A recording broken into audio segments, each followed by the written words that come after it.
I almost forgot again to go live on YouTube. What's up, chat?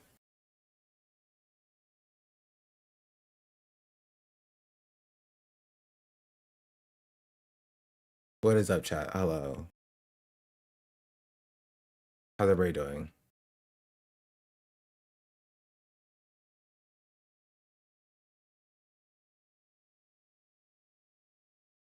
Happy for you, thank you. The biggest side effect of Watch is the white left things. Black analysis is nothing but vibes. I leave the white left that happened yesterday strengthened. Is that my favorite streamer? My favorite streamer should be not the black, but you know, I'll take it.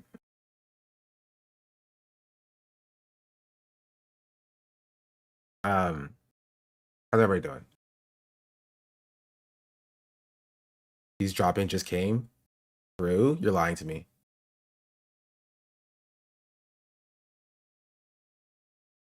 You're lying to me. I don't believe you. Marco, they give her the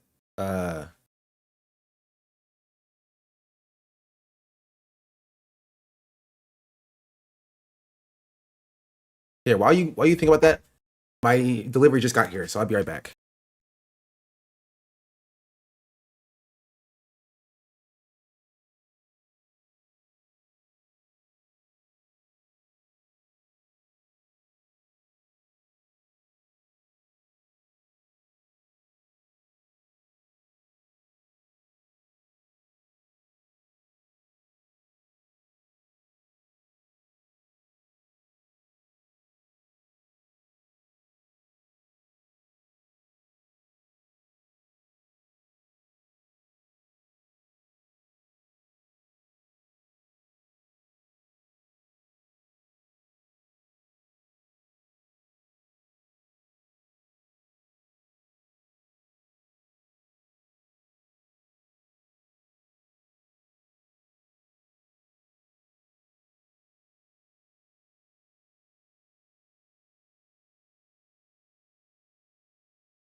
I'm back.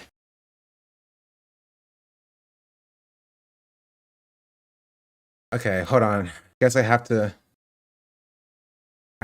look at this stupid thing that just came out, apparently.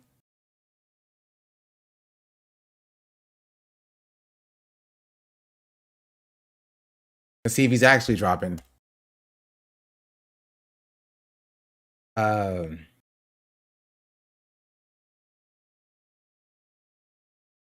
Oh, so I got hold on.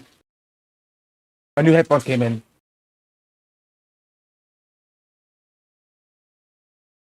Adidas. So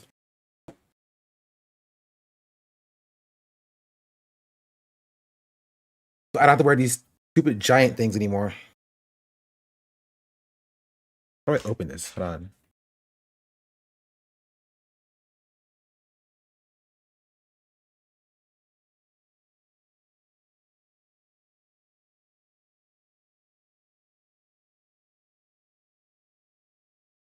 Do they have good audio though? I don't know, nor do I care. I just don't want to see these giant things on my head anymore.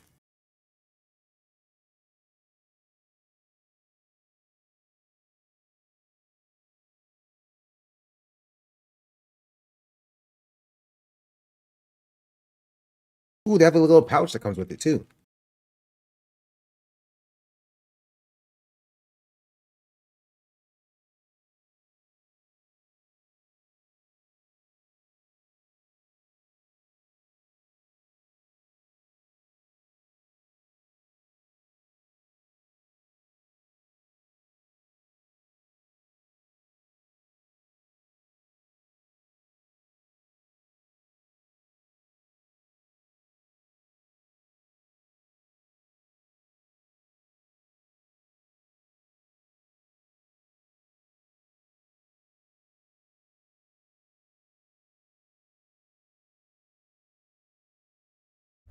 Test test. I hate how these feel in my ear. I don't like it. But I don't have to work. I don't have to do. How does the music sound?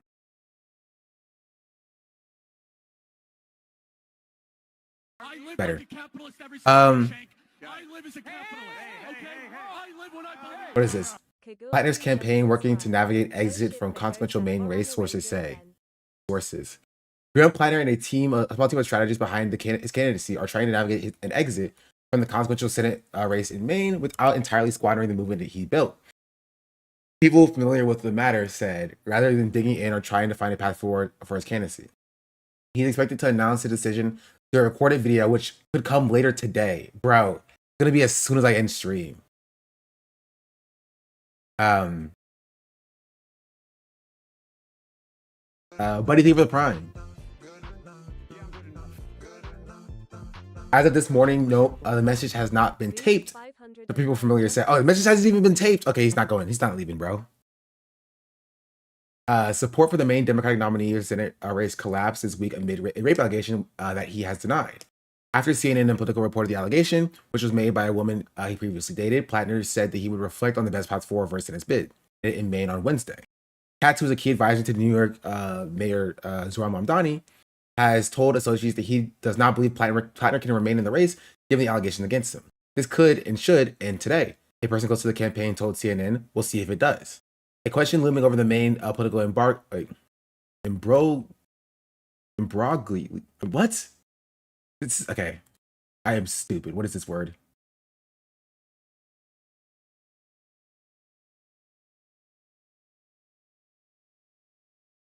Imbroglio? How do you pronounce that?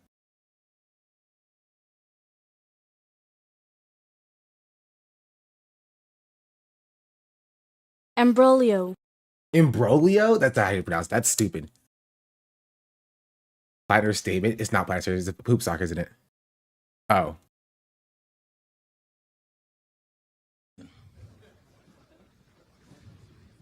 I'm not fucking leaving. Honestly, it would get this exact reaction as well, by the way.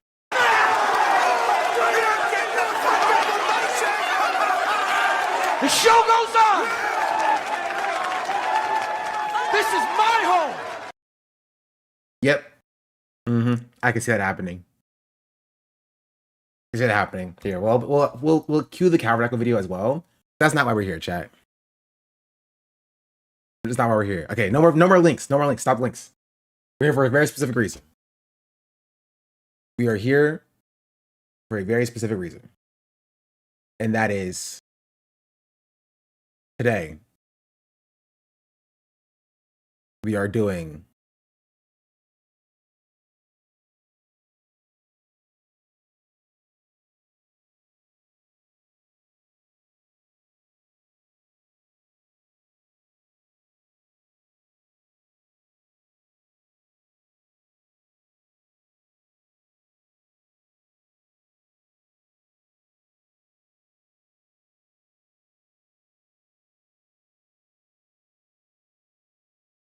I need to make my webcam smaller.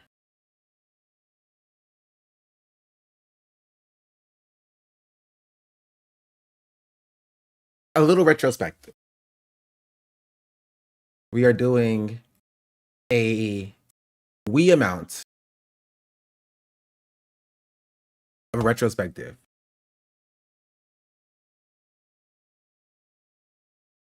about who Graham Platner is and what has happened to you? Because obviously you have forgotten about exactly how this happened. This has to be translated to other languages, or is it just American? Just in American. I'm so sorry. So, why make this presentation? You may be asking yourself. What is the purpose for said presentation? What caused this presentation to be presented in this way? That's a good question. Well, number one, people seem to be pretending, right, that there was no way that we could have known that he was a bad person and that he should not have run. And I seek to dispel that notion. Something you may have heard over the past few days is that Graham Platner has betrayed us. This came out of nowhere, right? This is a new accusation, even. And we were all duped and led astray. I do not believe that's true. Right? Before we start pop quiz, do you think, or not do you think, have you also heard the same thing about a Graham Platner, that this came out of nowhere and there's no way this could have known?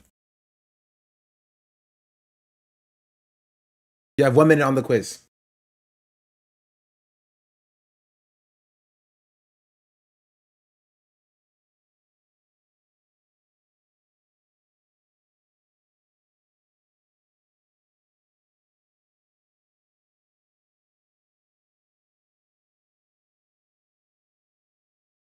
Any ADHD accommodations? You get 2 minutes on the quiz.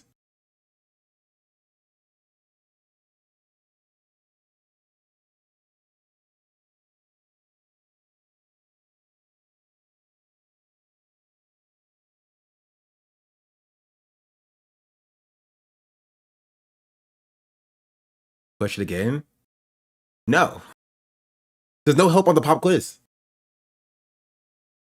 If you didn't get the question, you got a 50-50 shot.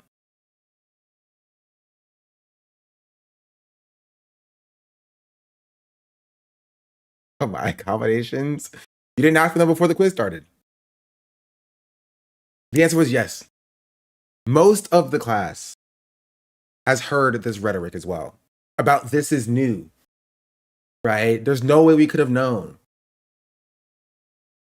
that Graham Platner was a bad guy.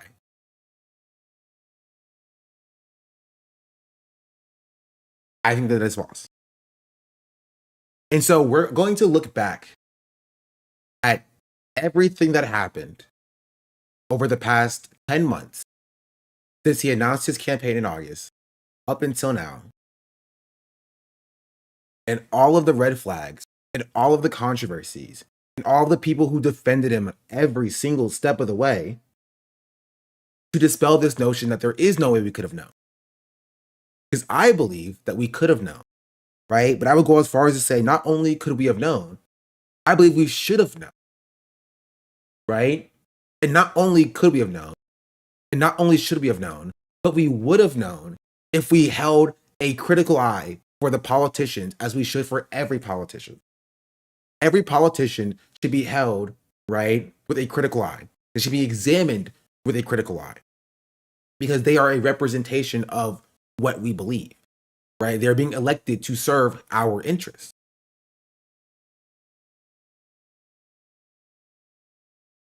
And that's a problem. But also, number two, I think it'll make for an interesting YouTube video. So say hello to YouTube. I do think it'll be an interesting video.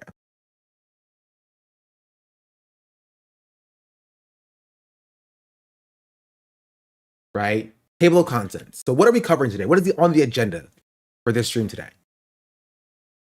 Number one, we're going to go on an overview of Graham Platner's campaign controversy. Right? So these are the red flags that should have been raised during the campaign. These are the red flags that should have caused a wary eye, right, on the campaign trail. right? These are things that should have stopped us in our tracks and been like, huh, that's weird, right? Or in some circumstances, they'd be like, that's disqualifying, right? Because it did for a lot of people. For a lot of people who were not listened to, it was disqualifying, right? But there seems to be, again, as I said earlier, some misinformation about like the fact that these were things that existed and that these were things that are qualifying.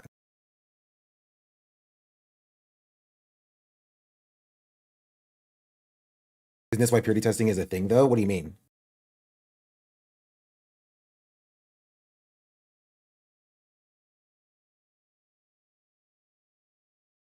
Sorry, wait to the other person. Oh, good point, Sarah. Good point. Hold all questions to the end.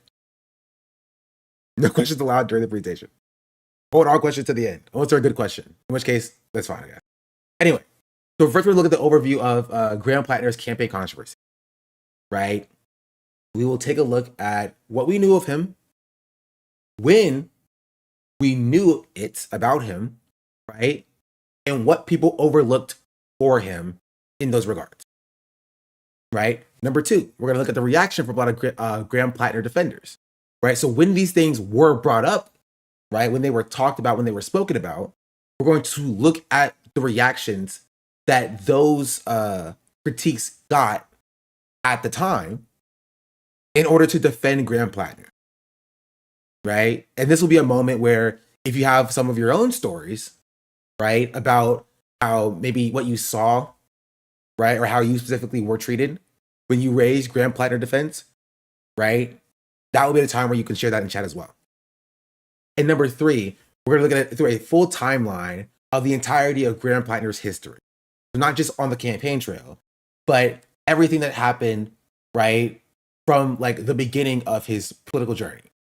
Because the problem that I've also seen is that people on the campaign trail were mischaracterizing a lot of the things, right, or being selective of what they adhered to and what they saw on the campaign trail of Graham Platner, right, and discounted all of the red flags in order to push for a specific narrative, right? For example, to give a little spoiler, what we're going to get into later, right, Graham Platner's military history.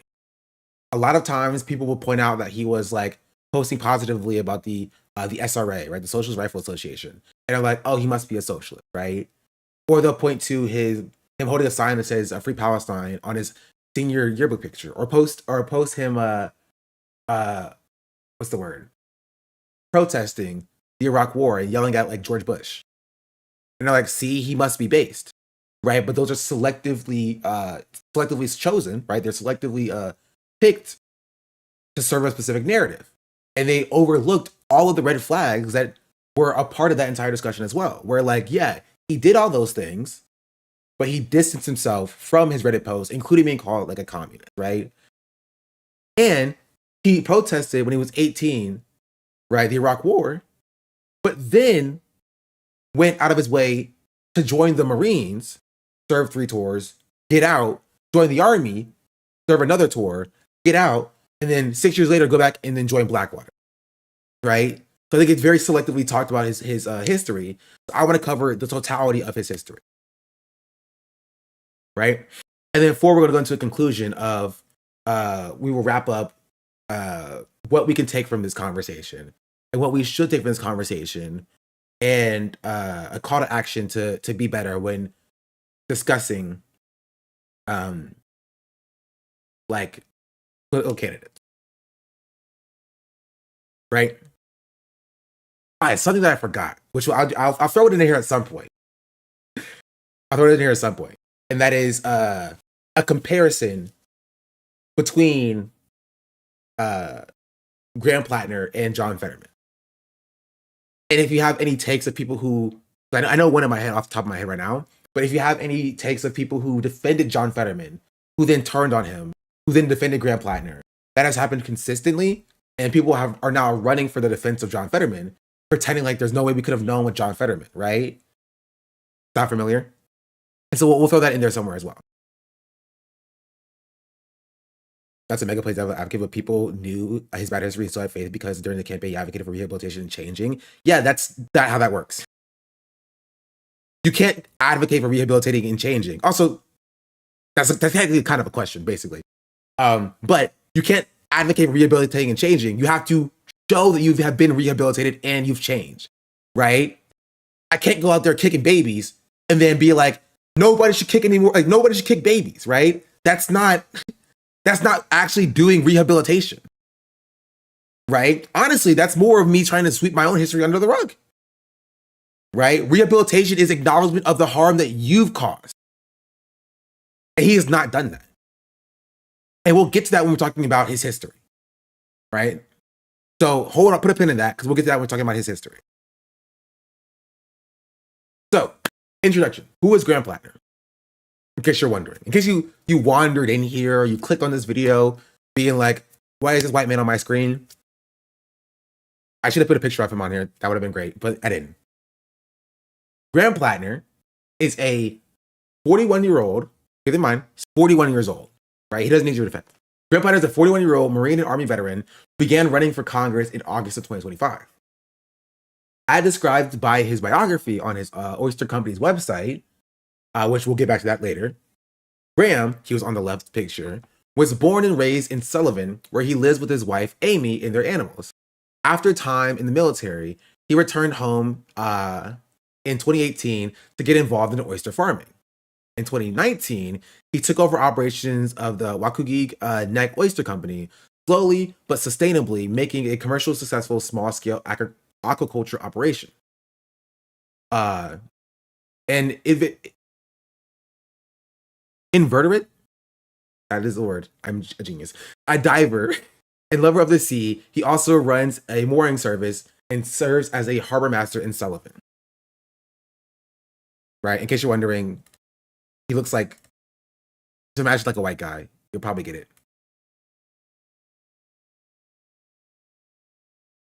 Is this guy? Him. This is him.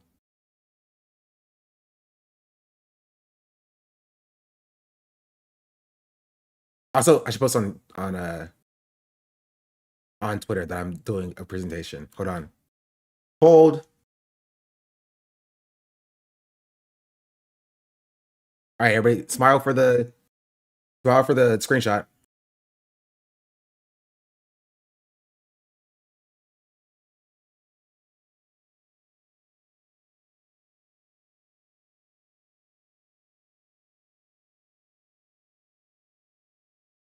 Please, okay, smile one more time. Wait, sorry, one more time. There we go.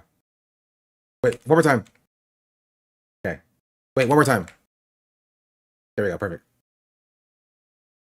I kept cutting off Graham Platner's name and the subtitle. Okay, there we go.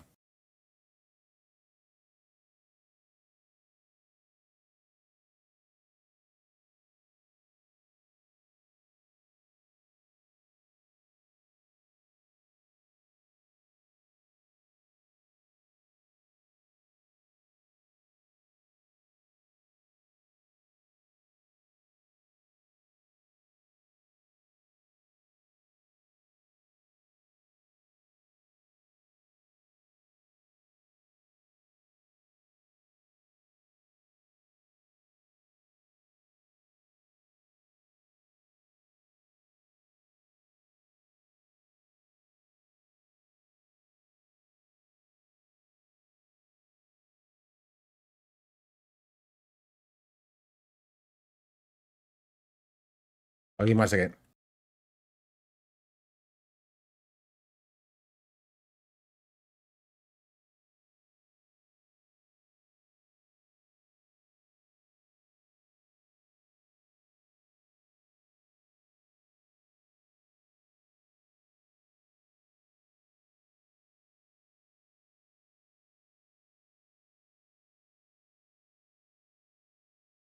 Like and retweet.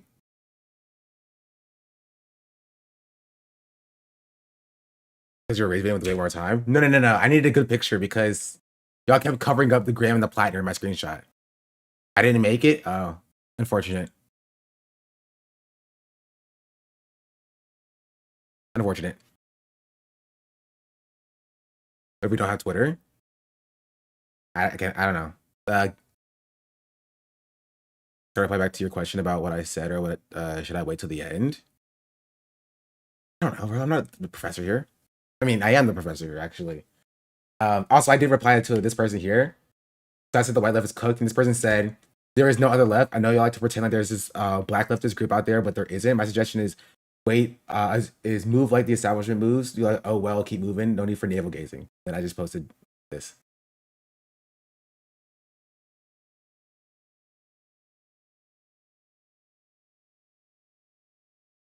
Anyway, sorry.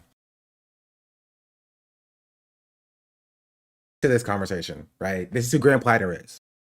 So Graham Platner is a 41-year-old Marine Army veteran. We covered that already.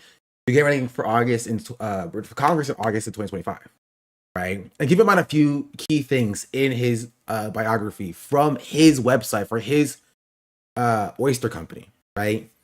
He returned home in 2018. Keep that in mind. He took over operations of a oyster company in 2019. How did he do that? We'll get into that later as well, right? These are a few things that you just have to keep in mind about Graham Platner for how he was positioned pretty consistently. But I love. Oh, and this is his campaign announcement for when he announced himself for Maine in August, right? This is what people saw and were like, this is our guy, right? And so I'm going to address a few points in here that should have already like raised your eyebrows if you are a leftist, right? If you are a leftist, if you're anti-imperialist, if you're anti-capitalist, right? These are, if you are like, anti-racist, anti the expansion of the American empire, anti-military industrial complex, right? You should pay attention to a few things that he said in here, right? That should stop you for a second to make you think a little bit more about this candidate, right? But I'll get to that in a second. What I love most about Maine are the people. I have never met people who are more hard scrabble, even in a place that requires you to work like 2 or 3 different jobs. We have watched this state become essentially unlivable for working class people, and it makes me deeply angry. My name is Graham Platner, and I'm running for U.S. Senate in Maine to defeat Susan Collins. A decade of military service going overseas, farming oysters to feed my community, diving to lend a hand to other fishermen, trying to start a family. But everywhere I've gone, it seems like the fabric of what holds us together is being ripped apart by billionaires and corrupt politicians, profiting off of destroying our environment, driving our families into poverty, and crushing the middle class. I did 4 infantry tours in the Marine Corps and the Army. I'm not afraid to name an enemy, and the enemy is the oligarchy. It's the billionaires who pay for it, and the politicians who sell us out. And yeah, that means politicians like Susan Collins. I'm not fooled by this fake charade of Collins' deliberations and moderation. The difference between Susan Collins and Ted Cruz is at least Ted Cruz is honest about selling us out and not giving a damn. People know that the system is screwing them. They know it in their bones. Nobody I know around here can afford a house. Healthcare is a disaster. Hospitals are closing. We have watched all of that get ripped away from us, and everyone's just trying to keep it all together. Why can't we have universal health care like every other first world country? Why can't we take care of our veterans when they come home? Why are we funding endless wars and bombing children? Why are CEOs more powerful than unions? We fought 3 different wars since the last time we raised the minimum wage. I'm not pretending to have all the answers, but I know that I'm asking the right questions. When I tell people around here that I'm running for Senate, sometimes the initial reaction is, what the but when I tell them why I'm doing it, because I truly do believe that we can build a system that is going to represent working people, the #1 response has been, well, thank God somebody's going to do it. You're supposed to fight for the things you love. This is our home, and I will fight tirelessly for it, for you. It's Mainers first, in Maine, always. Right? So at first glance, sounds good, right? Universal healthcare guy, no more bombing children, right? Sounds like everything you need, right? But there's a few instances, right? A few instances that point out something deeper about Graham Platner, even from his very first campaign video, right? First thing I want to point out is before you even play it, right? The first second, it's about what aesthetic is already being portrayed here, right? Now, Graham Platner himself cannot like change who he is if he's like a rough and tumble, real average American. You know what I mean? Like he can't change that about himself or whatever. But the aesthetic that's being portrayed here is something that does come up consistently in like the way that people talk about him in his campaign, right? The Ford F-150 music, like I'm a real American, I'm a U.S. veteran kind of thing, right? That's one thing that's like, sure, but it's Maine. People love the veterans. They love the Ford F-150. It's the American car. But I want to turn your attention to the way he talks about his military service in this video, right?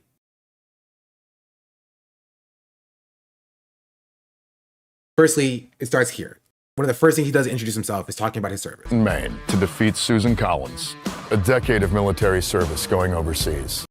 Right? That's his main first, number one credential that he lays out. A decade of military service going overseas. Fine, right? He's a veteran, sure. Then, later on, class. I did 4 infantry tours in the Marine Corps and the Army. I'm not afraid to name an enemy, and the enemy is the oligarchy. Right? That should give you pause. That should give you pause. Like, what does he mean he's not afraid to name an enemy?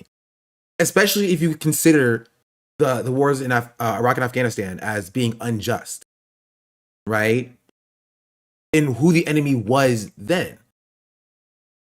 If you think those military campaigns were unjust, right, and America should not have been over there, then like the way that he positions his service as like, I'm a U.S. veteran and I know who an enemy is because I was in the Army, right? But we know that the military can't actually determine who actually is an enemy. You know what I mean? We know that it's something that the military cannot do. We know that like they don't teach soldiers to actually name the enemy because we know that war crimes are committed consistently overseas, right? And so none of this, in my opinion, is something that is disqualifying, right? This is not like a disqualifying, but it is something that should give you pause from somebody as a leftist and you want somebody who's anti-war, right? The way he talks about his service, the way that he addresses his service, the way that he talks about his military history is something that will come up consistently. But that is something that has been hand-waved about Graham Platner from the get-go, right? And as leftists, it's our job to push him to make sure that we understand, right, what that service actually entails, right? Or make sure that he understands what that service actually entails, right? But it's just a few things here and there that it's like, to be like, okay, he's saying all the right things, but I need to hear more. But that's not the reaction that he got, right? So originally, he got the reaction of like, all right, this guy sounds so good. We need this guy in there, right? Better than Susan Collins, right? It should have been like, I need to hear more. I need to wait for more. Because if you were to wait for more, you would have seen the number of different controversies. Oh, well, you can enter a subtitle here if you need it. You would see the number of different controversies that came up in that regard. So this is the overview of a few controversies just a few controversies that he went through the course of a 10-month campaign. It's not like this was a presidential campaign who started dropping that they were going to run 2 years prior. Right? All of this that we're going to talk about came out within 10 months. Right? Let's get into it. These are a few of the controversies that dropped and when they dropped as well.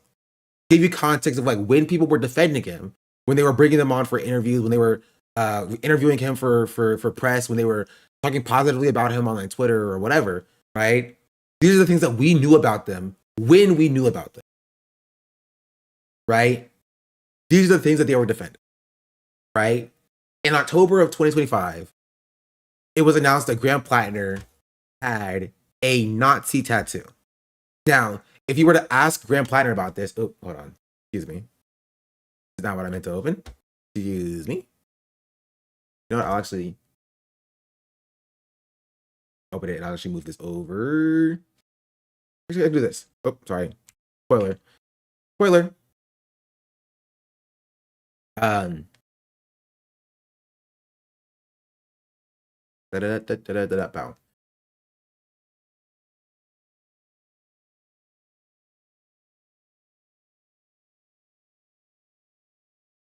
Right?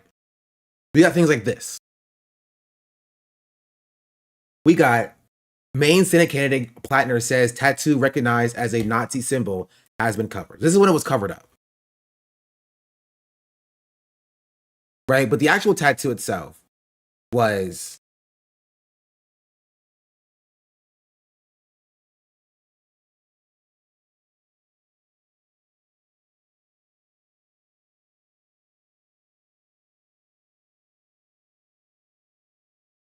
I found a good picture of it so you can actually see it. What's this?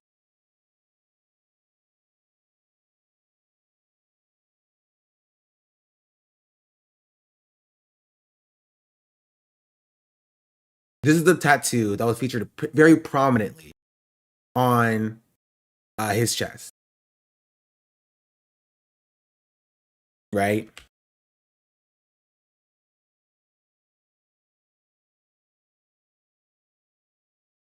This tattoo is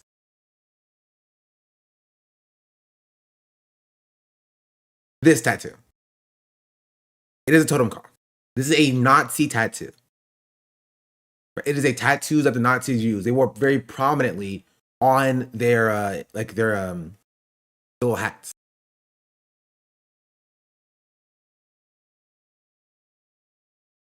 Right? It's the Nazi tattoo. And there are instances where Graham Platner will acknowledge that, like, yeah, that's the Nazi tattoo. While also then saying, I didn't know it was Nazi tattoo, but then also walking it back saying that it's actually not a Nazi tattoo. This is something that happened specifically on the Tim Heidegger's stream.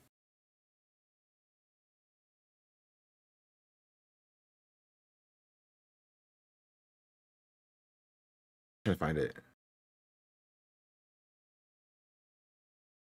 Reasons I can't explain, since I Here, and there's a few clips we're going to see for Graham Platner about this. they were very violent. Right. There. That's actually a different thing. Hold on, here.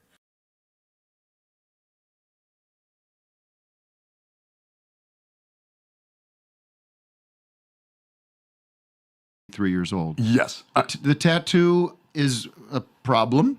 Well, I guess I will put it this way: the way it was reported on, and saying shit that you regret. And I assume you've said it. If you're interested in that, Google the shit out of it. plenty of interviews And where I talk about it at length. We would all love to scrub our data from when we were 23 years old. Yes.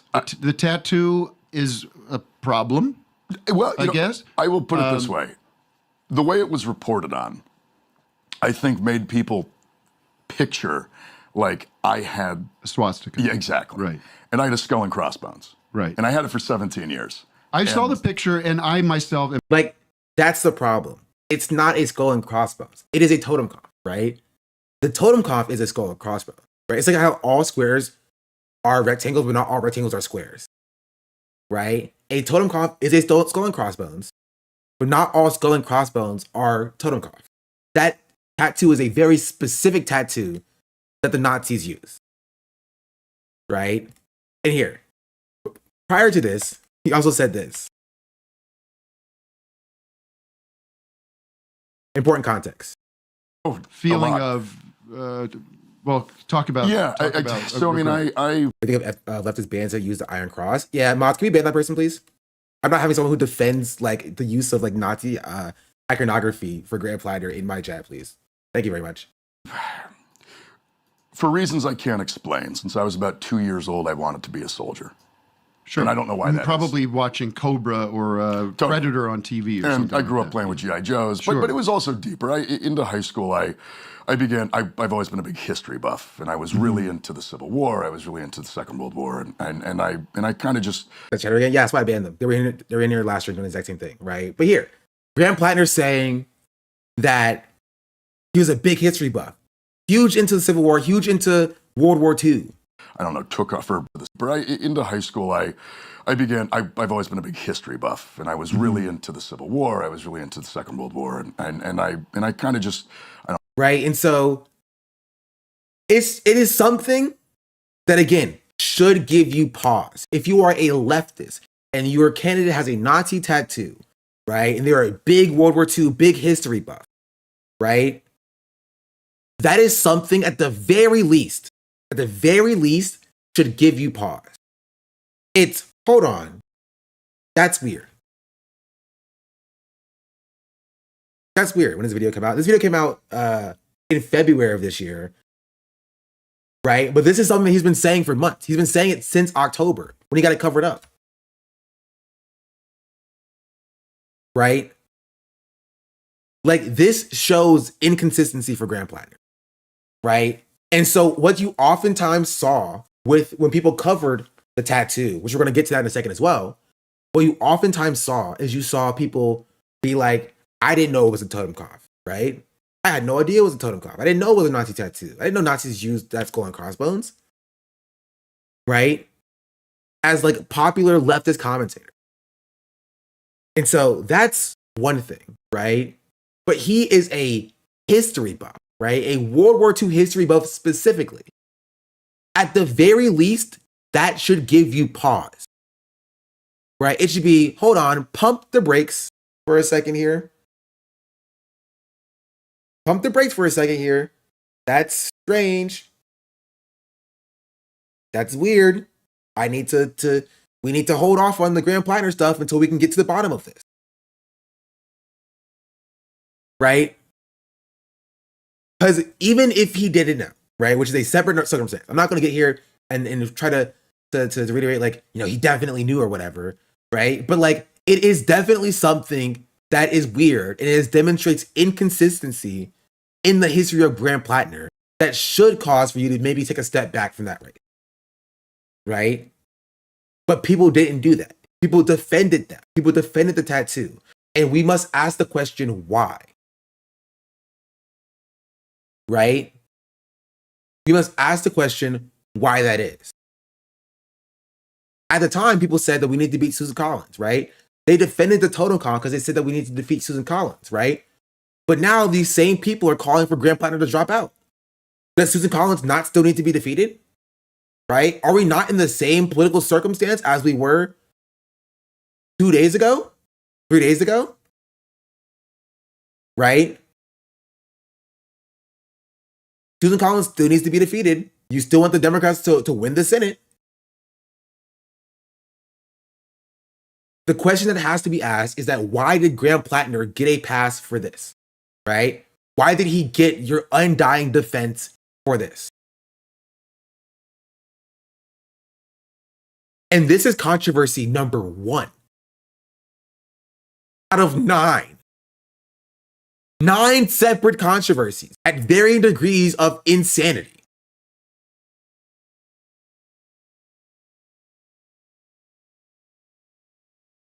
Right? That's the question that we have to ask ourselves.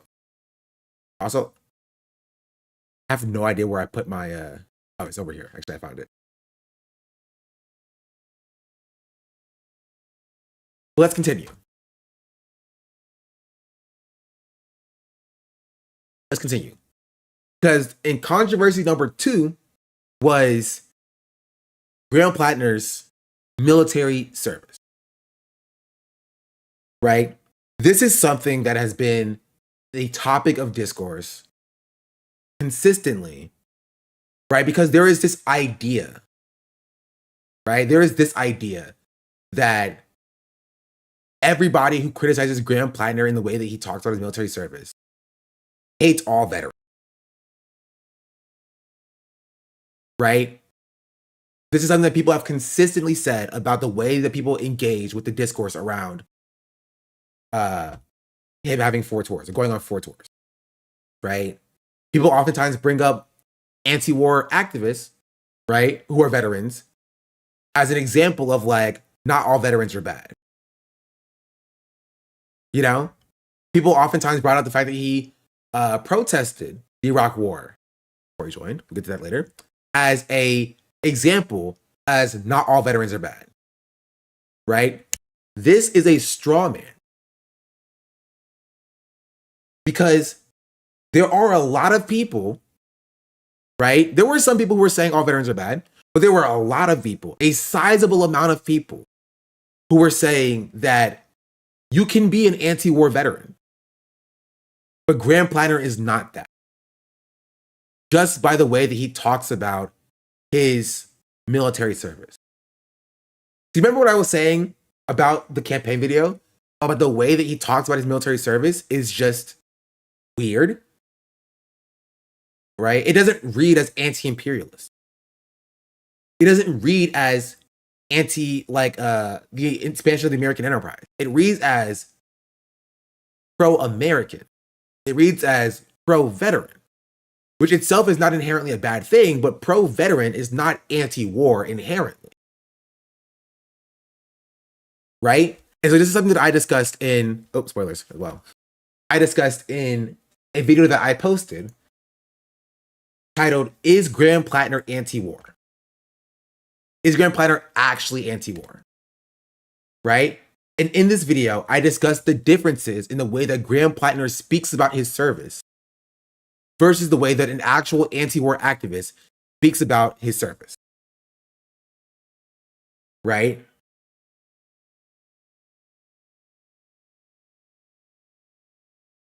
Here. Heard. In his words, he's essentially anti-war. Of the anti-war advocate and vet, Mike Prisoner.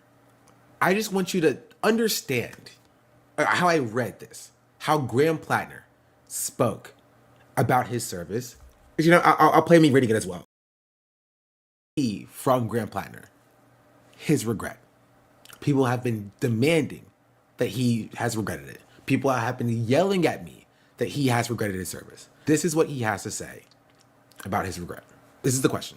The question that was posed was, when you look back, do you feel angry that you were a part of that violence? Regret.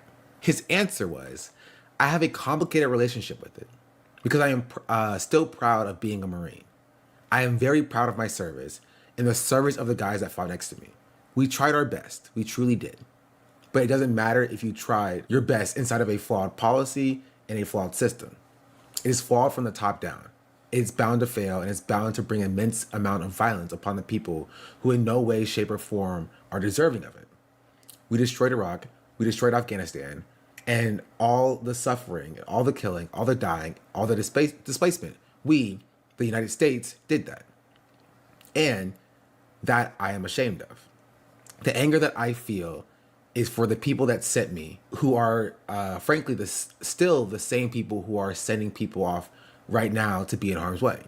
So we can have this stupid war with Iran. Susan Collins voted to send me to Iraq.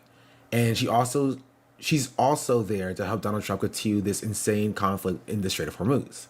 If I have any anger, it is reserved for the political system itself and the people in it who view war not as a thing that has a human toll, but as a political game.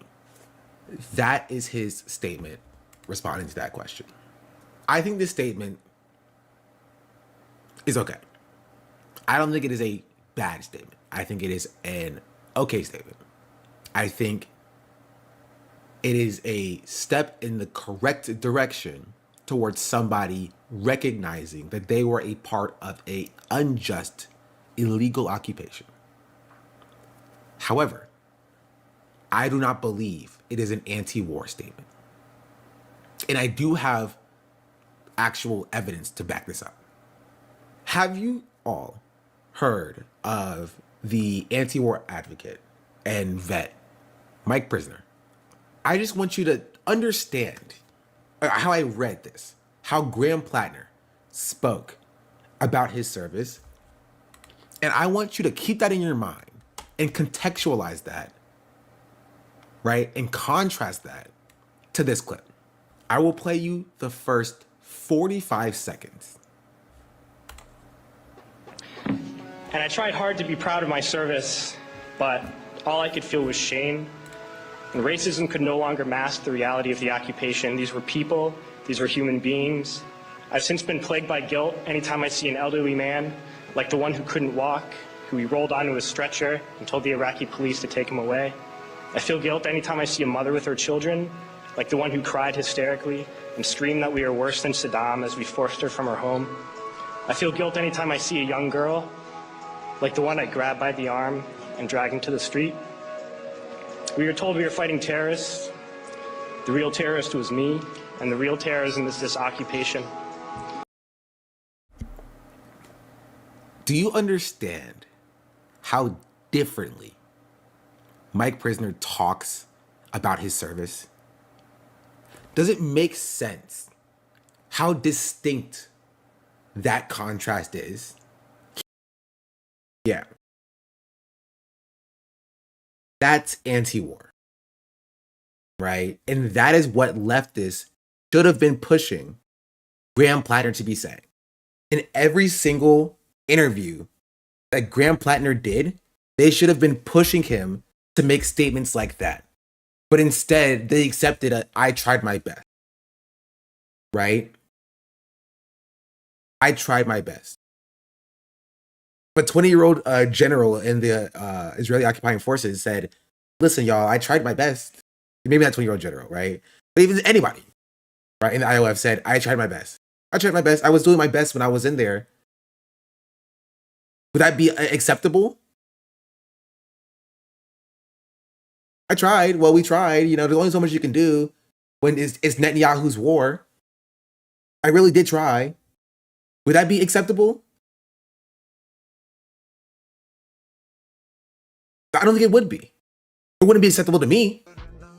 I personally would not view it as acceptable. Yeah, I'll turn the alerts off for this. How do I do that? Oh, like this. Okay. I don't. And so that's the problem. That's the issue, right? Is that it's not acceptable, right, to respond with your military service, especially when you were in the infantry, especially when you were a machine gunner, right, in conflict areas that were like a part of war crimes, right? For you to be like, well, you know, I have a complicated relationship with it. That's not being anti-war, right? We don't need somebody who has a complicated relationship with their own engagement with horrific acts of violence to represent us in the Senate. And we should have been pushing at that point, keep in mind, right? I have to remind you. Here, give me one second.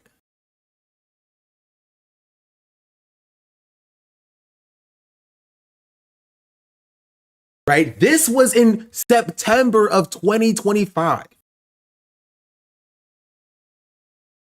This was in September of 2025. Right?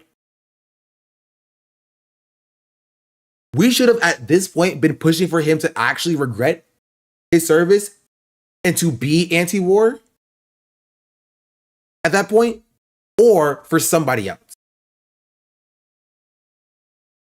Right? When we saw the way that he spoke about his service in September of 2025, we should have, in every single interview that he did with a leftist commentator since then, we should have been like, do you regret your service?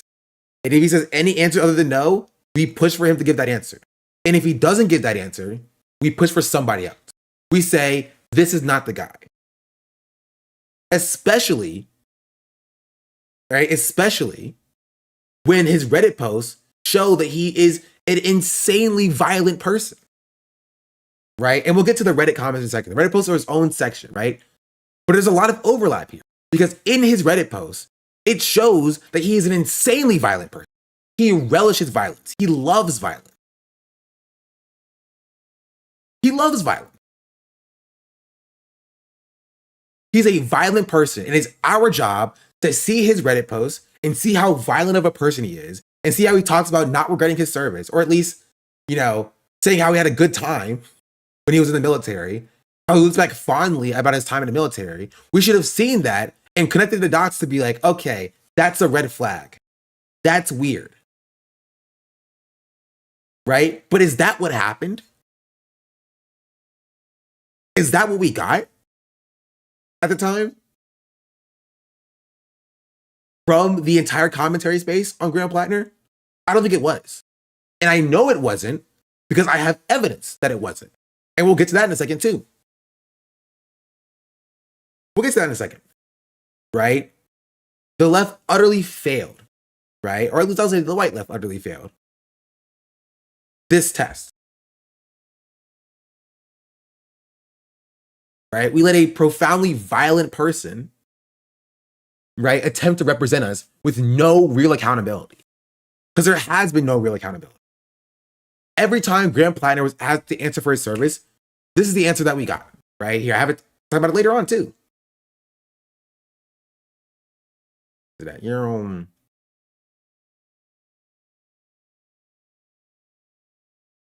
Or I wish I've been. He still needs to care. Which is actually not in this video. It's in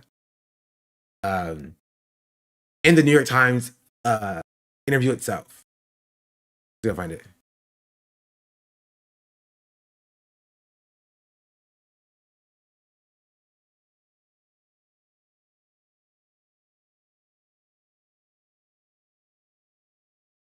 Bro, give me the interview, bro. Thank you. You know, when it comes to like middle class, working class, I will be very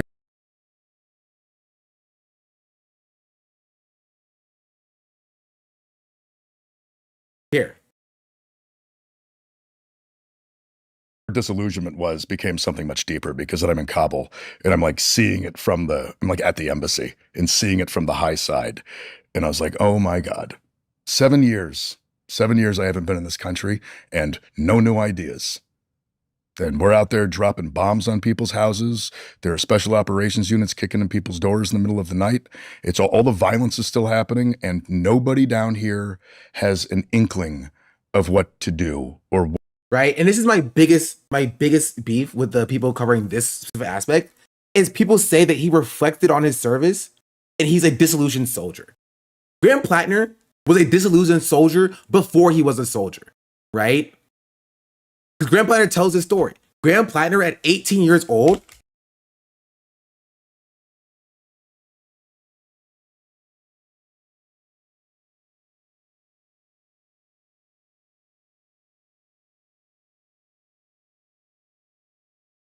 there, it's loading. Where's the video at? I want a video. Give me the video. Right? Graham Platner at 18 years old, before he even joined the military, was doing like this. I want to thank the grassroots activists who are here. I want to thank the people who take time, who work hard to make sure that the democracy is strong. I want to thank you very much for your efforts on behalf of all candidates. I want to thank you for what you have done. I want to thank you for what you're going to do, and that is to turn out to vote for these candidates on November the 5th.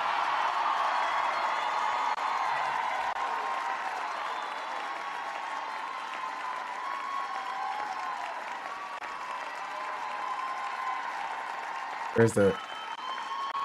And Susan Collins, Okay, you can't even hear it. Closely with her.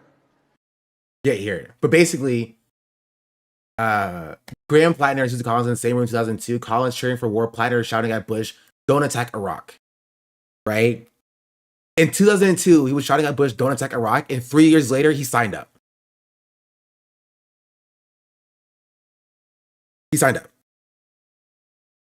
So he knew that it was bad. He was aware that it was bad. Right? Then he signed up to join this unjust war in the first place. That's it. That is inconsistency. And that is inconsistency that as a leftist, that should give you pause. Right? But that was washed away as like, well, you actually, if you don't know any soldiers. If you know soldiers, you know that like, that's just how it was. That should give you pause. That he knew that it was bad and knew that it was unjust, and he signed up 3 years later, right? He did 3 tours, was stationed at Abu Ghraib, got out, knowing that it was bad, right? He was a disillusioned soldier 3 times. He was disillusioned before he joined the first time. He joined and did 3 tours in the Marines. He got out because he was disillusioned, right? And then joined again after not liking school. We'll get to this, right? I have an entire section about his exact timeline, right? But it's inconsistent. There's inconsistency here. But here, watch this. What we're even attempting to do. And so I quit, moved back to Sullivan, bought a 19-foot Seaway skiff, started farming oysters, and decided I never wanted to look back. And I wanted to get as far away from all of it as humanly possible. When you look back at that, do you feel angry that you were part of that violence? Do you regret that you were part of that violence? I have a complicated relationship with it because I am. See, okay. Actually, I'm glad that I watched this again. I got a different experience watching it this time. The first question was not, do you regret the violence? The first question was, do you feel angry that you were a part of that violence? Right?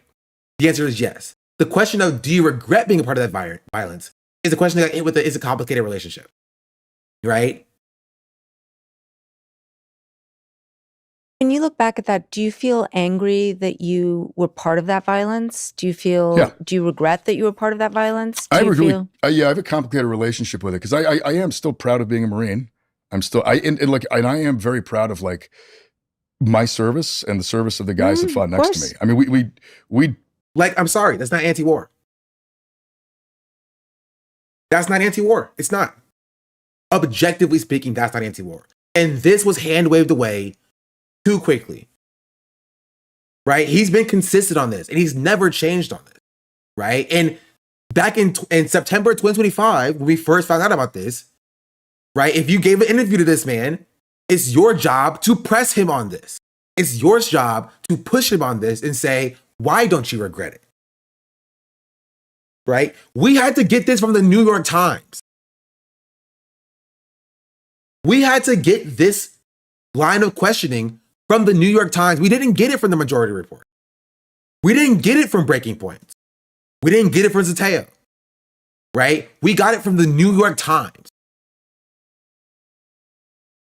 And that's the problem. Leftists should have been doing this for this candidate before it was on the national stage. Leftists should have been pressing our candidates before they were on the national stage. So that we don't get embarrassed when they hit the national stage, you defend them, and they turn out to be a rapist.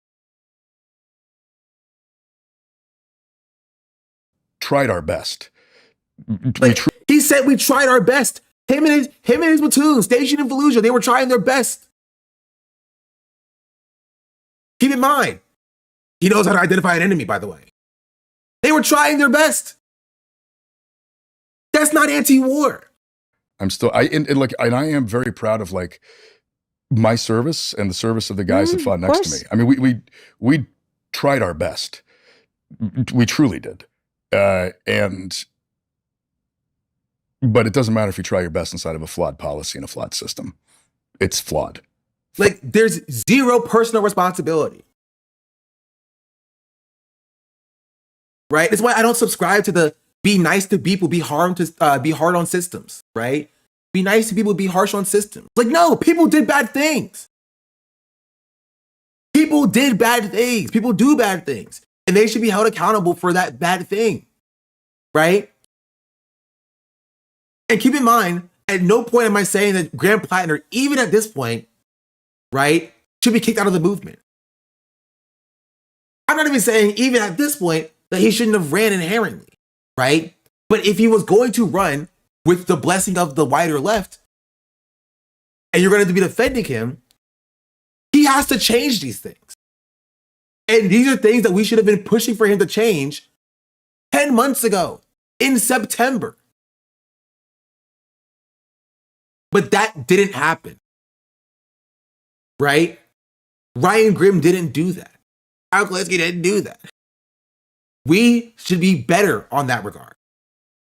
And keep in mind, this, might I remind you, is controversy number 2. Without interview him? I don't know, but he was a dick rider though. So let's continue. Right? Because controversy number 3, which came out around the same time, early October, was him being a part of Blackwater. Now, if you don't know what Blackwater is, I have a video on it. We are back. Where's it at?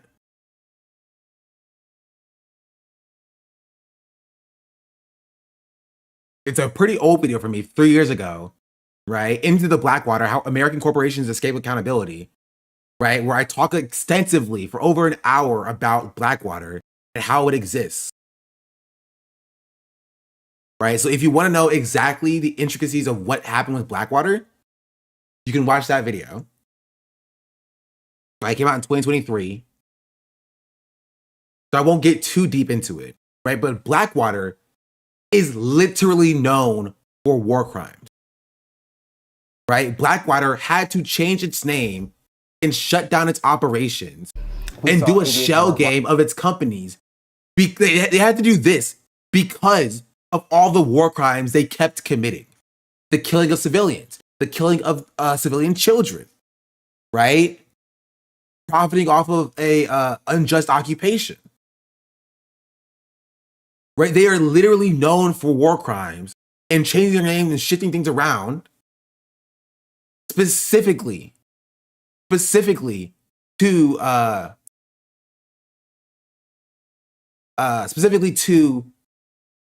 like hide their war crime.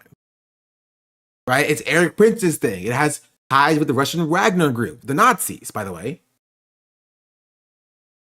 It has ties with Project Veritas. It has ties with the CIA. It has ties with the State Department, right? Like, these are all, like, it's a really bad and gross set of operations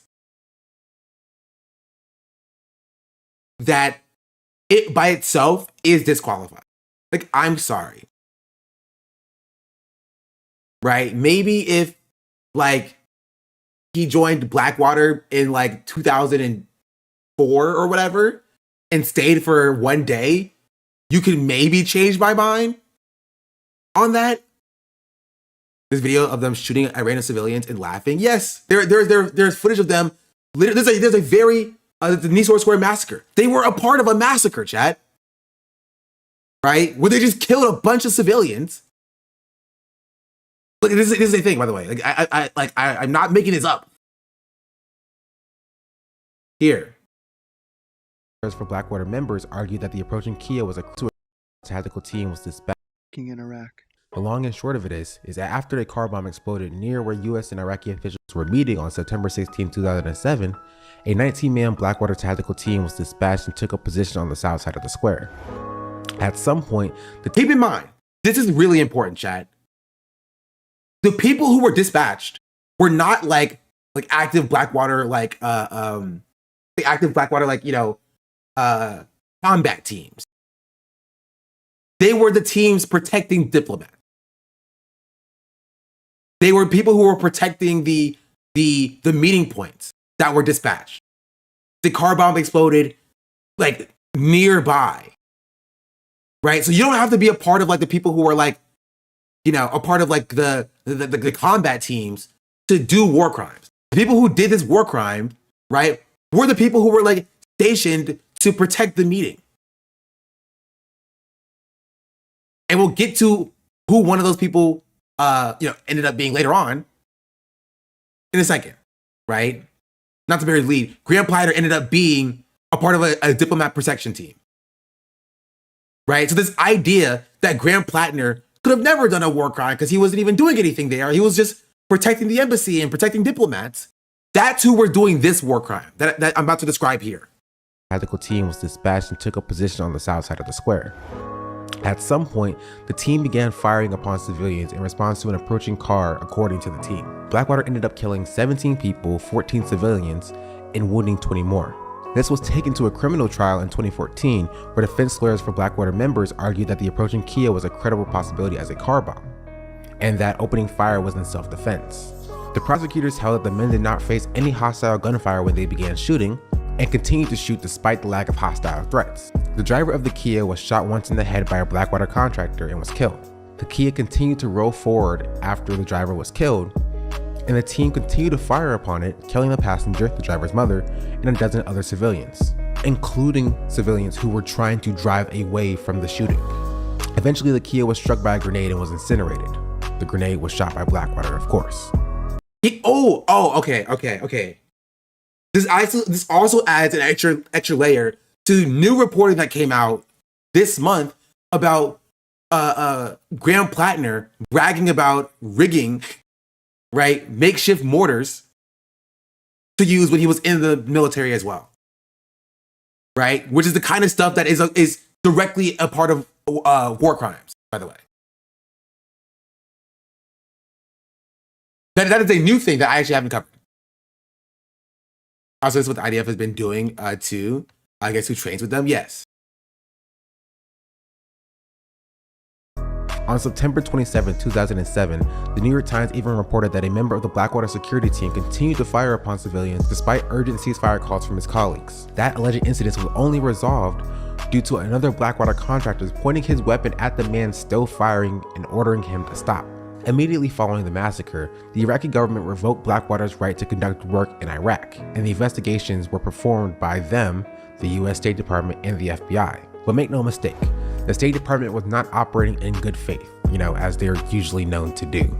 As the New York Times also wrote, the case against Blackwater guards faced a number of hurdles, many of them the government's own making. From the outset, there were indications that State Department officials tried to gather shell casings after the shooting in an effort to protect Blackwater.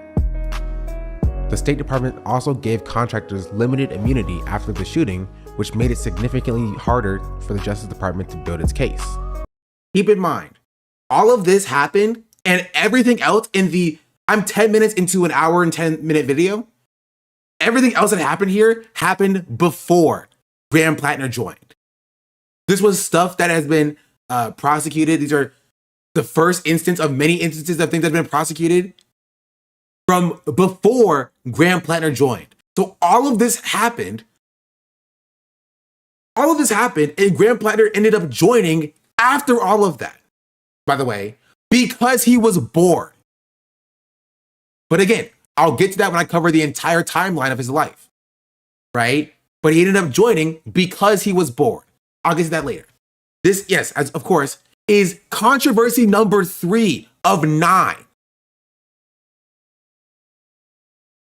I don't even know how long this has been. I'll check the runtime of the video that I posted this afterwards, right? That's controversy 3 of 9. And we knew about it in October. Absolutely disqualifying, right? But not only did commentators, like specific commentators, ignore this, some actively defended this. Some of them actively defended this.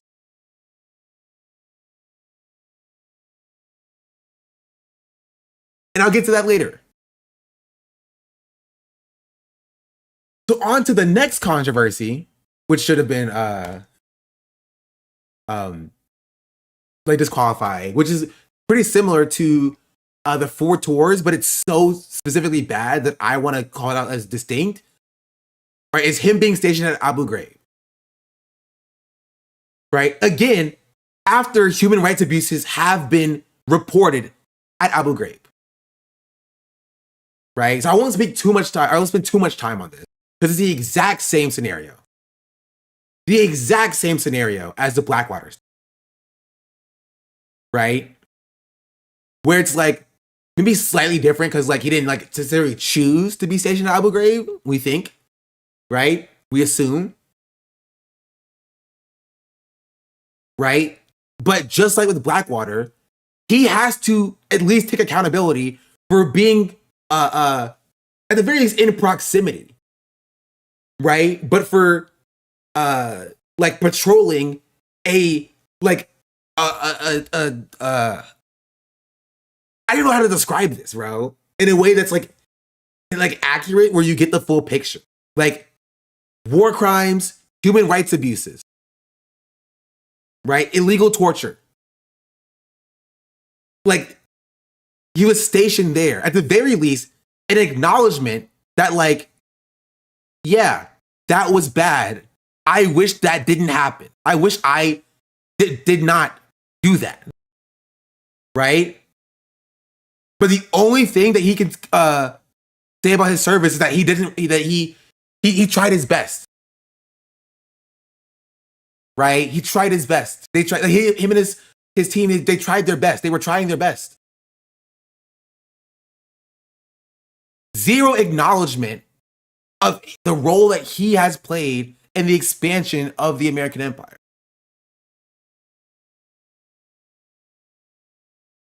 No acknowledgement at all. Right? In this, at the very least, I don't think it's like it's the same as the Four Tours. This was a part of his Four Tours. Oh, sorry. Apologies. I just spoilers again. Oh, other displays. This one, right? Because he did this during his one of his tours, right? But it's on the leftist commentators who interview him to question him about this and get him to disavow his role in these systems. Same with Blackwater, right? It's on these leftist commentators, right, when they're interviewing him to disavow his role in these systems and going as far as say that this is disqualifying. Just these four itself are disqualifying. Every one of these four by themselves are disqualifying. And not only was it not disqualifying for people who defended him, right? Sometimes they actually liked him more because of it. They defended him, right? And they attacked people who this was disqualifying for.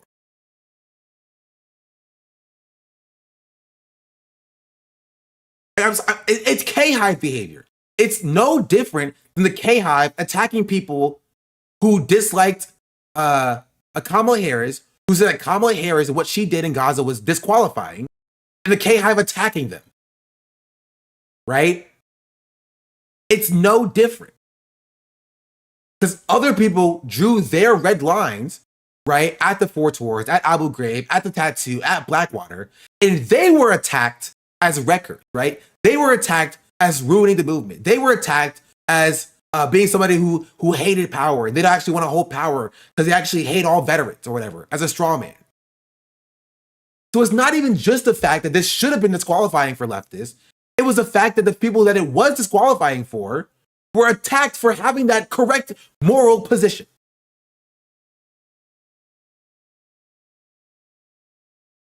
And that's frustrating. And that's number 4 out of 9 for controversy. The next one are his Reddit posts. Graham Platner, during this entire period, frequented posting on Reddit. And on Reddit, he posted a number of different things, right? A number of different things, a wide range of things that included posting on like socialist aligned subreddits, right? That included, I don't know what other positive stuff that he had. That was kind of it. Genuinely, that was kind of it for like the positive stuff that he actually posted on Reddit, from what I understand. Maybe there was more.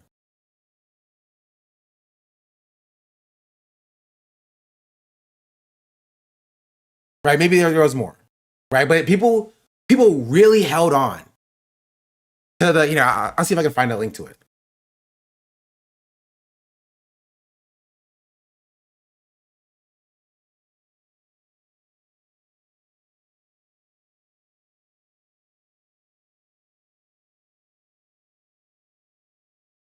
How do I find it? I'm trying to find a database, bro. Why is it not letting me look at it?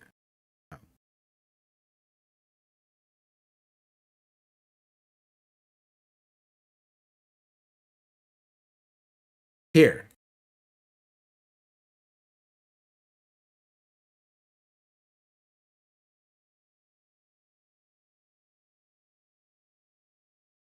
right? So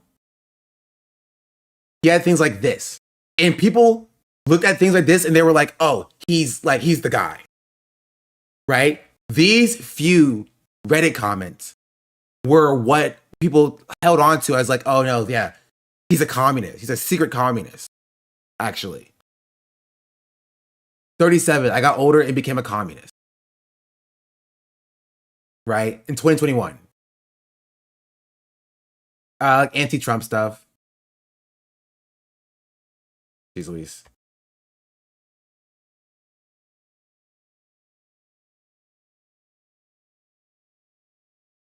He posted in Socialist RA that he was a huge part of my political, he's part of my politics. Michael Brooks, yeah. Because he's part of my politics moving further left and revolutionary. I'm feeling a serious sense of loss right now. I'm not sure what to say. I'm thankful for his intellect and his knowledge. We are stronger because of him, but I've lost something with his passing. Right? All sounds well and good.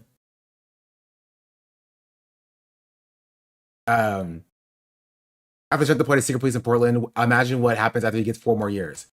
You stop being nonviolent. In fact, if you were logically thinking, it would be pretty obvious. The only way to beat a violent, unethical, unempathetic minority would be to simply beat them at the one part that actually counts, or to feel great power holding a moral high ground as they keep all the institutions of power. Right? And so people will look at his I am voting for Donald Trump. That's right, my phone buzzed.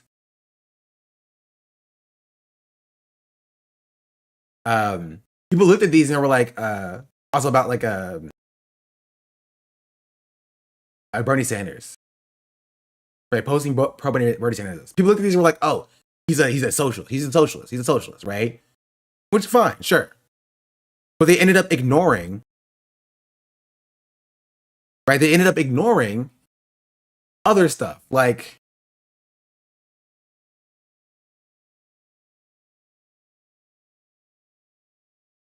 why don't black people tip? I work as a bartender, and it always amazes me how solid the stereotype is. Even now and again, a black patron will leave a 15 to 20% tip, but usually between 0 to 5%. There has got to be a reason behind it. What is it? Right? Or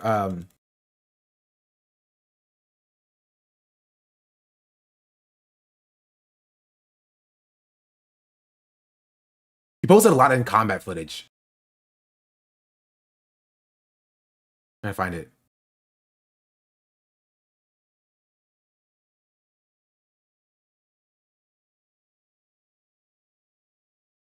Also,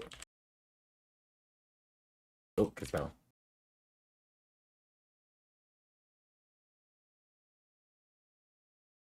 Here, right? How about people take some responsibility for themselves and not get so that they wind up having sex with someone that they don't mean to? Men and women, you make a choice to consume enough of a substance to lose your self control. So if you don't want to be in a compromised situation, then act like an adult.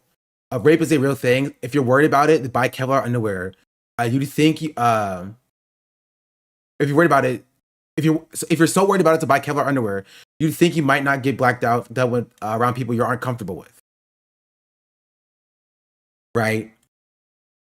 So like, but these like those two and a few others like him being like insanely violent and talking about how he loved being in the military and how it was actually a great time, how he looks back fondly of it. You know, it's there. I could probably like fine if we look like we keep looking for them, but like I think we get the point, right? That stuff is actually like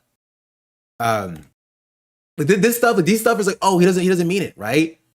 You get like excuse me, the pod John's talking about like, you know, I would want to take back the stuff I said at 23, or like Tomatica saying, oh, you know, I think you should be allowed to take back what you said at 23, obviously, right? I can find it. This is how his Reddit comments are addressed. Why did my camera color change? Hold on. Here. What? That was strange. What did that happen? Look. Oh Lord. Jeez Louise. How do I fix that?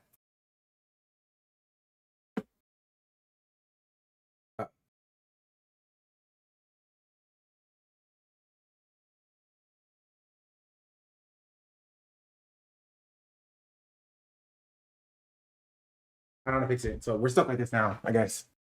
I don't know why that color changed. Really popular. Yeah. So I don't want to get into like the Reddit posts because I think you've spoken to it on a number of places, and I also appreciate youth and being stupid and saying shit that you regret. And I assume you've said it. If you're interested in that, Google the shit out of it. Plenty of interviews where I talk about it at length. We would all love to scrub our data from when we were 23 years old. Yes. Right? Which is like, sure, whatever. But you can't have it both ways. People were calling him a socialist because of his Reddit posts, but also said that his Reddit posts don't matter because they were so long ago and he was young. You can't have it both ways. And it was frustrating the mess out of me when people were doing that. You can't simultaneously say his Reddit posts show how based he is, but also he didn't really mean the stuff where he was being racist and misogynistic and stuff. You can't do that. And yeah, the important part is that he specifically denounced the socialist part. He specifically said time and time again, no, I'm not a communist. Why would I say that? My Reddit posts don't really portray who I am now. But people were so stuck on defending him that they ignored the very clear red flags about him like defending rape. Right? This is why it frustrates me when people say that there were no signs. There were no signs? Is this not a sign that somebody's like maybe a rapist? Right? And it's why it frustrates the mess out of me the way we talk about young people in their like young people, like white people in their history, in their past.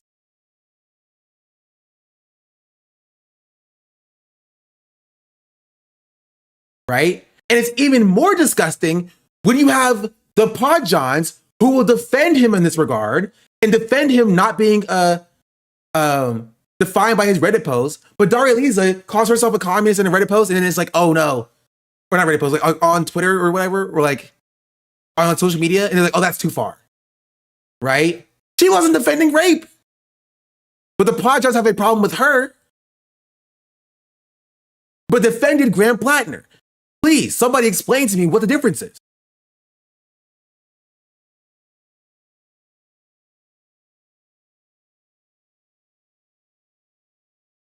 It doesn't make any sense, right?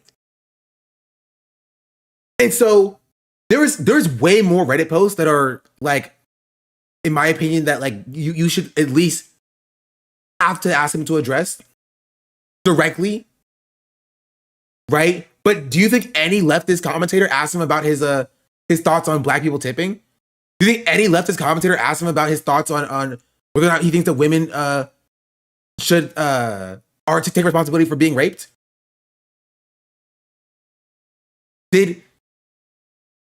Was he asked this, or was it like just a smear campaign? Was it a Zionist smear campaign against an anti-Zionist, and we need to just ignore it because he's our guy, he's our man? Put a pin in that, because that'll come back. Put a pin in that, that'll come back. That's controversy number 5 out of 9, by the way.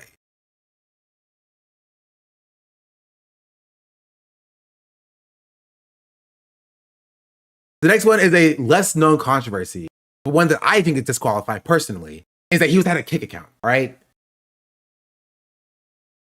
This is in the camp of things that I personally think are disqualifying.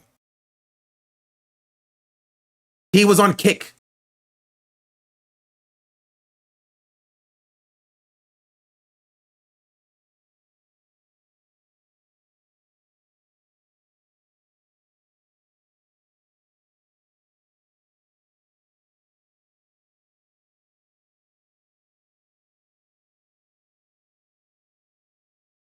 Graham Platner account on notorious chat app highlights Kick's dark reputation. The platform's ability to anonymize users makes it a favorite for those seeking to carry out nefarious acts.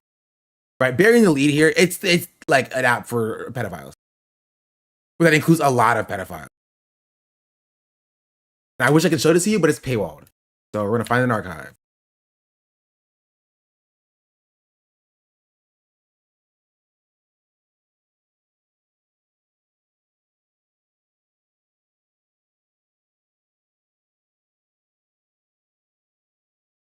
Never mind. I guess I can't show it to you. Because it's still paywalled here. I do.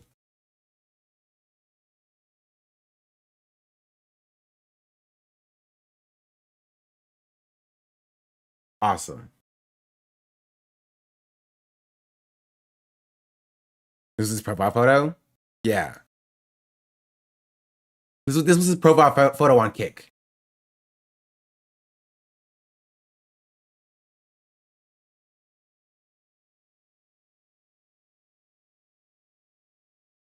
Wonder what he's covering up right here, by the way.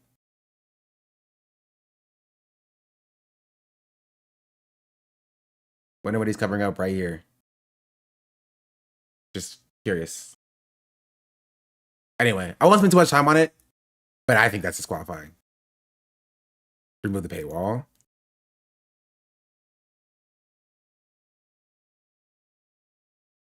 Oh, that actually worked. I did not think that was going to work. The revelation that Graham Platner had an account on the platform Kick has thrust a largely anonymous messaging app into the national spotlight. News of the account belonging to the Senate hopeful of Maine after the Wall Street Journal and the New York Times reported that the Democrat sent sexually explicit messages to several women, renewed scrutiny of his campaign, and spotlighting an app known for lax security and safety features. The reports do not specify which platform was used to send the messages, but note his presence on Kick. Platner's account with the username phustle0331, his birthday, March 31st.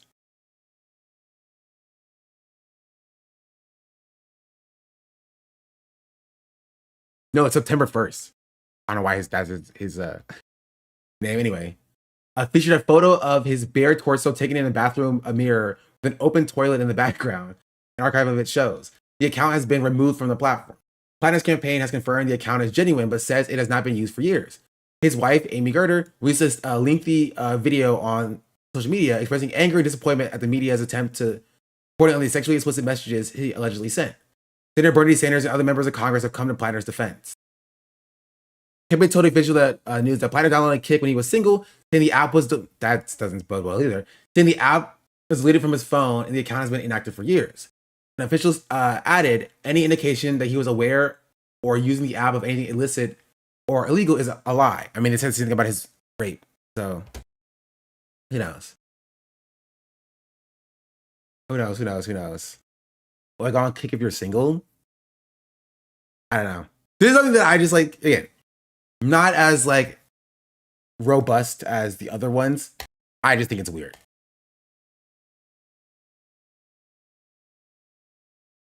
0331 means machine gunner. Oh, okay. Next was the cheating stuff. Very in a similar vein. Also, like, you know, it shows as a history and pattern of lying. But it's like same thing as the Kick thing. Same, you know, similar story as well. I think Kick is a just generational thing. To be honest, you are wrong, completely wrong on that. Yeah, generational, as in the generation that uses it is the generation that happen to be kids at the time. So yeah, in that way, it is generational.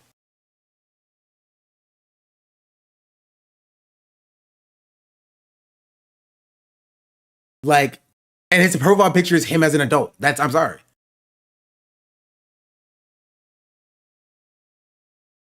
That's an L. Anyway, stop tracking me. But I want to, you know, I talked about the cheating stuff. The next thing that I think is the most important thing, right, that should have been disqualifying was the sexual assault and domestic violence, right? But specifically on the should be disqualifying was domestic violence, right? What dropped in June should have been disqualifying for Graham Platner and leftists handle that situation in the absolute worst way possible. Right? For those of you who don't remember, June is when the New York Times released their article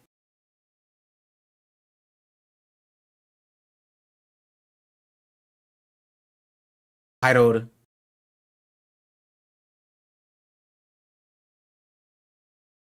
it's right to you, but several women who dated Graham Platner. Here, let's see what I want to show you the actual thing.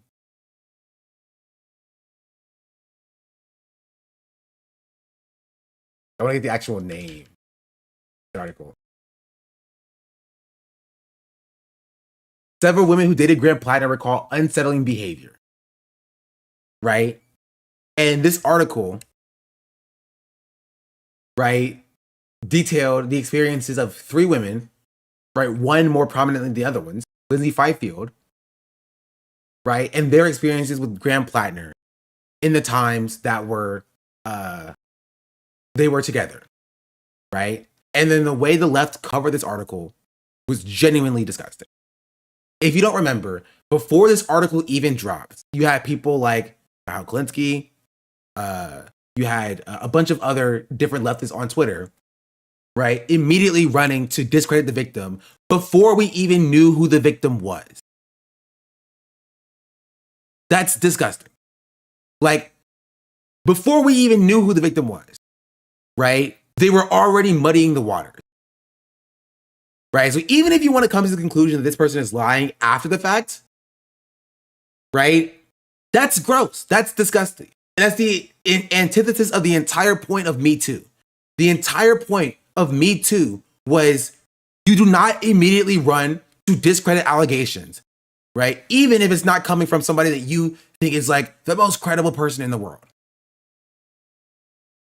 That is the entire point of Me Too.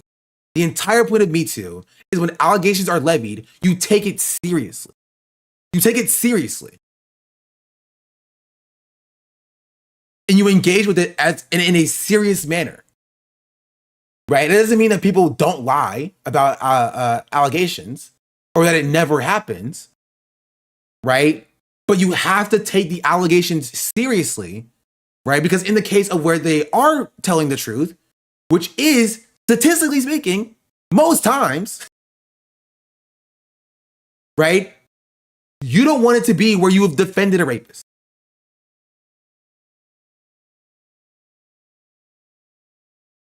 Right? You don't want it to come out where you have now defended a rapist. That's why you take the allegations seriously. And people who are so quick and so ready to discredit this allegation, right? To the point where people were saying, wow, I'm surprised she didn't actually lie harder. I'm surprised she didn't lie harder. Right? Because it was both things. It was one, people before it even coming out was dropping like, oh, it's a Republican op, this is an Israel Zionist operation to take down the anti-Zionist, which I'll get to that in a second as well. Right? It was simultaneously that, but also, that wasn't that bad actually. So it was both. It was simultaneously like, if one, the article is not true and she's a liar, but if it is true, it's not that bad. So checkmate. And that's insane. That is an insane way to talk about allegations, right? And alleged abuse. It's gross. It's really gross. And as I said, when I covered it in June, right? I don't doubt that Graham Platner is a violent person. He himself has talked about him being in a dark place and his history with alcohol, right? These leftist commentators have covered him being in a dark place and his history with alcohol, right? They covered it to say, oh, it's so sad. Oh, it's such a sad thing. Oh, you have to give Graham Platner all the grace in the world because he has PTSD and he struggled with alcoholism. Right? They covered that themselves months ago, months prior to this even happening in the first place. When it came out that Graham Platner is a violent person in his relationships, it's like, couldn't have happened. Nope, couldn't have happened. There's no evidence for this. Zero evidence for this happening. When they themselves covered Graham Platner's history with violence and alcohol. They covered it. They had him on their podcast. They did interviews with him covering their history with alcohol. They talked about it extensively. But when he's being accused of violence, when being intoxicated, there's no way he could have done that. It could never have happened. That's insane. That is the insane way to talk about the allegations, especially before they came out.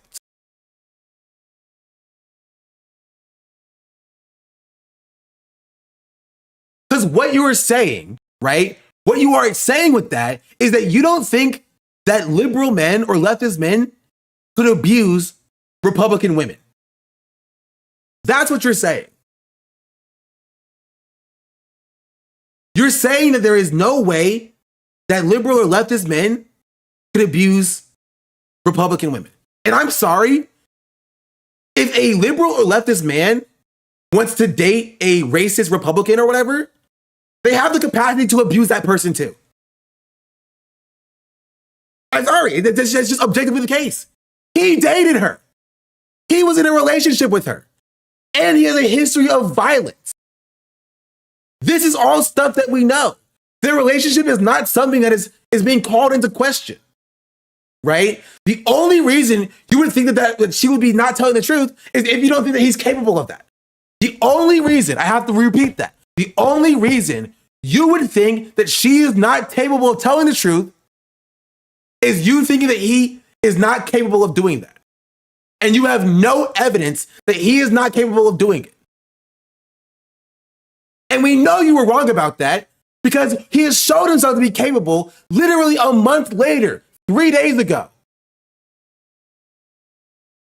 3 days ago. Being accused of rape from somebody in this article. So for some reason, y'all didn't think that he was capable of assaulting, right, or abusing this other woman. But now you think he's capable of it, right? He wasn't capable before, but now he's not capable of it. Right? He wasn't before, but now he is. What changed in a month? Right? Oh, now this new person, this new allegation, which isn't new, but I'll come back to that in a second, right? I will come back to that in a second. But this other person, right, is more credible, right? She has no incentive to lie. Like, not like the other lying B word, that other lying B word who was trying to take down with a great man with a false accusation, right? We found our perfect victim. Like, I'm sorry. Somebody who is capable of raping somebody, breaking into her house and raping her, is also capable of physically abusing his other partner, Republican or not.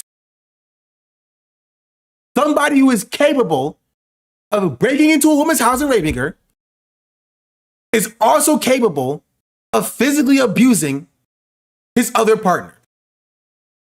And a lot of you need to go and do genuine introspection. Genuine introspection about why you didn't even consider that being to be the case. You didn't give it any time of day. Before even the article even dropped, before even reading the article, it's like, nah, this must be fake.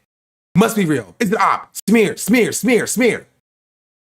You couldn't even give it 2 seconds of reading it as if it genuinely could have taken place. Because you don't think that Graham Platner was capable of it because you liked him, because he was a good guy for you. And that's disgusting. That is genuinely disgusting. It's gross and nasty.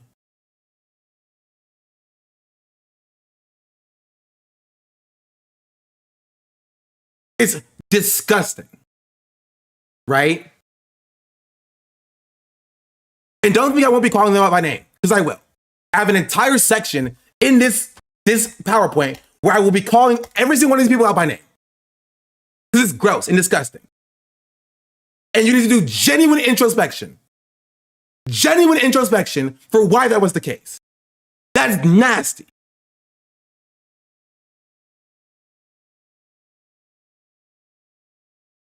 And you know what? I won't even get to these. Because these are other things. If we have time, we'll get to it. These other two things. But he was dropping slurs.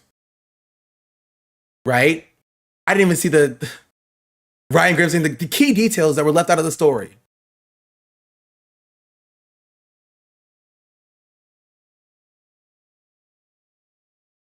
We'll get to it afterwards.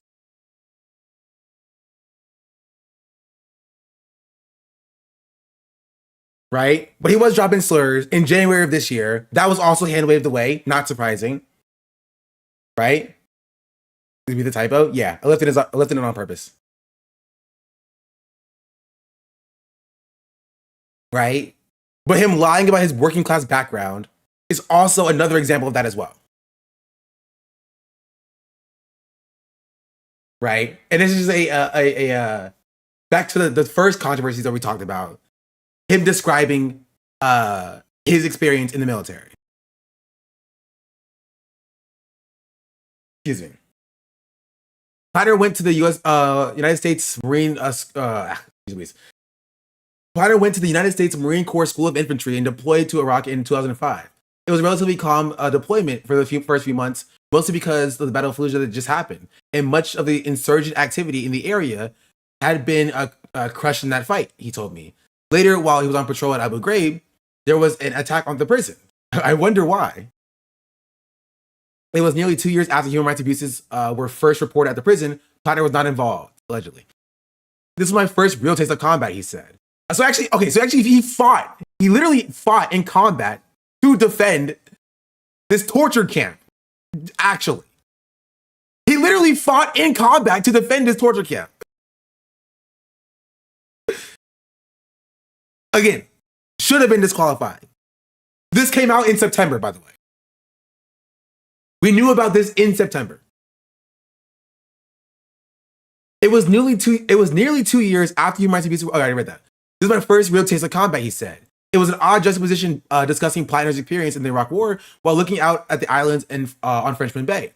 I loved infantry combat, he said. It was like this kind of high-stakes game. The game, he said. It was like this high-stakes game where everything you do matters and you need to make decisions under immense amounts of stress that are going to impact both your life, but more importantly, the lives of your men. It's a game to him. I have more stuff planned. I actually have an entire doc of stuff that I was supposed to put in this section, but I just did not have the time to do it before a stream. But this is just one example that was just like gross. People defended, by the way. But speaking on that front,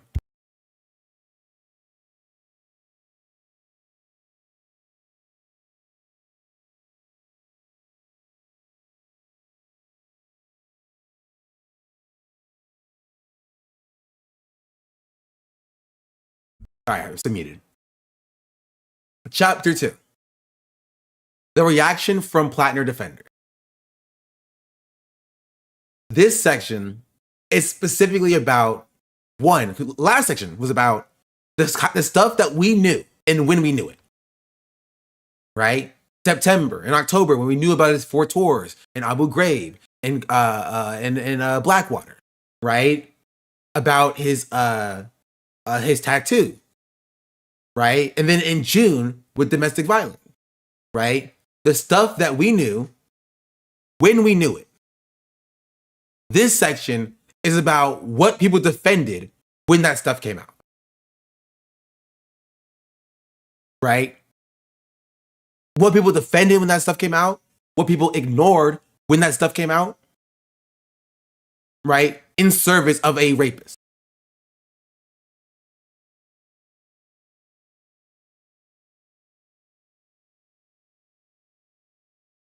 We're going to start with the tattoo. And how this is how people defended Graham Platner in a Nazi tattoo when he got it. It's just a few. This isn't even the totality of the defense. Right? We'll get to Anna Kasparian. That's a separate section. Right? People who defended after the fact, it's a separate conversation. Right? This is about people who have now potentially changed their minds, except for Breaking Points, apparently. Apparently, Breaking Points is also defending it still. For something. Right? It's like, this is defense. Like, Breaking Points doing this is defense. Politico and Platner assault story left key details out. That's defense.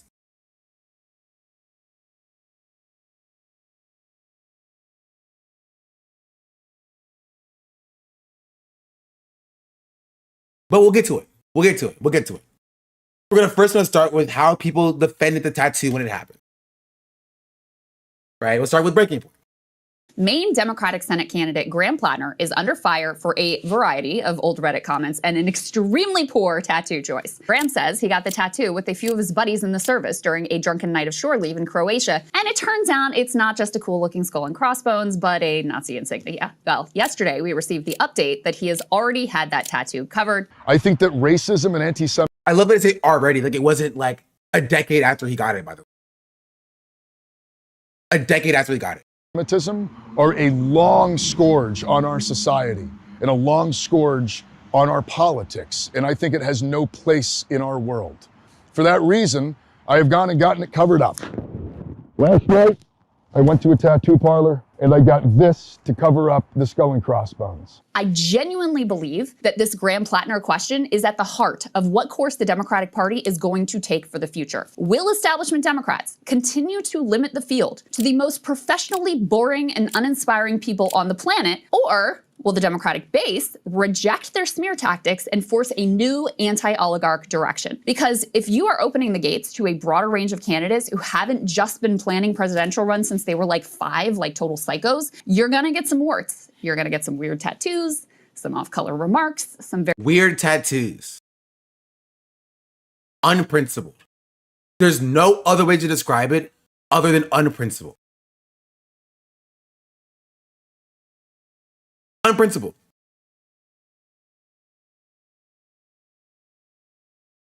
It's gross. very messy life trajectories. The reward, though, is you get a party that doesn't give America the ick. But if the Democratic establishment is able to get us to abandon Graham, they will use this playbook over and over and over again on every candidate who poses even the slightest challenge to the pro-oligarch consensus. He was calling for Grandpa to drop out, by the way, yesterday. I wonder what changed. Whoa, what's this day so different, you know? Defending Graham Platner through everything else only for yesterday to be the one you call for him to drop out. Right? But all that stuff, other stuff is still true though, right? It's just a smear campaign. They're just trying to smear him. Right? It's just still a referendum on the Democratic Party. Come on. Come on.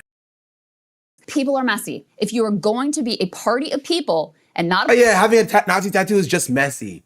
Who among us doesn't have a Nazi tattoo? Party of creepy skin robots, you're going to have to live with some dirt, or in this case, some ink.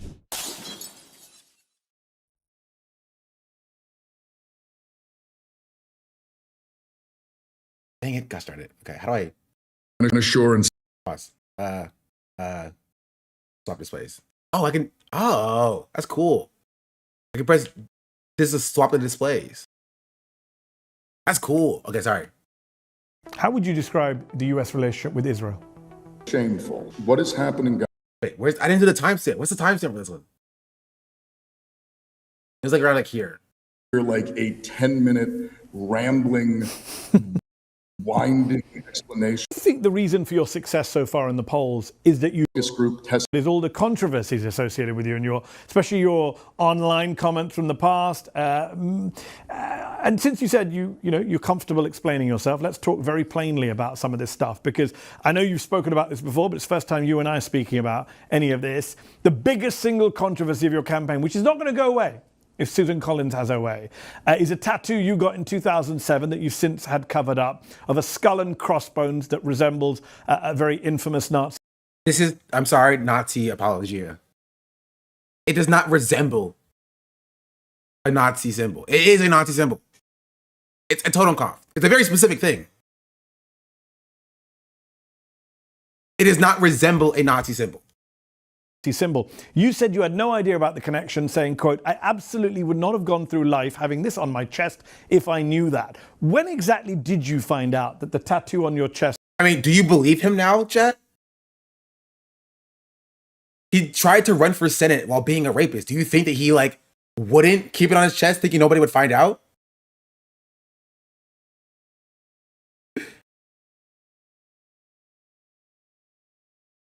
He thought he could hide being a rapist and win an election. Like, you think he wouldn't try to think he could hide a Nazi tattoo?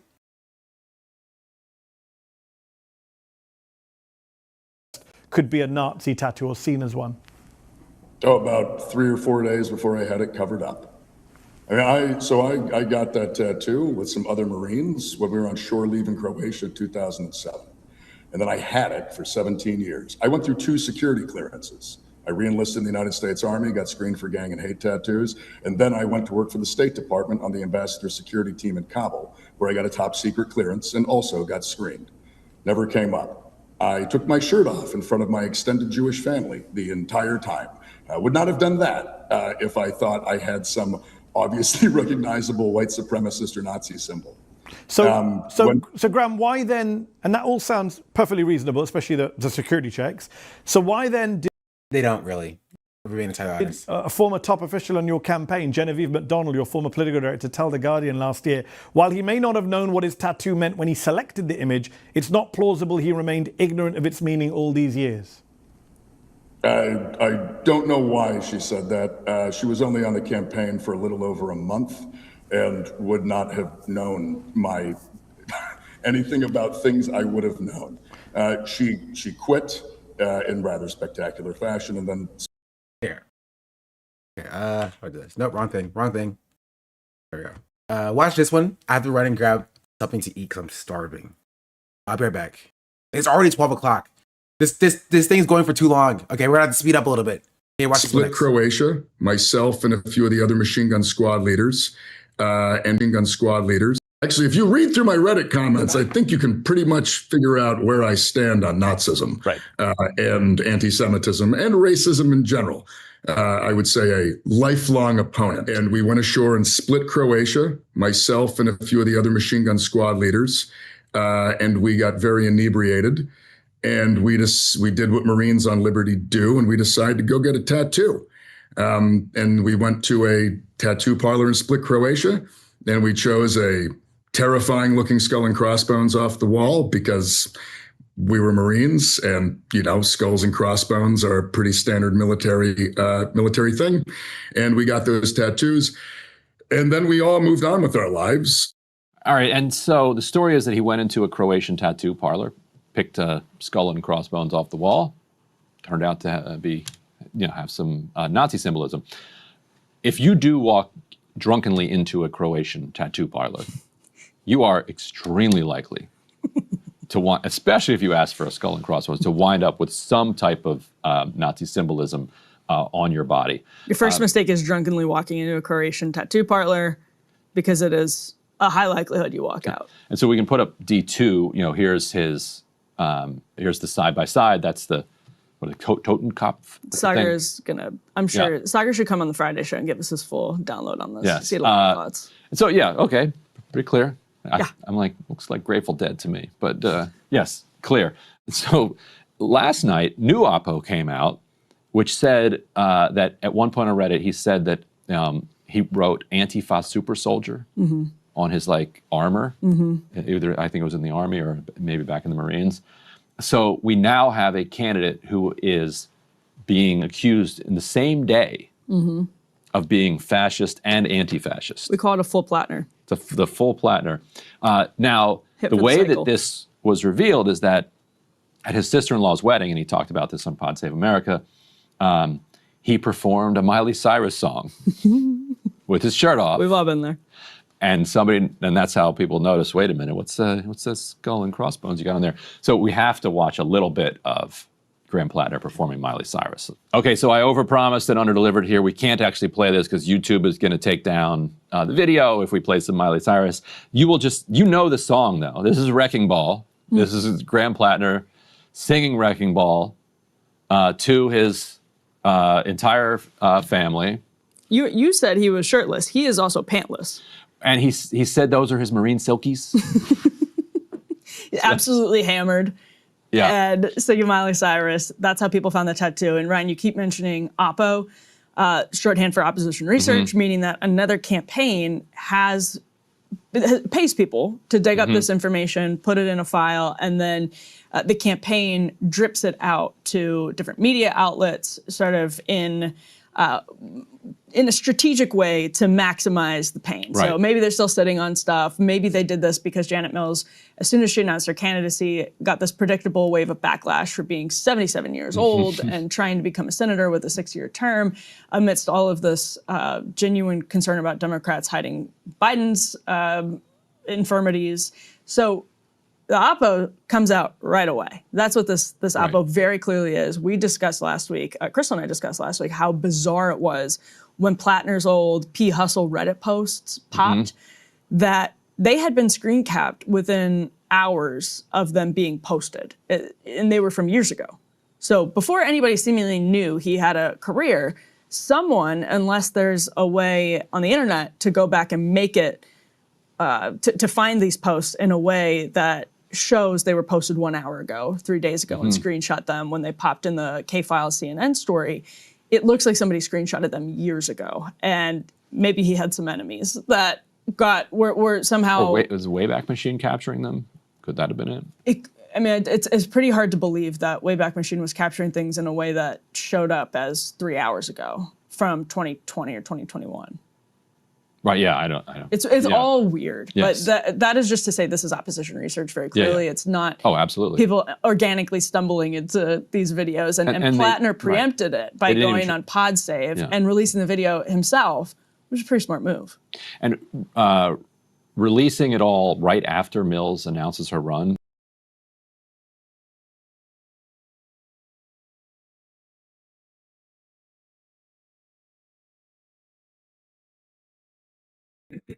Sorry, I'm back. I'm sure Breaking Points was like, man, maybe we should have a little bit more of a critical analysis of Graham Platner. Right?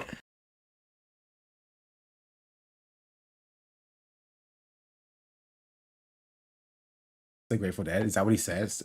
Okay, hold on. How far back do I go? A minute?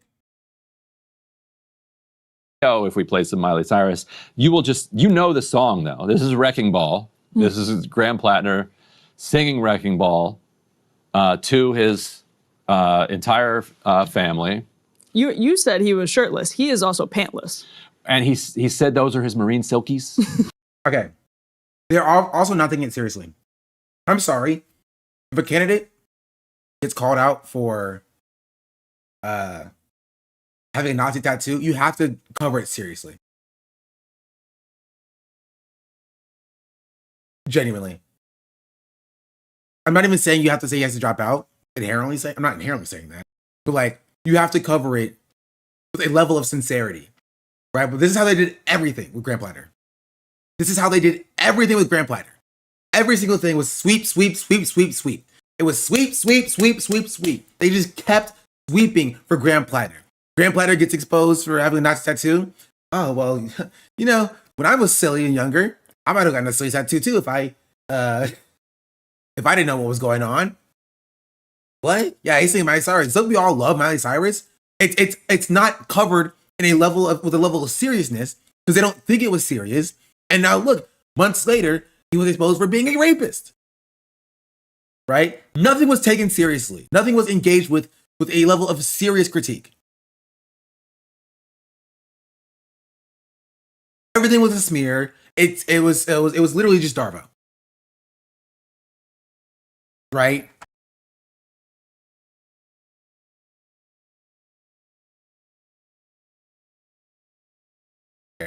I'll save that. I'll get back to that later. Absolutely hammered. Tiger should come on the Friday. His mistake is drunkenly into a skull and crossbones. All moved on with our lives. All right, and so the story is that he went into a Croatian tattoo parlor, picked a skull and crossbones off the wall. Turned out to have some Nazi symbolism. If you do walk drunkenly into a Croatian tattoo parlor, you are extremely likely to want, especially if you ask for a skull and crossbones, to wind up with some type of Nazi symbolism on your body. I'm sorry, that's insane. That is literally insane. That is completely insane. Right? it's completely insane, right? For like a leftist journalist to say, to not then follow it up by saying, and that is insane. That is a crazy thing. I wonder what his thoughts are on Hexet's tattoos. Great question.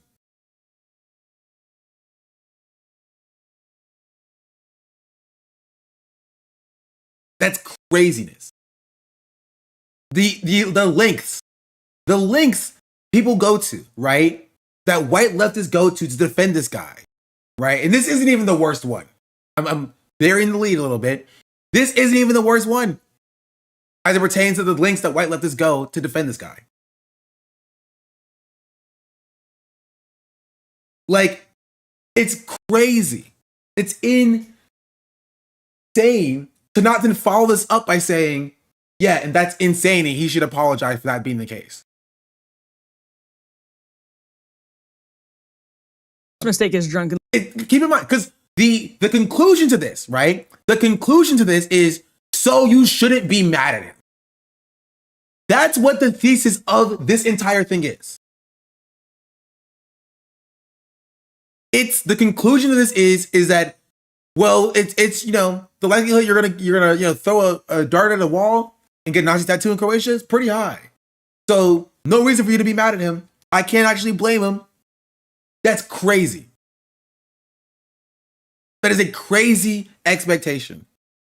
It's wild that, I'm sorry, is literally never extended to black people.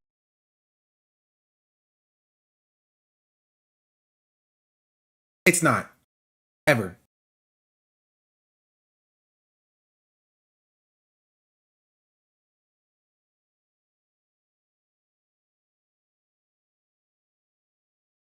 Keep in mind, the Breaking Point's audience called Chris Rabb establishment for not wanting to defend this guy. Keep that in mind. The Breaking Point audience called Chris Rabb an establishment liberal for not wanting to defend this guy. Walking into a Croatian tattoo parlor because it is a high likelihood you walk out. And so we can put up D2. Here's his. Here's the side by side. That's the Totenkopf. Sagar's gonna. I'm sure Sagar should come on the Friday show and give us his full download on this. Yes. See a lot of thoughts. So okay, pretty clear. I'm like, looks like Grateful Dead to me, but yes, clear.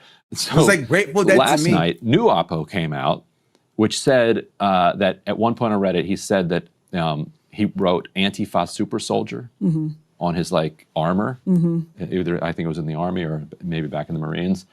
So we now have a candidate who is being accused in the same day of being fascist and anti-fascist. We call it a full Platner. The full Platner.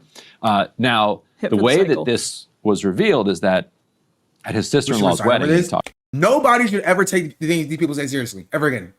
I'm sorry. You are not able to be objective. This has broken people being objective. There is zero objectivity here. Zero principality here. Zero objectivity here. It's full team sports. And we know, we can speculate for everybody else what it is. We know for Ryan Grimm, it's because he's white. All right? I can speculate why this is the case for everybody else, but we know for a fact that for Ryan Grimm specifically, is that he's white and they were friends.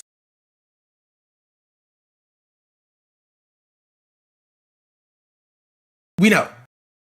Because Ryan Grimm was doing identity politics for Graham Platner. Right? Going as far as to say almost that people that don't like Graham Platner are only doing it because they hate white people. That's basically what he said.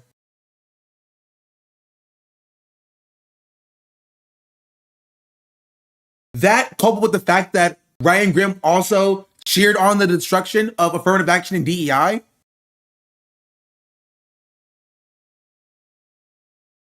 I'm sorry, there is a very clear conclusion that can be drawn by that dynamic.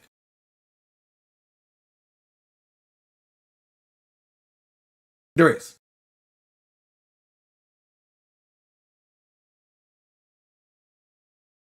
What? Bro, chat.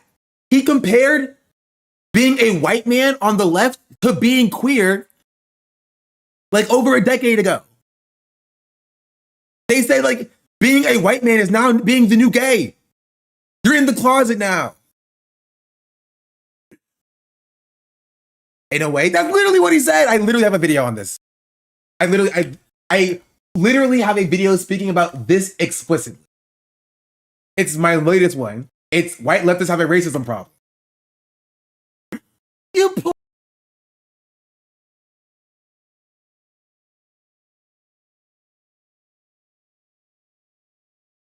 where's it at? Occupy a very specific role in the political that is it. Let's continue with this conversation. The reverse for liberals, it's like this is a like and talk to people like why are people so aggressive to confront bigotry against this conversation all over Chris Rabb for it? I think this is an important and needed conversation to have. That's one reason that I'm glad that Platner's in the race, because he's forcing this conversation. And you can't, I don't think you can kind of force people, you can't force it back in, but what you can do is have that conversation. Like, and talk to people like, why are people so passionately supportive of Platner? Tease it out, yeah. And then get from people like, why do you hate him so much? Like, what is it? Like, because for Rabb, and for I think a lot of others, it's just aesthetics. It's like that he looks like somebody they don't like. I think that's correct. I mean, that's why one. Bro, you dog, suck my nut. Genuinely, like what Chris Rabb said. If you didn't see him, because he is white, right? Yeah, is that Steam? It's a flip side of back in the early 2010s. Yeah, and 2000s, when the gay rights movement was gaining steam. What the Barney Frank argument? What people discovered, is that you've got a gay uncle. You're like, listen, Chatter. You can call me a liberal. You can't call me a liar. Call me a liberal. You can't call me a liar. You actually, once people started coming out of the closet, the Andrew Sullivan argument. Yeah, once people started coming out of the closet, like, oh, that guy's gay. I love that guy. He's great, and my life is fine around him. This is the reverse for liberals. It's like, this is a white guy, and he's actually pretty nice. A big burly combat vet. Big burly combat. Also, you peeped that he called Chris Rabb a liberal here, by the way. Chris Rabb, but like that's it, right? He said back in the day, people had bad thoughts about gay people, but then they realized they had a gay like uncle or whatever, and was like, oh, gay people are cool. Yeah, but now they're doing that to white people. Now imagine replace gay with white. Not so funny now, liberals. Like, that's literally what he's doing. He's literally comparing like gay people and the treatment that gay people got to white men. Your partner kind of proved his point mute. It's actually moot. M-O-O-T, not mute. But I understand what you're saying. We got time to mention that Ryan is a lab leak truther. I think it's a perfect time to mention that. Anyway, sorry. Focus up. Sorry. I got distracted from the actual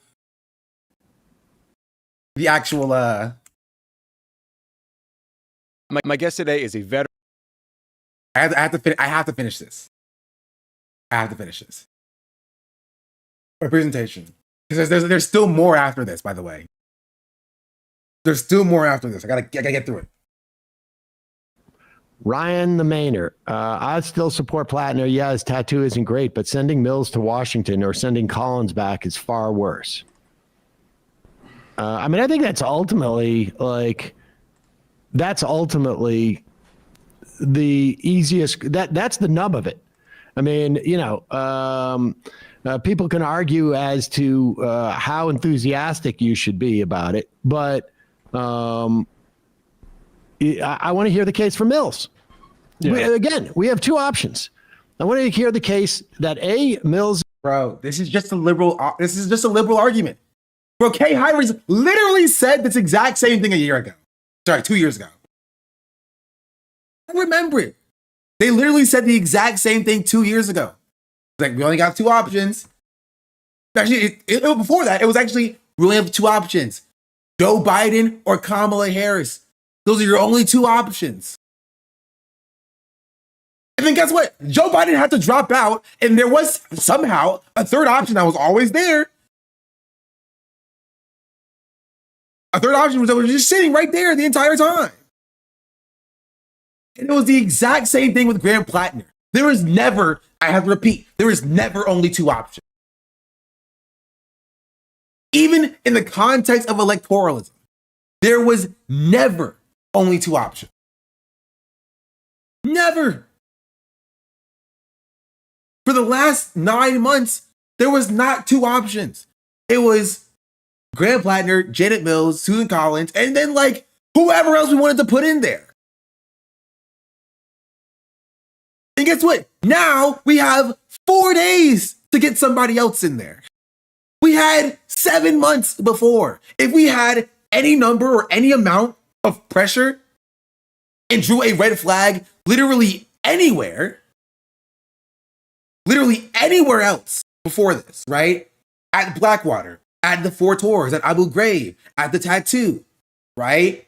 At the June, right? Domestic violence, right? At the slurs, at the Reddit history. If we drew a red flag literally anywhere, we would have had way more time to replace him with literally like somebody that could have been equally as good. I'm sorry, I do not believe that there's literally nobody else in Maine that could be the person. If that's the case, if Graham Platner is genuinely the best that Maine has to offer, we need to cut Maine out of the union. If Graham Platner is objectively the best Maine has to offer, Maine gotta go. We gotta give Maine to Canada or something. Right? But I don't believe that's the case. That's been the case though. No, it's not. There is somebody else. I promise you, you can find someone who's not a rapist. Because that's what we're trying to do now. Find somebody who's not a rapist. So we're already doing that. Right? People are writing for Troy Jackson. I mean, Maine has to go? Oh, okay. They're arguing 100% of people in Maine are rapists? Apparently, that's the new thing. Apparently, 100% of people in Maine are rapists. And it can never, ever, you can't find anybody that's not a rapist in Maine. You can't find anybody who's not a Blackwater mercenary in Maine. You can't ever find somebody who's not then done 4 tours while knowing that it's bad, was a guard at Abu Ghraib, and who doesn't regret their service in Maine. That person doesn't exist. The entirety of Maine is just Graham Platner, apparently. And I don't believe that. I never believed that. It was never about Graham Platner as a person for me. Right? I have been saying this consistently, right? I think the policies can win no matter who the candidate is, which means we should be able to put a candidate that actually represents us, that is not a rapist, that's not a 4-tour Blackwater mercenary, that's not someone who doesn't regret their service, that's not someone who says slurs, right? But the issue is people didn't want somebody else. They wanted that white man. They wanted that white man because of what he represented. I've said this consistently. It's not even about Graham Platner as a person. It's about what Graham Platner represents. They were using this as a referendum, right? On wanting to win back white men. And I'm not making this up. A bit of a spoiler, but the person who told Graham Platner to run, the person who was behind Graham Platner's run originally, is the person who said that, by the way.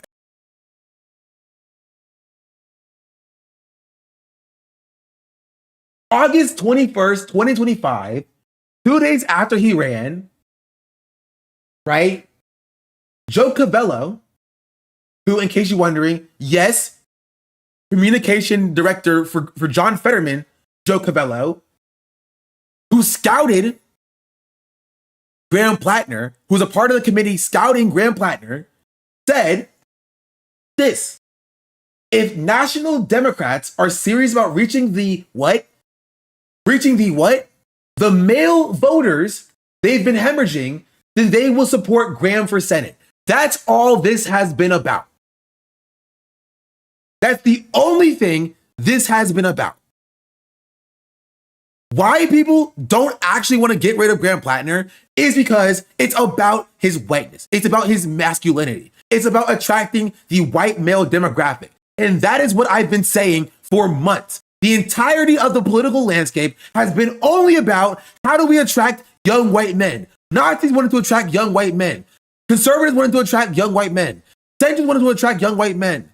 Liberals wanted to attract young white men. And guess what? Leftists as well wanted to attract young white men. It's identity politics. It's always been identity politics. It's always been based on identity politics. But it's these same people who've been yelling at us about us being politics based on identity, right? Who've been doing that for Graham Platner this entire time. Graham Platner is not special. His policies were not radical. He was not saying anything unique or specific. There is no reason to do 9 videos on Graham Platner and none on Chris Rapp. 0. None. Absolutely none. Except for what he stands for as it pertains to whiteness. And that is what I want you people to understand. That is what I want you to get from this entire thing, right? You are too closely adhered to the superstructure of whiteness. That is all it's been. It's all it's been.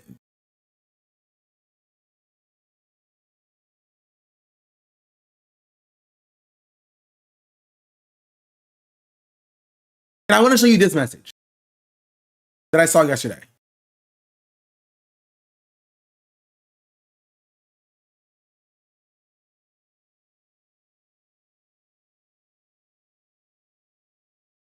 When it's talking about the FT Signifier's video. Right? When FT Signifier was rightfully calling out this dynamic, feels like Signifier is focusing a bit too much on race here and missing a broader picture of working class themselves and how they feel. How they feel. How they feel. They don't view black people as working class. They don't view black people as a part of the movement. Black people are not a part of the movement that these people are trying to build. They're trying to build a movement headed by Graham Platner. And they will deny this all the time, over and over and over again. And you saw it when Hassan watched that video yesterday, and all these chatters put up a bunch of different question marks. I'll show it to you. I'll show it to you. I saw it. I peeped it. I watched it happen. When everything about it said that exact thing, everyone was like, what? No, what? No.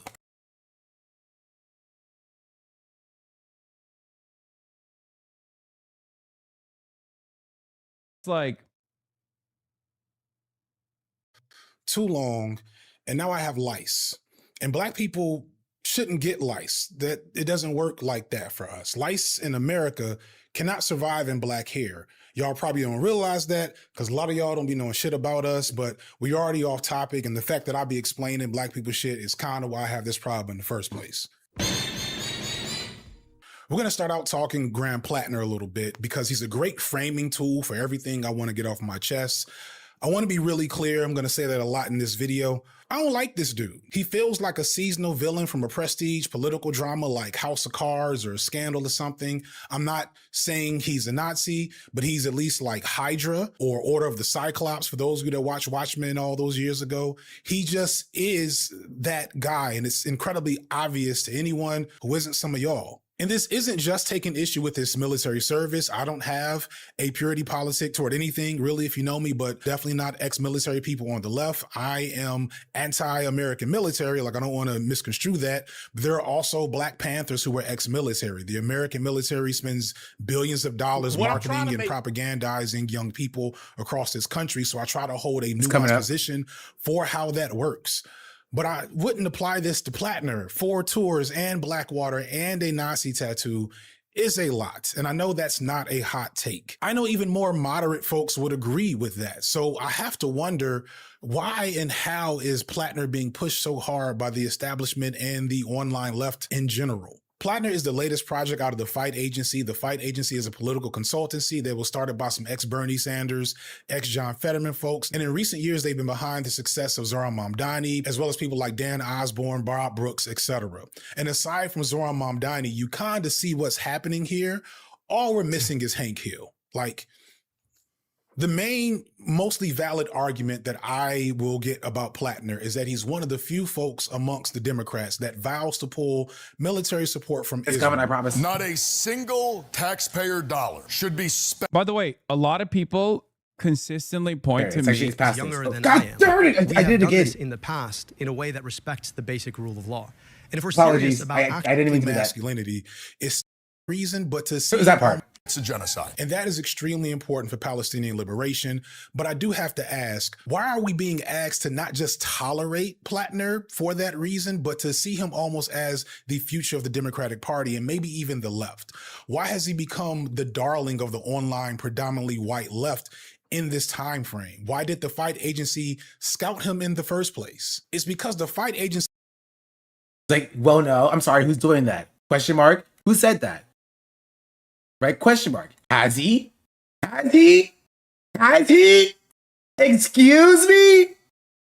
What do you mean, has he? Yes, yes, he has. He knows that this image of white... No one said that.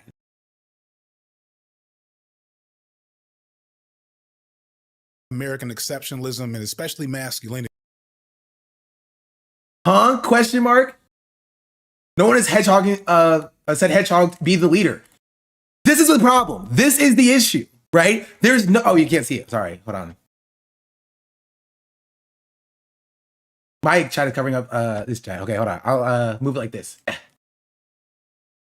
Right? Who said Platner is the future of the left? Literally everybody. Is still none of us are saying that. Amongst yes, you are. See, this is the problem. This is the issue. Everybody is saying that. Everybody is saying that. I don't buy that framing, but okay. Who has said that? I don't think I've heard anyone say that. They're wrong, objectively wrong. And that's the problem. And that's the issue. Is that Black people will be very open about telling you exactly what's happening. And you are like, I don't see it actually. I don't see it. I don't see it because you're fucking dumb. I'm sorry, you're fucking stupid. You're stupid. Right? And when Black people actually give you the answers, right? When they tell you the things as they exist, it is literally gaslighting.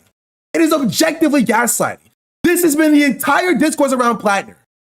That's why I wanted to show you this entire presentation, which I'm not done with, by the way.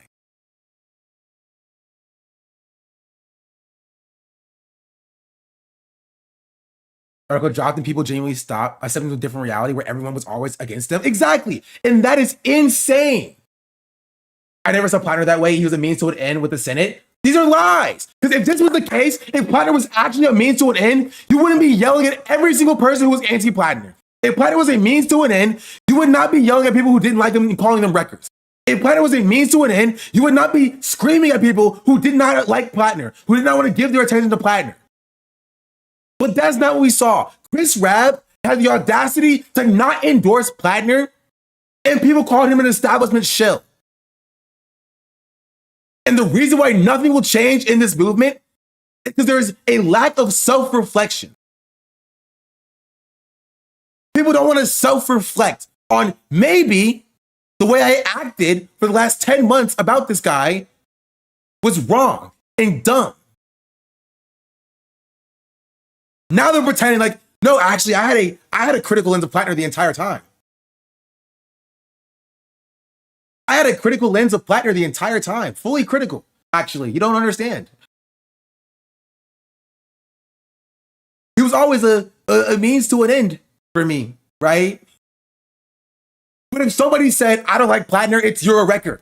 You hate power, you're a wrecker, You hate him because he's a white man.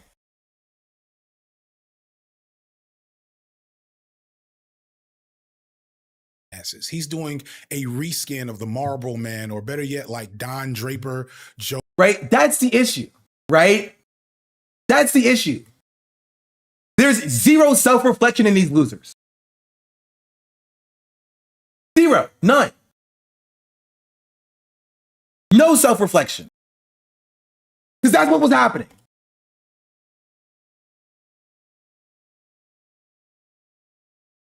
That is objectively what was happening.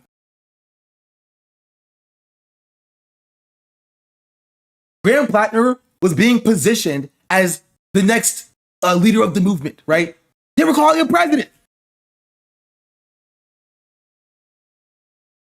Right? So we can never address how whiteness plays a role into how people support who they support and who they support if they will never even address the fact that they were doing that in the first place. How am I supposed to correct, right, the way that white leftists threw their support behind Platner when they are claiming that never happened? How am I supposed to contrast the way Graham Platner was treated versus like Chris Rabb if they would be like, oh, I never treated Graham Platner like that anyway?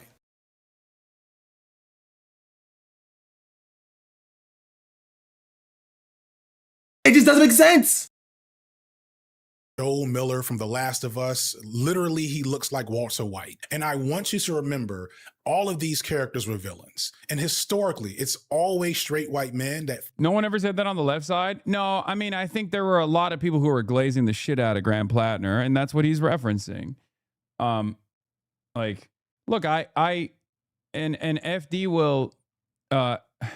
will attest to this, both in private correspondence, but also my public statements, that like I always hedged my right, but keep in mind, as soon as Hassan said that, I was like a bunch of yep, FD's correct on this, yep.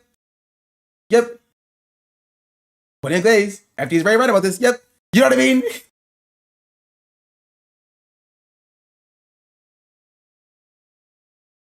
So I have on the screen, I'll say this, when we pushed back on Platner, a lot of people got banned in the Sunshine for real criticism. And as someone was living around and defending and championing Platner was the last straw for me. I was watching this leftist entertainer I saw it years ago. I remember we shared like that same chat as well. I mean, it was happening to me like up until like last month. Right? And I know because I have the screenshots. I shared them in my Discord. I want to see if I can find them. Hold on. Let me go to my screenshots folder. Pictures, screenshots.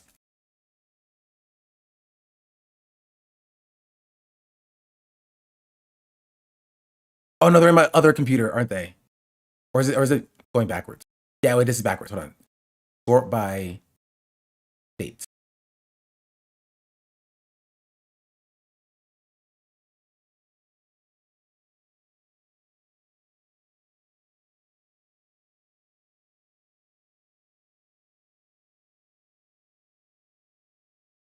Tell me what this article claims any of the other 5 women are claiming. The smooth brain 8-pole chatters here saying that there are 6 women being ignored. What are the consequences? What of consequences here is being claimed by anyone other than the operative? The operative. Look at that. I'll finish this off in a second. Hold on. Now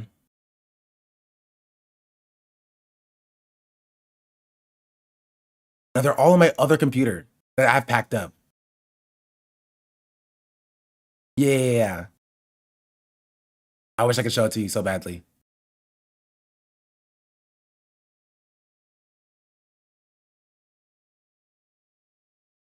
What does operative mean? We'll get to it in a second. Right? But that's the point, right? Is that people are pretending like this dynamic didn't exist. Right? The point of this is that people are pretending that like this dynamic did not exist, that people weren't glazing Platner, right? People pretending like, no, I always had a critical eye of Platner, actually.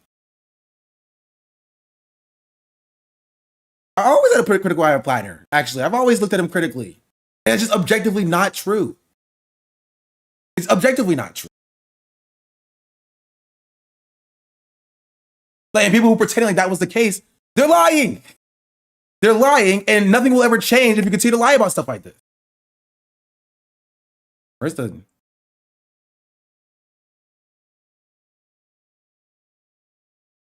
thing at? Hold on.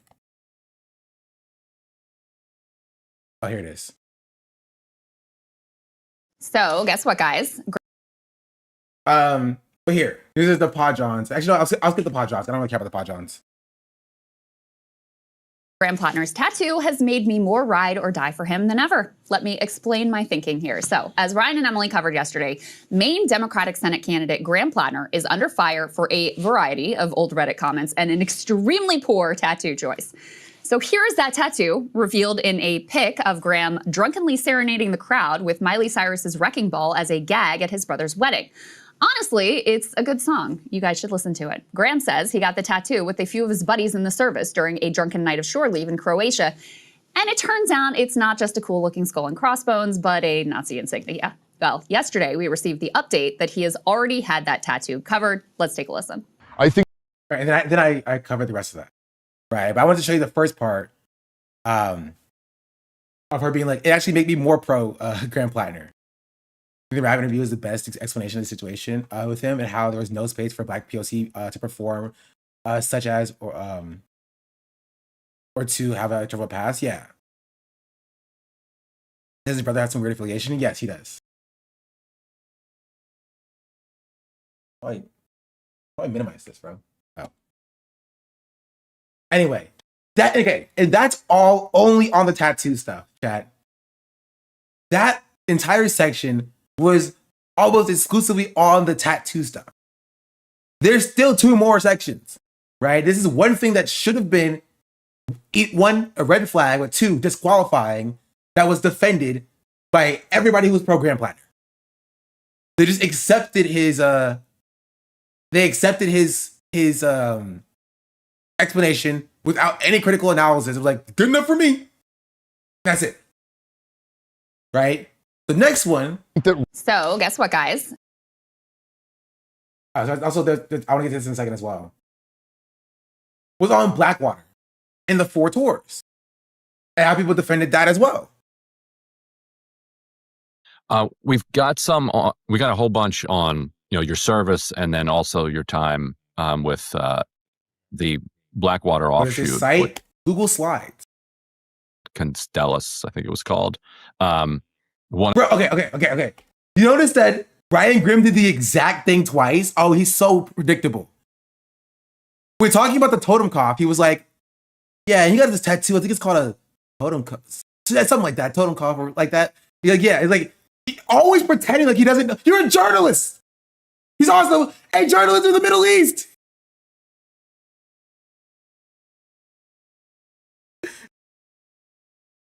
He did the literal exact same thing with the last defense video from Platner. He just I tell you, Platner makes people turn their brains off, right? I don't think we got to the Majority Report one, but there were people who were like, totem cough? I never heard of a totem cough before. I had no idea what that was. I just had no clue. Turn their brains off to defend this man. You should be embarrassed. One of them, so from Halal Flow says, how does someone with your worldview end up working for Blackwater? I think a lot of people on the left would find that helpful to hear. They're worried you might be another Fetterman. Man, Fetterman is haunting. There's a lot of trauma. I feel it too. There's a lot of trauma there. He says, but I don't think you are. There were already signs of who Fetterman was when he was running and caving to DMFI, pro-Israel lobby. Yeah, not to mention that whole incident where he tried to murder a random black guy in his neighborhood. Not mentioned enough. There was that as well. Maybe not mentioned a little more. He said you touched on this a bit during your last appearance on the show when you talked about your U.S. military service, but we didn't go into much into this the State Department security contractor. So, who did you work for? What and why? And for people who are skeptical of American empire, why should that not be disqualifying? So, I never worked for Blackwater. This is I've been, I see this everywhere, and I'm always like, oh, for God's sake. The company that we all know is Blackwater, the one that Jeremy Scahill wrote about back in the late 2000s.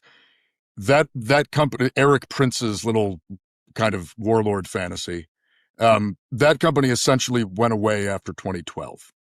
And it was sold. I forget who bought it. There were several iterations afterwards, similar, same facility down in North Carolina. And this is something that I think gets lost in all of this. The State Department has contracts for high threat security. They don't they don't do it in-house. And also keep in mind, he's like high threat security. Like he's like, again, he's using. Also, again, I've always been a proponent of like the language you use can tell a lot about who you are as a person, right? And the language that he uses when describing his military service is just pro like American imperialism. It just is. It just is. The contracts were written with very specific requirements about what kind of training people have to receive, what kind of background they have to have. It's all around combat backgrounds, combat arms, special operations, infantry, that kind of thing. And so they've maintained those contracts. There were only a few companies for a long time who could meet any of those requirements. Triple Canopy, Blackwater back in the day, and then the Academy afterwards, Z, SOC, SMG. There were a number of these outfits, and because they were the ones who had the training facilities, they knew how to meet the contract requirements. There's a story in all of this that I think often gets lost, which is that after Blackwater folded, hedge funds started buying all of it up. And because they saw, they said, this is not true, by the way. One, he said Blackwater 3 times. He did. Yes, this is true. 2, this is also not true. Essentially saw like if you can have all the companies, then you, and they're all just like nodding along. He's lying. These are like respected journalists and leftist commentators, and also this person here, I guess too, right? He's not telling the truth. He's literally lying. This is not how it happened at all. And nobody jumps in to say, actually, that's not true, right? As I mentioned, it's irrelevant mostly. Yes, at that as well. It's also irrelevant, but he's also lying about it, right? Hedge funds did not start buying up Blackwater after Blackwater folded, right?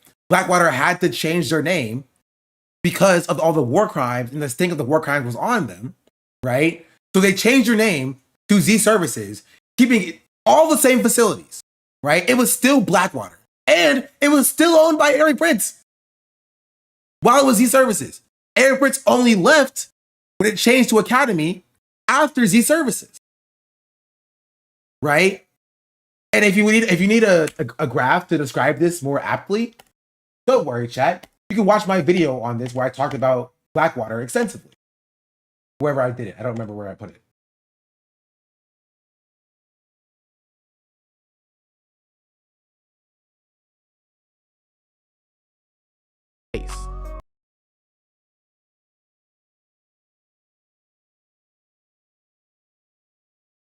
Right? Blackwater then turned into Z Services. All of Blackwater's subsidiaries turned into Z Services subsidiaries. They just changed their names, right? And then Z Services turned into Academy, and then Academy combined with Triple Canopy to become Constella's, and that's who Graham Platner worked for. So technically, he worked for Blackwater, Z Services, Academy, and Triple Canopy. He worked for five different defense contractors rolled up into one. That's what happened here. And so he's lying when he said, I never worked for Blackwater, and these leftists let him get away with it.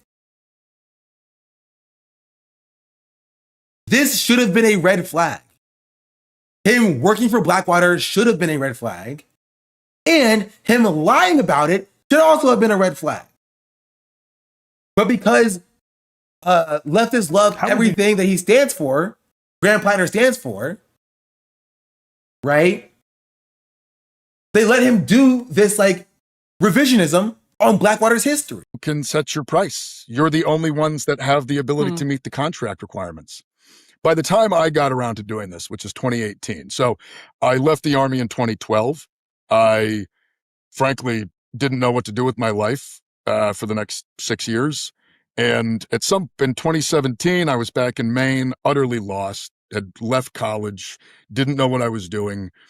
But I was fully qualified to go work for the State Department in Afghanistan.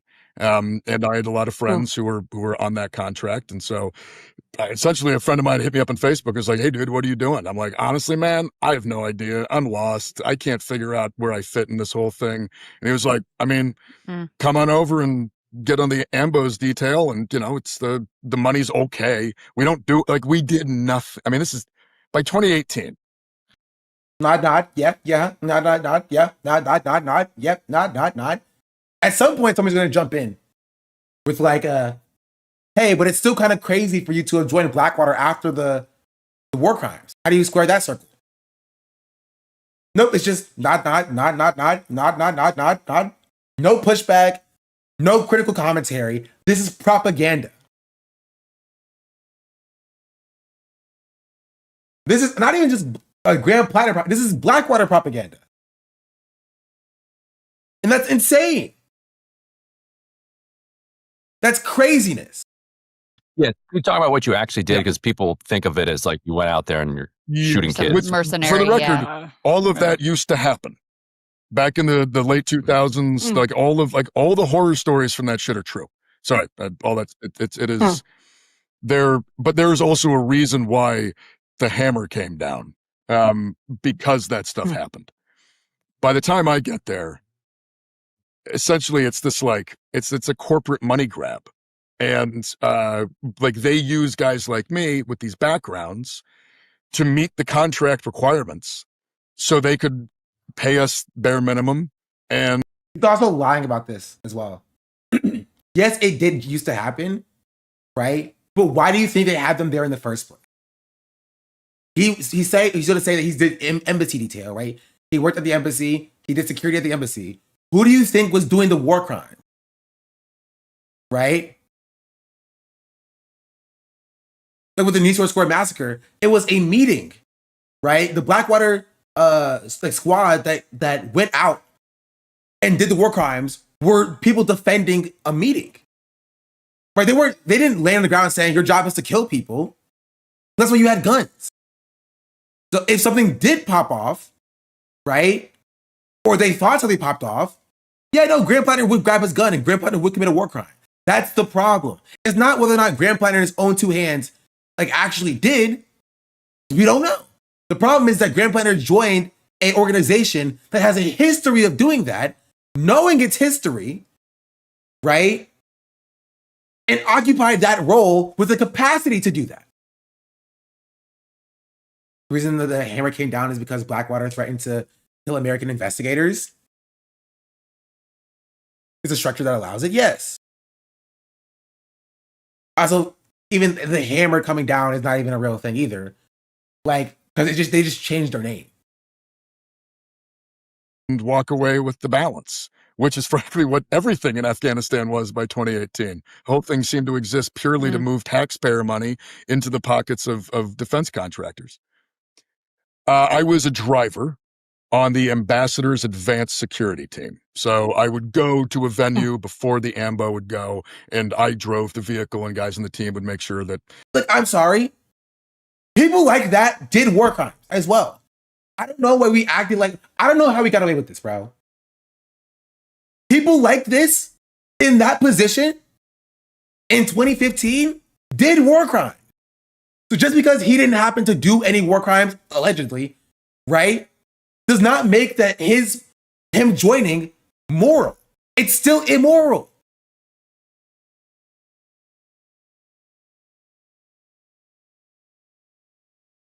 Jobs trying to victim blame racket card.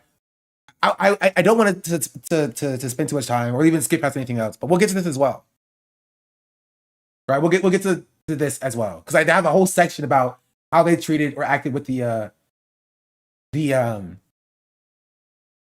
domestic violence and sexual abuse allegations.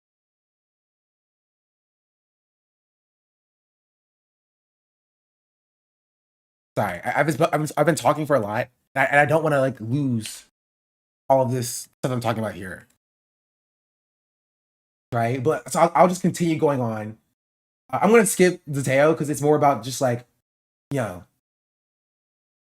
basic defense of the military stuff, not defense of Blackwater. I want to get to the majority report and then we'll get to the other stuff, which is worse. We'll take this video. We'll take a break for like 2 minutes.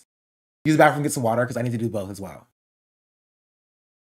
And so I watched a guy who was a combat arms guy put it in the thing, and the list popped out, manager at McDonald's. And there's nothing wrong, I want to state, with being a manager at McDonald's at all, period. End of story. But if you're given the choice, like I'm going to go make $15 or $20 an hour being a manager at McDonald's, or I'm going to take a $130,000 cush office job with benefits at Northrop Grumman, what choice are you making, right? And maybe you wouldn't make that choice. Maybe you'd make that choice on principle. But this is just defense contractor left. This is just defense contractor left position, right? You remember when everybody laughed at that one trans girl in that one video, right? The one trans woman in that one video for the comedian who was like, "I work at like Lockheed Martin," and everybody laughed at how insane that was, right? But it's fine for Graham Platner to do that. Right? We all laugh. Hassan plays that video, right? The drone pilot, like more women drone pilots, and how insane that is, right? But when it comes for Graham Platner, he's small bean, right? He's small bean. He's small bean. And like, what would you do in that circumstance? You know, he didn't have much going for him actually, right? There's two separate stories here, right? There's one thing to even do that in the first place. And it's another thing to not be apologetic about it. And Graham Platner is not apologetic about it. He lies about it. There is no accountability. There's no acceptance. There's no self-reflection. There's no remorse. He lies. He lies and he lies and he lies. And you people let him get away with it. Leftists, let him get away with it.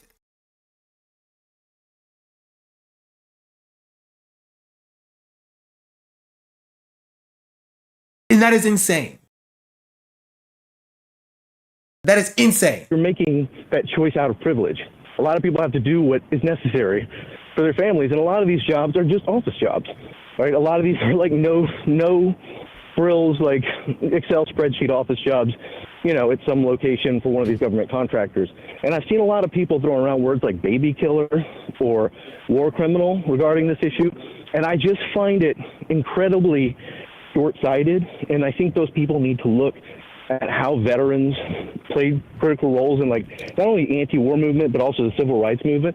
And to say that all these veterans, especially looking back at like Vietnam, all these guys that marched to the Capitol steps and threw their medals they would have had to earn in combat, probably killing people, throwing them on the steps, like you're going to get in between those people because they've killed people and say, actually, we don't want you here, you know? Like you're not going to give people an opportunity. You're not going to give this highly motivated, highly organized group of people that honestly we should be harnessing their here's put it this way. Here's why I'm very, very skeptical of that charge, because for two reasons. One, we know that he has written, and people, if they're really actually interested and invested in what was in his Reddit, they would know at this point, or they should know, that he wrote that his time in the military radicalized him. And this is just false. This is a lie. Like, just because he knew it was bad before he joined the first time. And we're talking about defense contracting after 6 years after he got out of the military.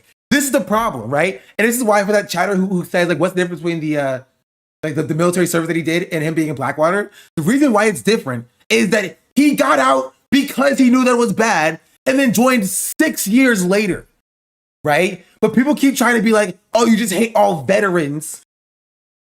You hate all veterans. You hate, he said he radicalized by his service there. Like, no, he was radicalized when he was 18 years old, when he was, I'm getting ahead of myself, when he was protesting it.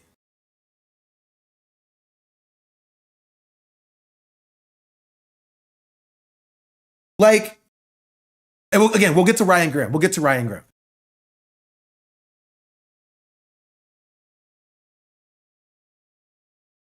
But like, that's the issue. That's the problem. Is that like, he knew it was bad. Right? And I didn't find this out from the Majority Report. I found it out from the New York freaking Times. When the New York Times, interviewed him and they asked him this question directly, right? The New York Times had a more a stronger reporting on this. Look. From the top down. It's bound to fail. It's bound to bring an immense amount of violence upon people who in no way, shape, or form are deserving of it. Because, we destroyed Iraq and we destroyed Afghanistan. And all the suffering, all the killing, all the dying, all the displacement, all of it we brought that. We, the United States, did that. And it is and that I'm ashamed of. The anger that I feel is for the people that sent me, who are frankly still the same people who are sending people off right now to go. But as I said it earlier, as I said it before, right? It's so super easy for somebody of his position to get mad at Susan Collins. She is his political enemy. It's way harder to get mad at yourself. It's way harder to get mad at his battle buddy or whatever. Why was the guy banned? What did they say? I missed it. Gosh darn it.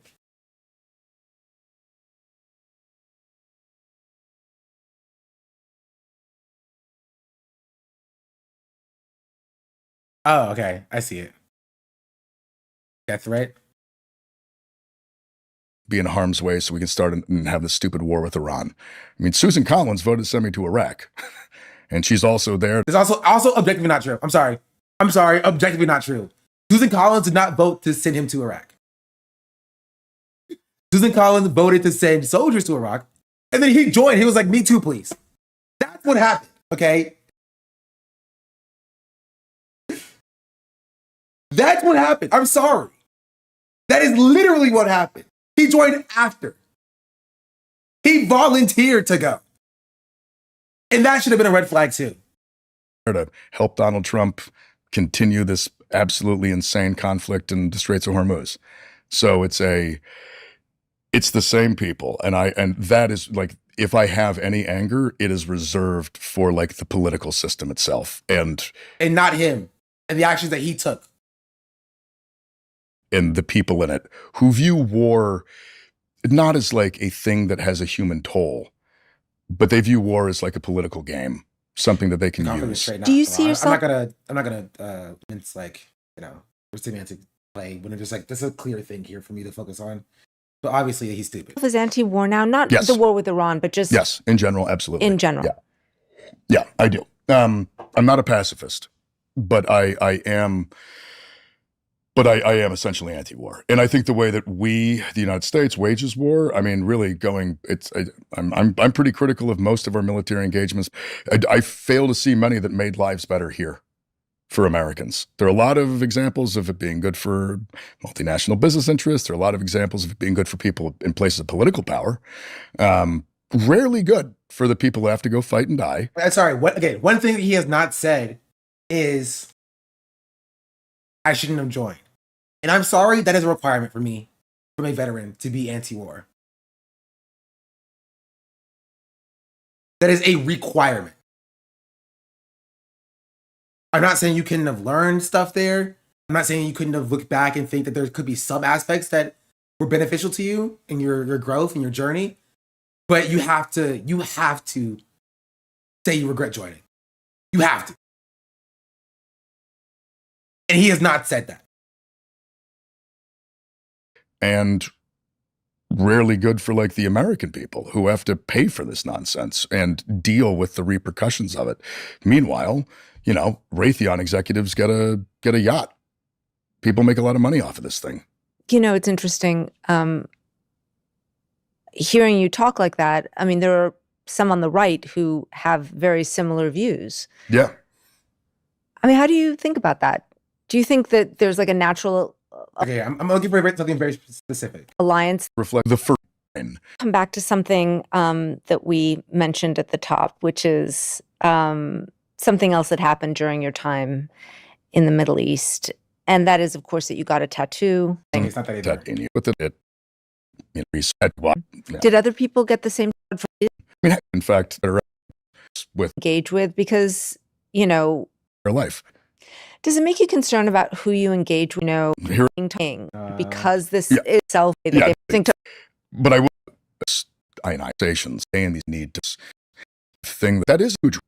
These about something else. There are controversial statements also on social media. Okay, actually, it's not this. I think it was actually before. I think it was actually before this. Here.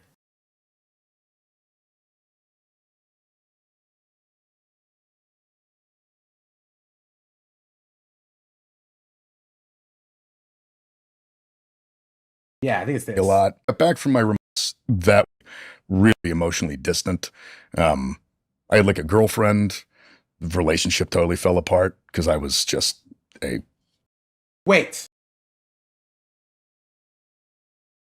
feelings, drinking heavily, really not wanting to engage with like feelings and emotions, becoming very emotionally distant. I had like a girlfriend.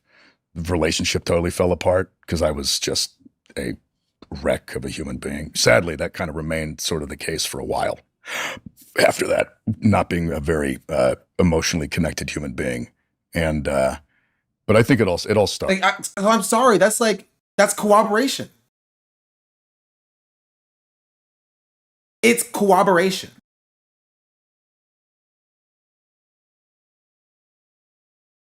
Actually, it's cooperation. Like, what do people talk about? Like, oh, there's no signs.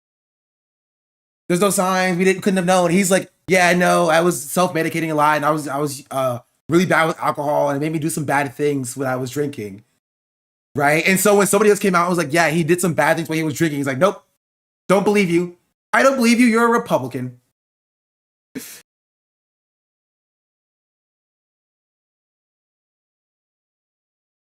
It's cool. Literally, okay. Genuinely, there are people who have been like canceled for less. There are people who've been canceled for less. Like there have been like people who've had like less like substantive allegations who have been like actually like canceled for that than like with Graham Platner. You know? Like rightfully so, obviously, but like the timeline is it's exactly there. He's literally like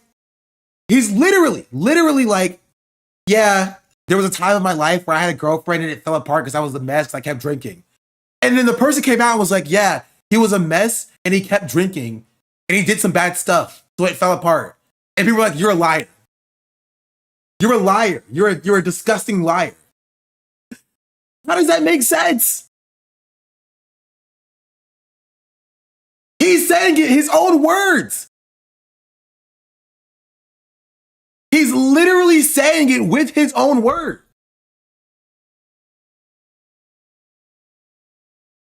I'm confused. Right? And so this is important. This is an important part, right? Because again, is there some instances of like false allegation? Yes, it does happen, right? But what you need to do when an allegation is levied is you need to take it seriously, right? And you look at the wider context about how this person behaved at the point of the behavior, right? What is being alleged. You know what I mean? That's like a very core part of like, you know, being like pro women and listening to people who are victims. It is a core part. Like, and it lines up directly. He was heavily drinking. His words. He was self-medicating. His words. He was a wreck. His words. So when somebody came out and accuses him of abuse during that exact time, right? Saying that he was heavily drinking, that he was a wreck, that he was self-medicating, that's corroboratory. It corroborates that.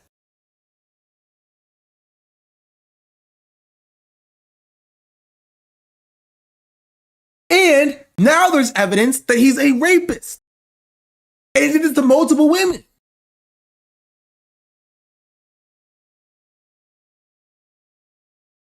So my genuine question, and we'll get to this next, right? I want to finish playing this as well. Maybe it's here. I don't remember. Right? My genuine question for people who don't believe the New York Times reporting with Fife, right? What will it take for you to believe her? Or will you just never believe her because she's a Republican? Genuine question. What will it take? If he comes out and admits it, will you still say like, oh, it was a smear?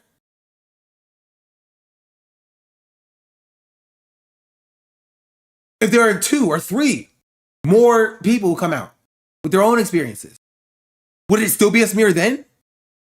Right? Or will you just never believe it because she's a Republican? Right? Can a progressive, a liberal, leftist man never assault, never abuse a Republican in your worldview?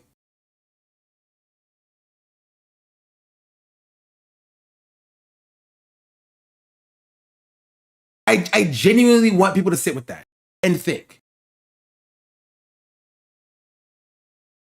Right? That a rapist man who is known for violence, whether or not he's capable of doing that to that person.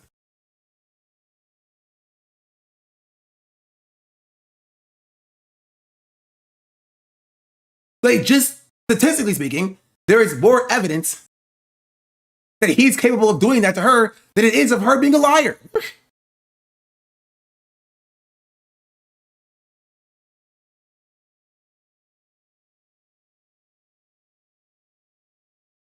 It just doesn't make sense. Right? But for these people, Graham Platner could never have done this because he's their golden boy. Right? Again, I'll get back to that in a second. Starts back. 2018, you go as a military, quite a few more tours. You go to Afghanistan. And then in 2018, you go as a military contractor to Afghanistan. Yeah, for 6 months. Didn't last very long. I mean, how had your views at that point evolved from that first letter that you wrote home to your mom to then? I mean, it's entirely. They had changed into something else entirely different. When I went back in 2018, I didn't believe in any of it. I went back in 2018 because I was broke and my left. Also broke. Oh, good call, Sarah. Also broke. I'll talk about this briefly, right? Briefly. Graham Platner moved back home in 2018 because he was being gifted an oyster farm. His dad gave him $200,000 to buy a house in 2017, by the way.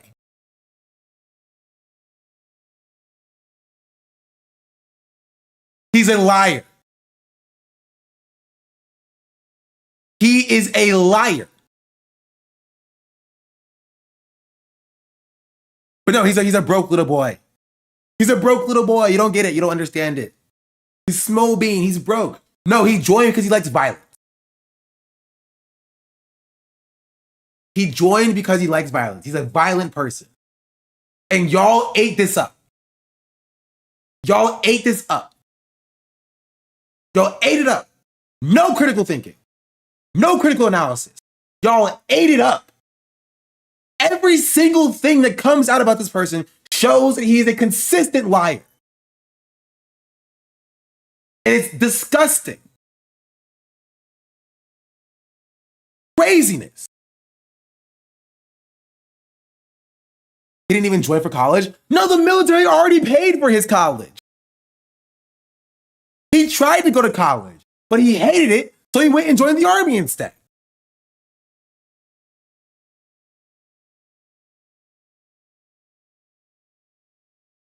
A friend of mine I went over that I made, and there's even.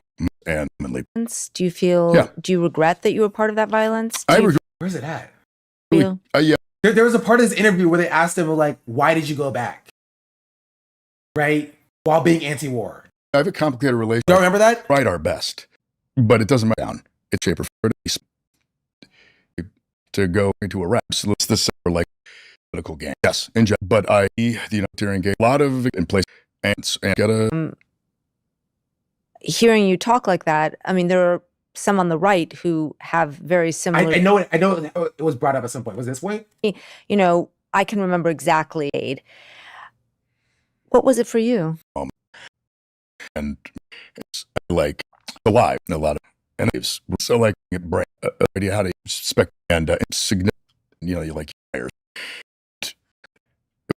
to be. I risk after that deployment, part. But when I got her drinking, very. There was a part where she literally asked him. He was like, in 06, 5. It wasn't my, and somebody showed. Very high conflict area. Whatever. I is more. And he's in high school. I'm trying to find policy. Certainly when the war in Iraq was kicking off. About you. Yep. 19. 19. And I want to ask you about your tours in the Middle East. You went to Iraq in 2005, is that right? Yeah. I mean, we were there at the same time. I covered Iraq from 2002, before the invasion, to 2010. Why did you want to serve? Because you were anti-war. You were out protesting the conflict. I just saw this post about you actually in Maine kind of protesting George W. Bush. I got dragged out of a Bush rally in, I think, November, December of 2002. I want to thank the people who take time, who work hard to make sure that the democracy is strong. Yeah, so it's a strange thing to sign up. I see, everybody says that, but like it never was for me. I mean, like, one, I wanted to be a soldier since I was about 2. I mean, I was singing the Marines hymn as like, I think I was like 4 or 5 when I first memorized it. And I don't know why that is. Like I don't come from like, I mean, we have a long lineage of military service in my family, but like my dad wasn't in the service. My parents were not enthused about my joining of the Marine Corps. But I always had an attraction to, I think, service, but I also had an attraction to adventure. And, in our society, we do very much sell militarism and war in this very romantic fashion about adventure and excitement. And then there's also, and I think you can probably understand this too, there is this weird attraction when everyone tells you that the only way you could ever experience it is to be there. I'm sorry, this is disqualifying. This is disqualifying. It is objectively disqualifying. Actual hashtag ad? This isn't a hashtag ad. He's doing a hashtag ad for joining. And keep in mind, he still doesn't say that he shouldn't have joined. He still doesn't say he shouldn't have joined. His biggest problem that he has is that he wishes the military was used for good stuff, It was a just war for him to fight in. Honestly, he's like one of the Americans who I wish we were back in World War II so I could have fought against the Nazis. But then he got Nazi tattoos, so maybe he's not one of those either. Like there is an American propaganda for the US military. Yes, he's doing it. He's doing the propaganda, you buffoon. He's literally doing the propaganda. That's why he's disqualifying. He's doing the propaganda right now. What he should be saying if he's anti-war is like, yeah, I thought these stupid things and these stupid beliefs what I was told when I was younger, and it was stupid and it was dumb, and I should not have ever joined it because it was stupid and it was dumb, and it was bad and it was dumb and it was stupid. Shatter. Why is he not saying that? Shatter. Explain yourself expeditiously. Why is he not saying that? Why is he not saying those words? Shatter. I'll wait.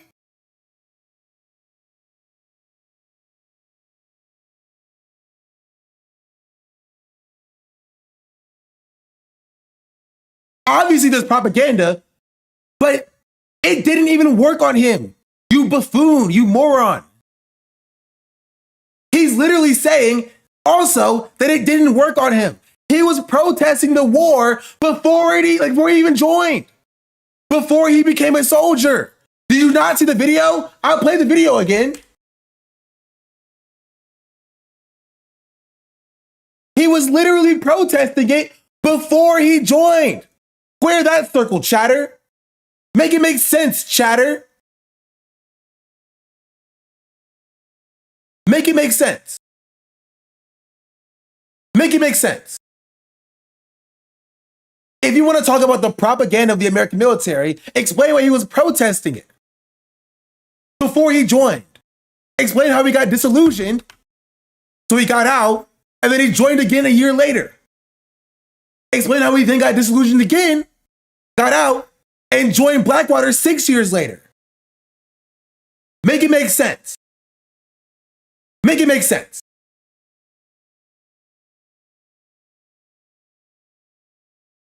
No, I'll give you the floor. I will give you the floor.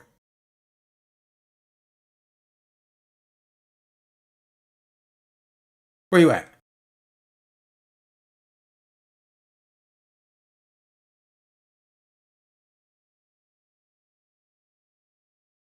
Make it make sense. You have the floor. You've gotten my attention. Make it make sense.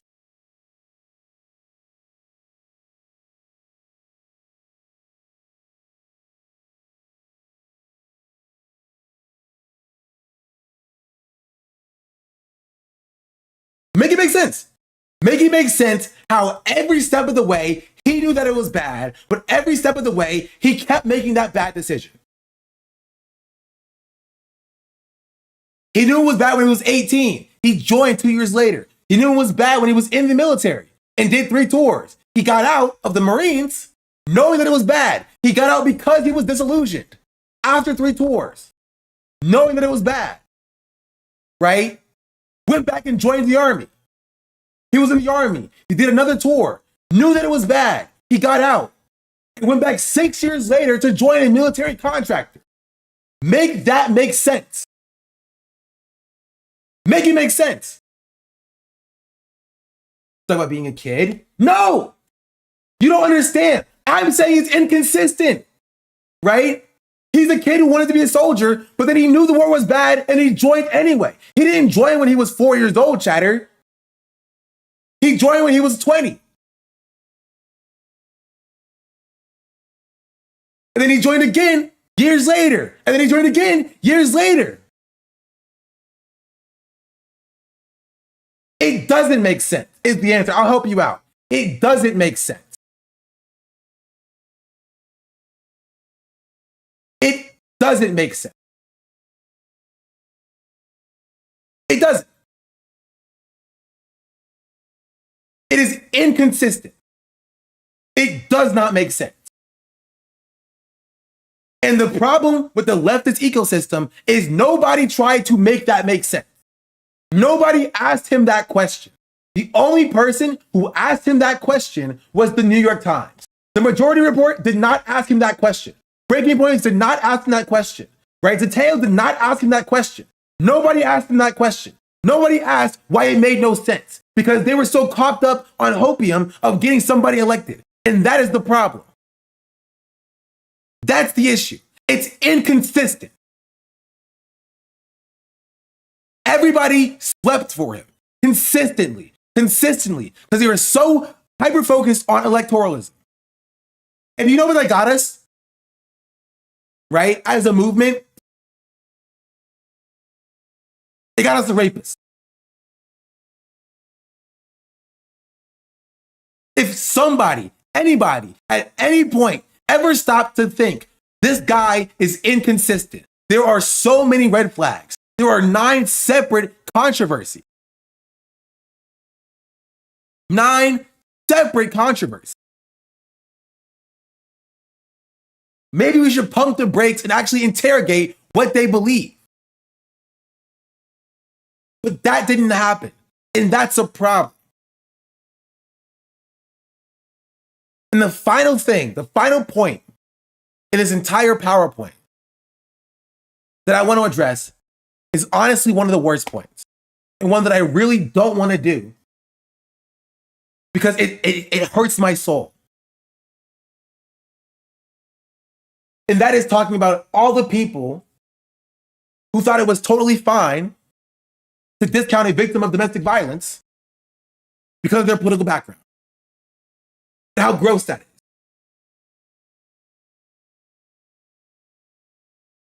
Last month, we got a story from the New York Times last month, we had a story from the New York Times, right, that categorized the person that we already knew was violent. The person that we already knew was misogynistic. The person with the violent past. We had that person, right, get accused of abuse. And immediately, before it would even drop, before the words even came out and were known to the public, we had people coming out discrediting the victim. Frame 0. It's like a fighting game. The negative frames that they were out here defending Graham Platner. The minus frames.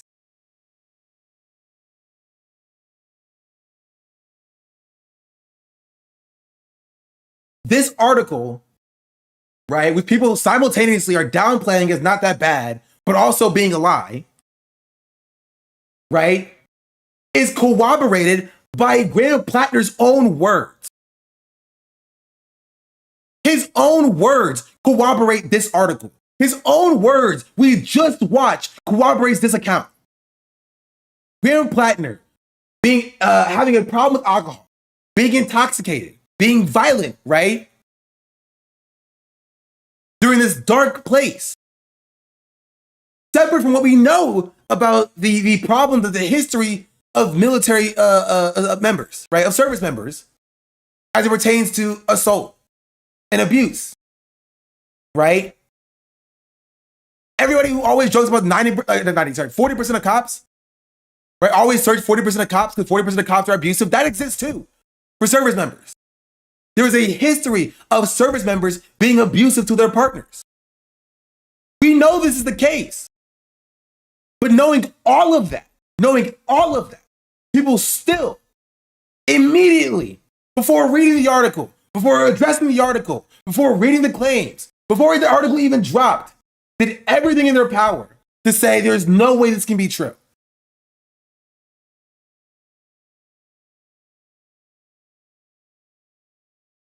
That's gross. That's gross. That's really gross. My expectation from leftists is when somebody gets accused, right?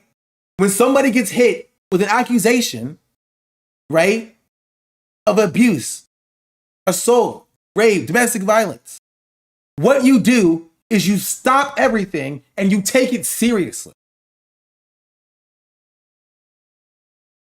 Right? If you take the allegation seriously and you address it seriously, right, and you still come to the conclusion that, well, you know, it's false or whatever, that would have been one thing, right? I can still disagree with you, obviously, but that would have been one thing. But frame 1, before even engaging with the content of the article, immediately disregarding it because of who the victim is disgusting.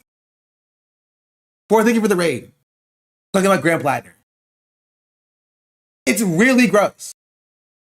It's objectively gross. I expect better.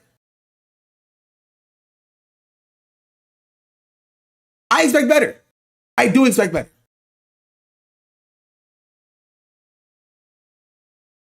Right?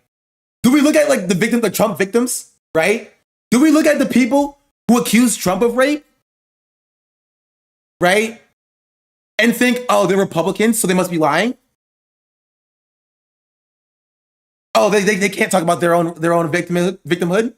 They can't do it because they're Republicans. They probably voted or supported Brett Kavanaugh. They probably support rapists. So they must be lying.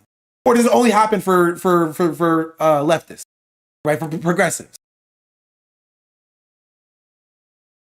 Do we only sling mud when the accuser is somebody we agree with?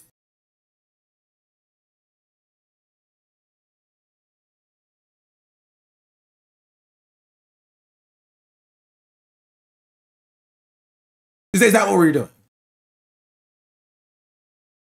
I think that's gross. I think that's insane. I think it's insane.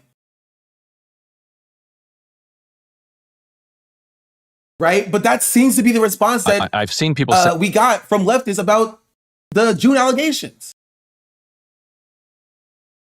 It's a Zionist smear campaign to take down an anti-Zionist, which, might I remind you, Graham Platner is not an anti-Zionist.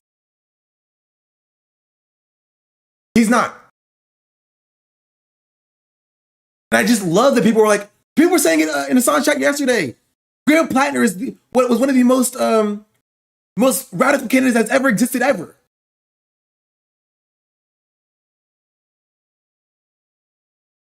It's objectively not true.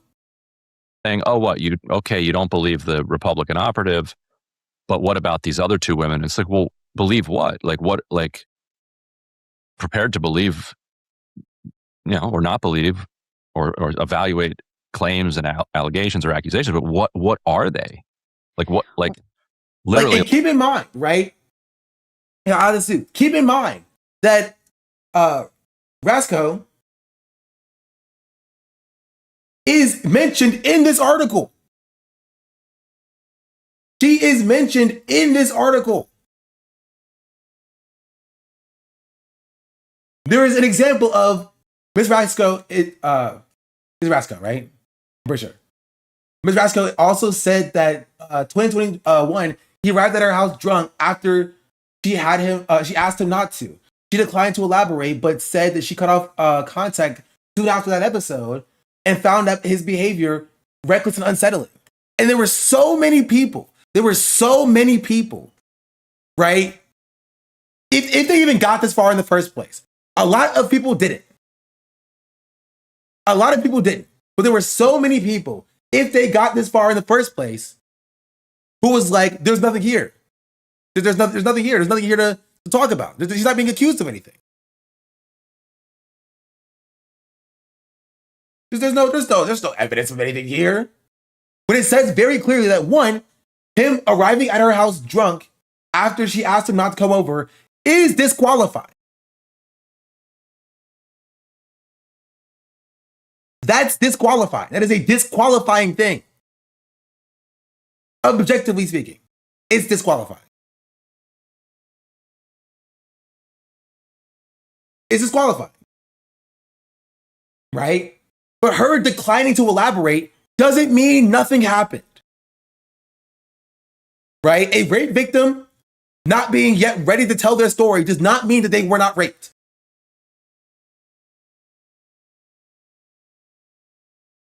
It does not. And it's gross the way people were like, oh, well, she didn't even accuse him of anything, so it doesn't matter. Right? And honestly, she's super, she's insanely brave for coming out now anyway because of how the other person, Fifield, was treated. If she didn't want to come out ever at all, I would completely understand that because of how she was treated when this article first dropped. It's disgusting. It's gross. Right? And I know a lot of leftists don't understand that what they were doing and the way that they covered those allegations, that's what makes people not want to come out. That's what makes people not want to tell their stories. And we need to be better about the way that we treat allegations. The mass harassment campaign that happened towards Fifield is disgusting. It's gross. If you don't want to believe her, don't believe her. But the way that people attack somebody coming out with their story is disgusting. It's really gross. Right? Going as far as to say that that is literally what caused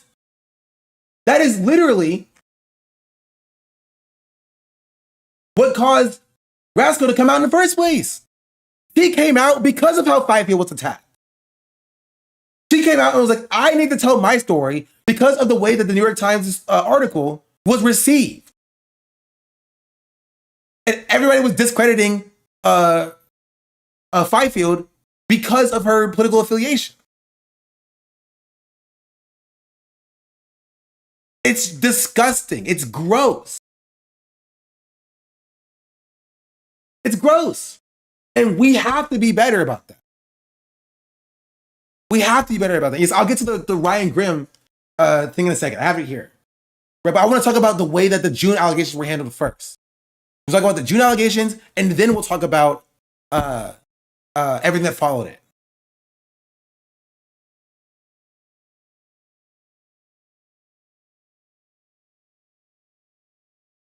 You have people currently in drop site replies saying that because she supposedly texted him about a glute massage, that everything else is fine.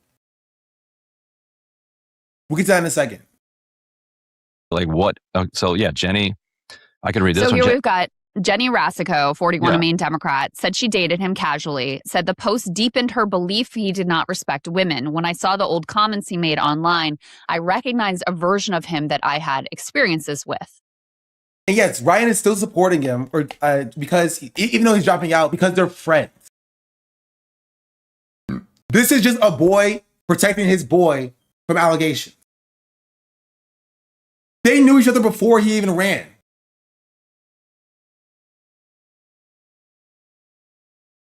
He was his bartender.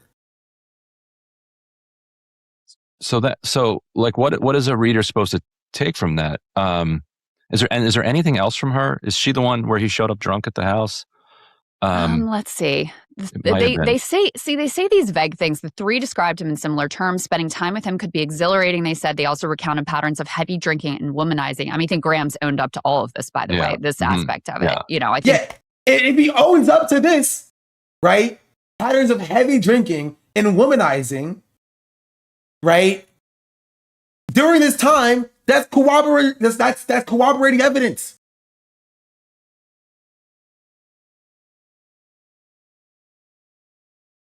This is no different than like saying, oh, well, you didn't get a rape kit, so you're a liar.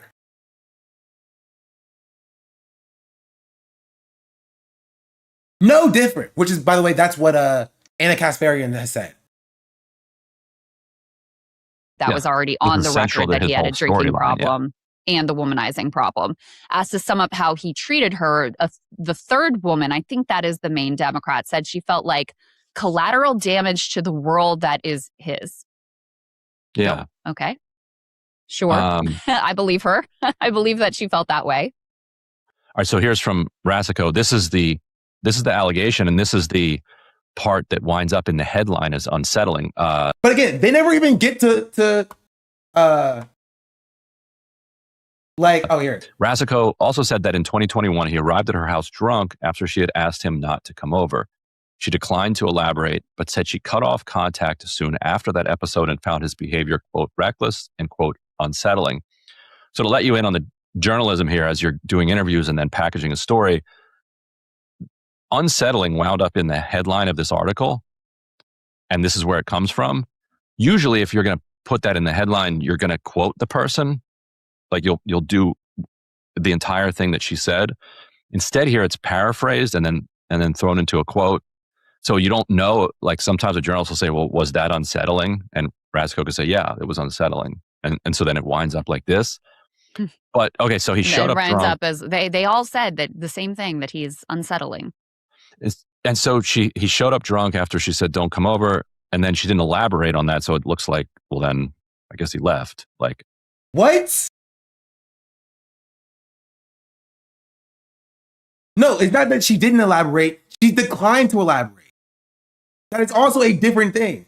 It's just not. It's not. She didn't just say, he showed up drunk." Right? He showed up drunk, and they were just like, "Okay, do you want to talk about what happens next?" She's like, "No, I don't want to go into it." Right?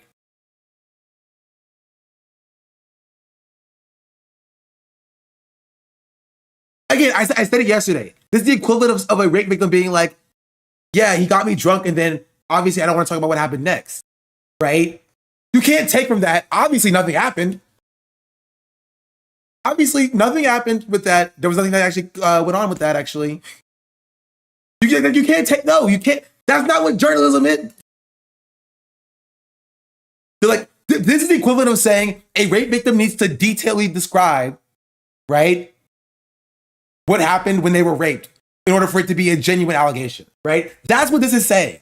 It's that a rape victim needs to like detailedly describe exactly what happened and how her consent was violated in order for it to be taken seriously as a rape allegation, right?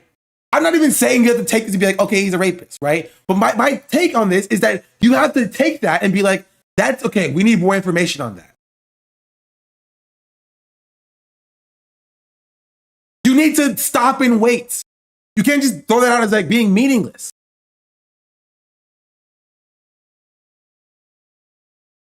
You can't. You can't do that. You have to actually engage with it like it's real. Doing her apology today, literally blaming her for sending other flirty texts before she told him not to come over. Yeah. We'll get to that in a second too. Right? But that's British people. Breaking point, but also Ryan Grimm. I think Ryan Grimm is like enough to be like a separate instance. Right? But the way Hassan covered this as well is also disappointing. Why is it not working? Stop! And this is the Republican operative. So all the juice that comes from this article that corroborates, that creates the idea that he knew what the totem cough was always, that basically... Right, this is such a frustrating day, right? Because I saw the chat come through here as well. The proof, question mark. Like, it's just like, this is the same thing, the same way people like this is the same way like right-wingers react to like rape allegations. What happens to their faith? It's like, well, you haven't actually provided adequate proof. So you must be lying. Like it's gross. Like it's we need to be better about that. Our goal here is to create an environment where victims feel comfortable coming forward. That's what our goal should be, right? Regardless of who's levying the allegation. Even if we think it's fake, even if we don't like the person who's doing it or whatever. Our job should be, we want to make sure that the environment that we are creating is an environment that victims, no matter who they are, right? Or victims who see the coverage or see this conversation, feel comfortable coming forward. And screaming liar, liar, pants on fire at someone who's coming forward is one, not productive, and two, not adding to that. It's not making it like safe. It's just not. There's a way to cover the fact that she worked with the Heritage Foundation, right? There's a way to cover the fact that she's a Republican that's not making the space more unsafe for victims to come forward. There's a way that's doing it that's not discounting the fact that she's levying an allegation, right? I'm not saying you can't do that. I'm saying you can do that, but this is just not how you do it. And I haven't seen anybody who did it like that. It's always done in service to defend Graham Platner, because Graham Platner is our guy. And we have to be better about that. We have to be better about that as a wider movement, right? Especially because a month later, he was accused of rape by a Democrat. If we took these allegations seriously, if we took these allegations and treated them like they were a serious allegation, right? And we engaged with it in a way that was like victim focused. Not even a month later, same article. Yeah, you're right. It was elaborated on a month later, but it was also levied in the same article. And it's just like, we have to be better. We have to do better, right? And it shouldn't take a victim literally describing how their consent was violated for us to take their allegations seriously. It shouldn't take Rasico coming out and being like, this is exactly what he did to me, right? And exactly how he did it for us to take that seriously. Maybe for like the normie voters, maybe for conservatives, maybe for Republicans, that's their bar. Our bar should not be that. It should not take that for us to take these allegations seriously. It shouldn't. The implication that he's levied in this article should have been enough, right? The fact that he came over drunk after she asked him not to come over, and then she declined to elaborate on what happened next, should be enough for us to pause and be like, hold on a second.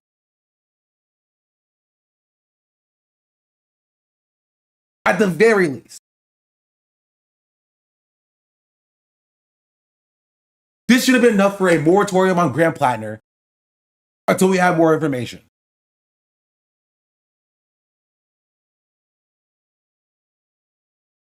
Objective. Who is? But that's just not what happened. I'm going to finish the clip. Well, it's a 45-minute VOD. But yes, I'm going to keep playing the clip, chatter, to further highlight and illustrate my point. That will still be correct at the end of the clip as well. To his him being an immoral actor that knows what he is doing, all come from the same person. The rest of the stories presented are you know, that he was a dude struggling with PTSD, among numerous other things. There's no corroboration for any of the things that Miss Fifi Field said. And the reality of the matter is, if there's like full knowledge of the totem cough, which there could be, again, I don't know. I have no dog in this fight about the totem cough. I've said that was a massive red flag for me too. I mean, he has a Nazi tattoo. Ginny Rakikoff, 41 Maine, recognized the version. Okay, some women also raised questions about his trustworthiness. His campaign story denied that he knew what the tattoo stood for. And in a statement to the Times, Mr. Platner said he had too often self-medicated with alcohol and was a far from perfect boy. Yeah, the tattoo stuff is still like the least impactful stuff. Objectively, the least impactful stuff. Again, don't worry, ladies. Susan Collins will defend your right, except all the times that she failed to. Right? Graham Platner is getting accused of abuse, domestic violence. And it's just like, Susan Collins.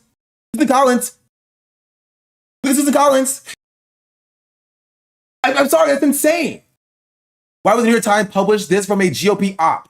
Insane. You are insane, people. You're fucking insane. I'm sorry. You are insane, people. I am in a group of insane people.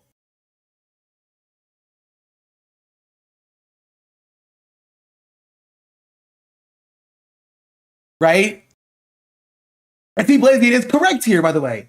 Can we not toss out the victim in this? Like, we can not like the author of the Heritage Foundation and not say it's all made up, because there is abuse in the article. That's for Platner to address, not for us to immediately defend. Oh, you can't see the chat? Oh, well, this is right here. I read out. That's true and correct. This is all before Graham Platner even said a word.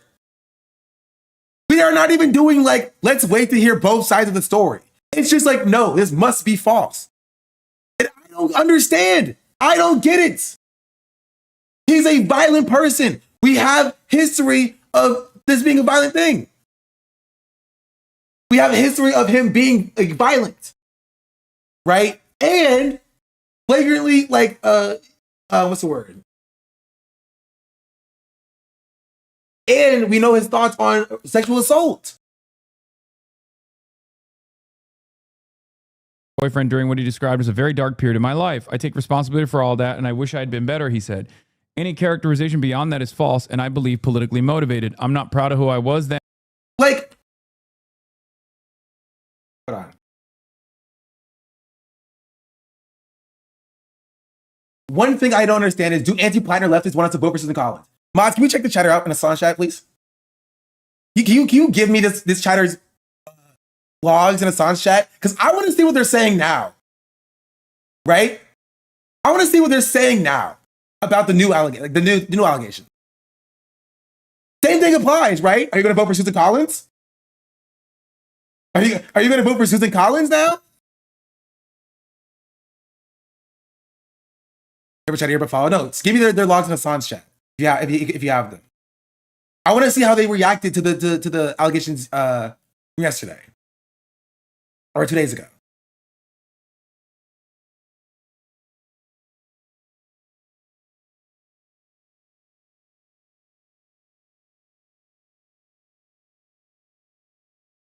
Oh, they didn't say anything about it.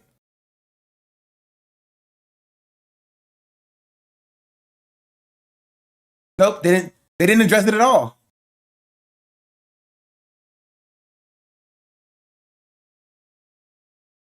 They didn't even talk about it a single time.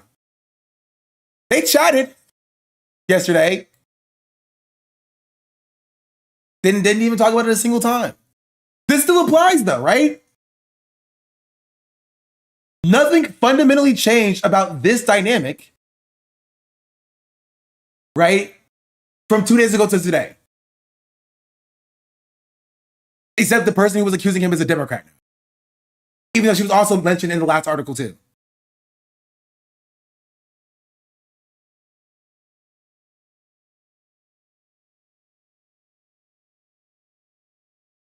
Look at their messages on the 6th. More trans war criminals. Isn't that insane? Isn't that crazy? I told you the same people, right? They want more white war criminals. More white war criminals. That's what they want. I said it before, I said it again. These people will laugh at like more women drone pilots, be like, oh no, him actually joining Blackwater is meaningless actually. It means nothing. And it's insanity. I'm not proud of who I was then, but I am proud of the work I've done since and the movement we are building in Maine. This article is based on the interviews with more than 24 people, including 6 women who had been romantically involved with Mr. Platner. At the time, spoke with friends or acquaintances of several women, reviewed contemporaneous text and social media messages, and saw some of Miss Feefield's diary entries. Mr. Platner declined to be interviewed for this article. The women who described difficult relationships with Mr. Platner knew him at different points in his life. Miss Feefield... Bro sounds reformed. How do you sound reformed? That doesn't make any sense.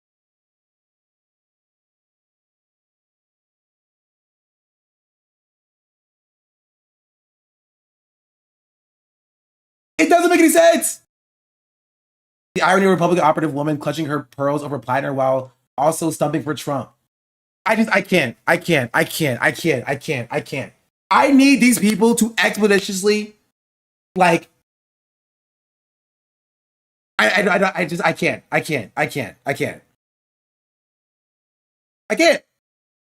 I have no words.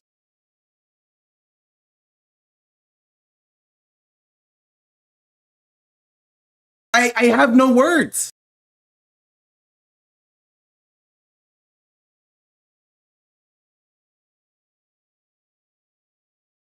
I'm sorry, I don't care. As a leftist, we should support rehabilitation of character. He has mostly shown that he is not that person anymore, and PTSD is a factor of the past behavior. All right, mods, give me this chatter. Give me this chatter. I need to know how they reacted. Because again, nothing has changed. Nothing has changed from 2 days ago to, or here, last month ago to now. They better be still defending Platner.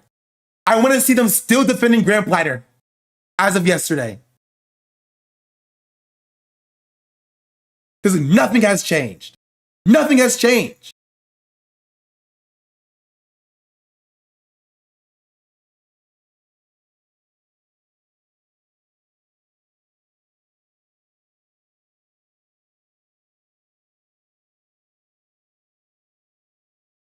Honestly, he should drop. Honestly, he shouldn't drop out. Okay. At least they're consistent. Respect. Respect. At least they're consistent.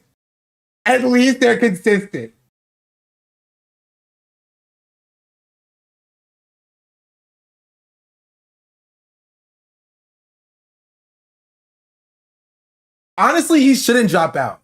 Let people make their moral and political versus political decisions at the box. I do believe in rehabilitation, and he seems to be a different person for over 10 years. Keep in mind, the rape was from 5 years ago. It was from 2021. It was from 2021. Then he was at was an addict at a height of mental problems. But in saying that he should be honest about his blackout drunk past, where something could have happened, he regrets rather than directly saying that it's flat out not true. When this woman's story is pretty solid. At least they're consistent, bro. At least they're consistent. Like, yeah, no, I don't care about that rape. Who cares if he's a rapist? Send him to the ballot box.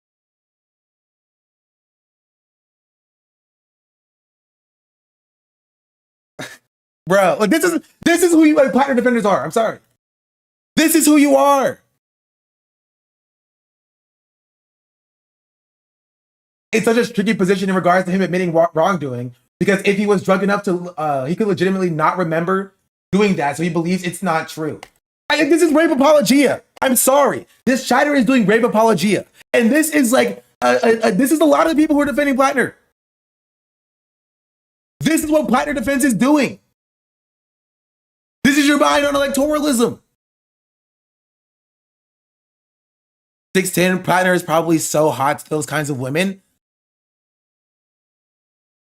If you were a Platner defender during the June allegation, do you see that you were in cahoots with this person? You were in community with this person? Right? If you were a Platner defender before and you stopped defending him now, do you see the kind of people who you are around? The kind of things they were saying about the June allegations? And how that's like, this is the person. They are a rape defender. They are a rape apologist.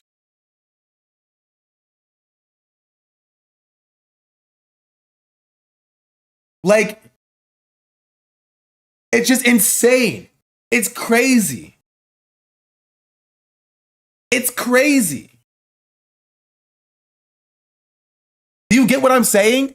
If you're trying to... The way that we talked about these allegations were just gross. 6'2", Trump is a rapist and got in office. People should talk about that.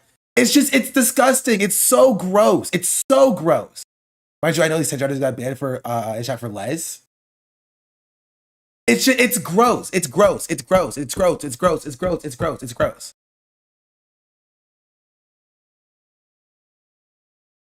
It's gross. These 3 hexagons covered in psycho tattoos. Right? And then these are the first 2 chatters we brought up, by the way.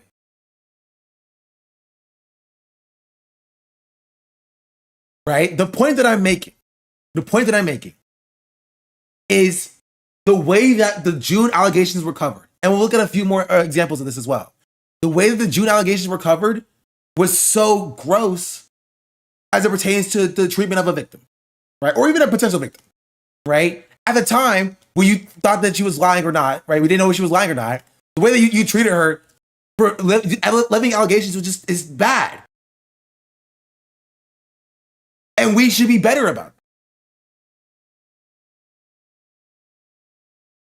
We should be better about that. There is a way we could have covered this entire situation that didn't lead us defending a rapist.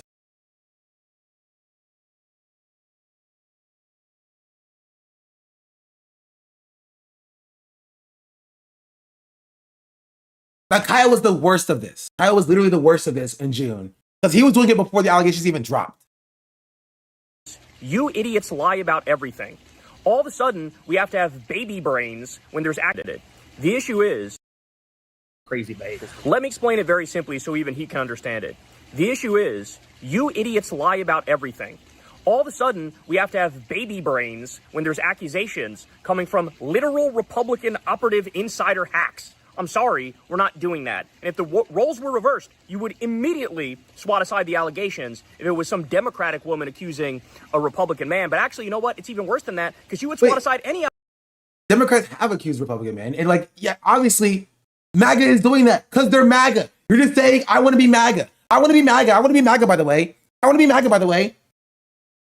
Keep in mind, right? The same chatters who were yelling at me and FD Signifier, who now finally admit that we were correct, we're also championing Kyle Kulinski. Kyle was saying this is fake. This is from last month. This is all about the domestic violence.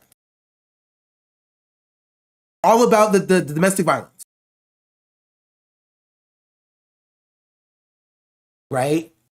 Brian Grimm is defending the new stuff, right? We'll get to that in a second, right? But my point that I want to show you is that the way that this was covered was bad.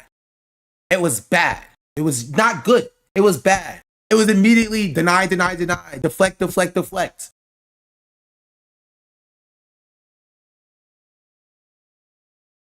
think Kyle was like this about Tara Reid?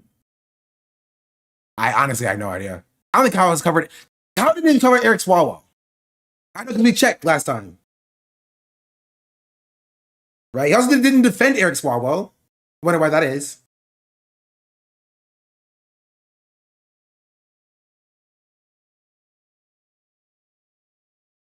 But it's Graham Platner. We need to defend Graham Platner. Everything Graham Platner does. That's one of my fave. Or in the end, I think it's really unrealistic when leftists have expectations of expect a perfect candidate.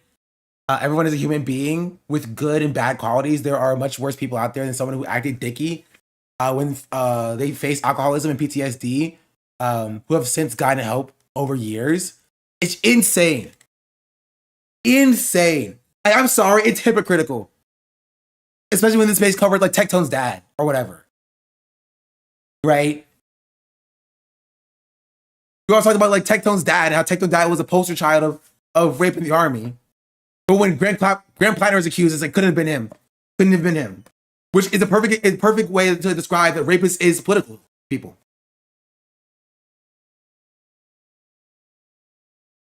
Rapists is political to people. It's political. It's purely political. It's if my guy was doing rape, then actually they weren't. But if your guy's doing rape, then it's like I can use that against you. Right? And we need to not make it political. We need to be principled. I care way more about being principled than I do care about, pseudo-electoral wins or whatever. And guess what? Graham Platner can't even win anyway.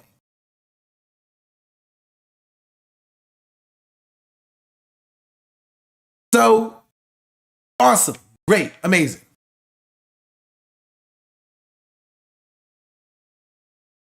I do want to, there's still more to this presentation. I do want to get to that, but I'll take a quick aside. Allegations.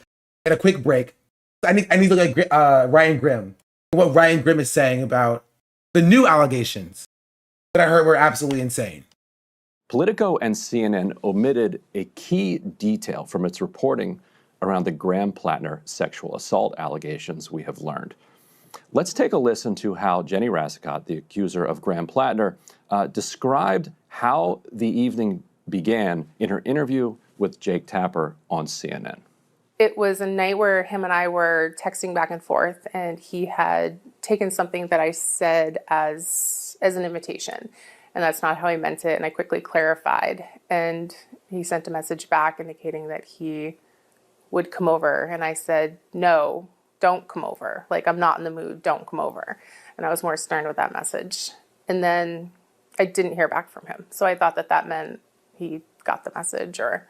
Like, I'm sorry, like, this is like, obviously not from her, I'm talking about from Ryan Grimm. This is no different than like, what were you wearing? What were you wearing at the time? Did you have a little short skirt on? You know, did you have too much to drink? Right? Did you imply that you wanted them to keep going? But when you said no, was it like no, or was it like no? You know, how'd you say no? It's all victim blaming. It's victim blaming. Gave up on it or whatnot. Okay, Sagar, so there was no follow-up from Jake Tapper. Mm-hmm. If you listen closely there... Yeah, because that's insane. It doesn't matter what she said before, but if she's like, don't come over, and he comes over, how does that change anything?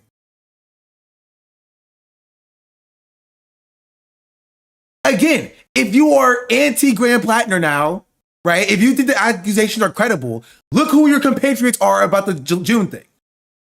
Look at who was on your side in June, right? Discrediting the last allegation. Look at what they're saying now. Please, just take a step back. Remove yourself from the situation at one point, one moment. Take 1 minute to take a step back and think, if Ryan Grimm is victim blaming this person who you believe, right? Maybe what they were saying last month, what Ryan Grimm was saying last month, right?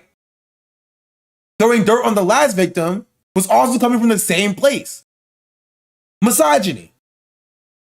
Please, just take a second. Take a second and think about that. She said, we were texting back and forth, and he took something that I said as an invitation to come over. This is... They'd been dating off and on for about 2 years at this point. The follow-up from a normal person at that point is... What did you say? What'd you say? No, it's not! It's not a relevant part of the discussion. She can literally say, I want you right now, It doesn't matter if she says, don't come over, and he comes over, breaks into her house, and rapes her. It literally doesn't matter what she said. Objectively speaking. She could even say, I want you to come over right now. If she says, never mind, don't come over, it doesn't matter. If he comes over, breaks into her house, and rapes her, that is a violation of consent, and that is rape.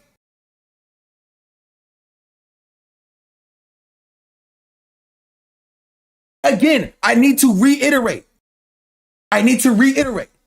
If this is how he's treating an allegation that you agree with, if you're pro-Graham Platner, if this is how he's treating an allegation you agree with, right?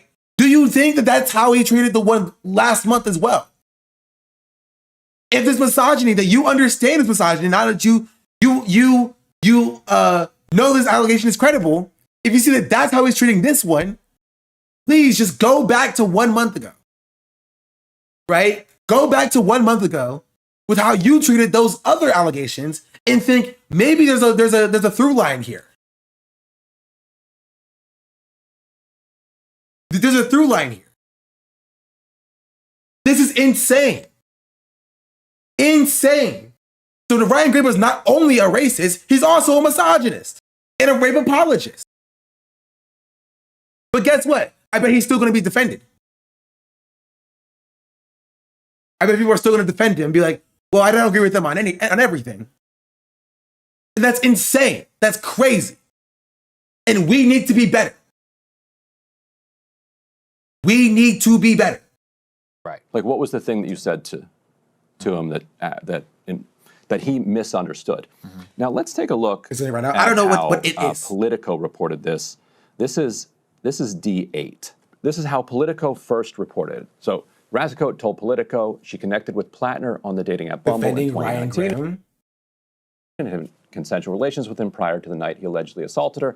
That night in late 2021, she said she had exchanged text messages with him and told him not to come over, saying she wasn't in the mood for company. Open and shut.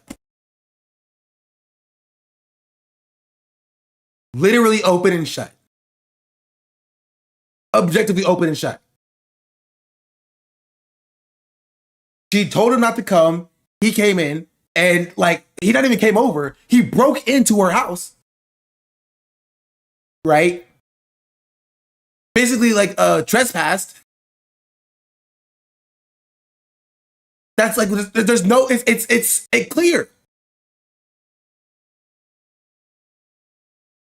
He broke in. The door was unlocked, so he walked into her house.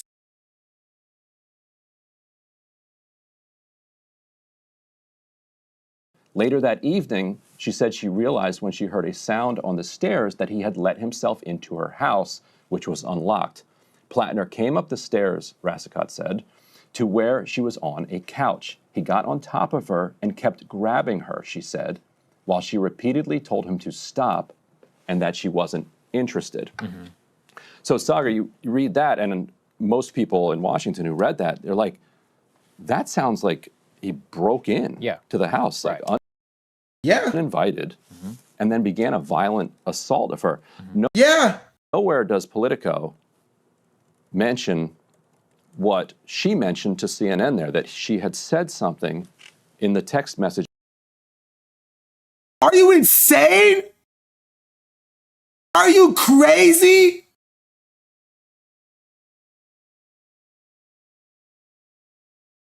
And you're doing this, again, chat, I remind you, Ryan Graham has an ulterior motive. He has an ulterior motive here that you might not know. Ryan Graham is friends with Graham Platner. Graham Platner is Ryan Graham's bartender. They knew each other before Graham Platner even ran in the first place.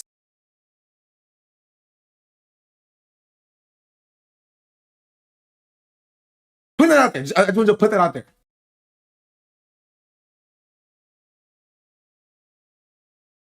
Why would that matter? Because he's defending his boy. He's a boy defending his boy. That's his man. That's his guy. It's his boy.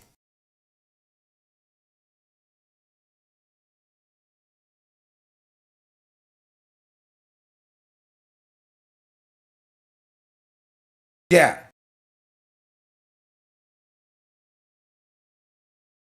Drinking hole was especially popular with Capitol Hill staffers and political journalists. It was there Platner became friends with Ryan Grimm, a former HuffPost DC bureau chief. I kind of like this conspiracy theory that the New York Post, that I elevated my friend of a bartender to a Senate nomination, is actually not true. I was indeed friends with a bartender Graham overlapped with and replaced, but didn't know Graham in more than a passing way. Sure. In 2010s, we started having kids, so my nights were at the bar were few and far between. Where this information is apparently relevant.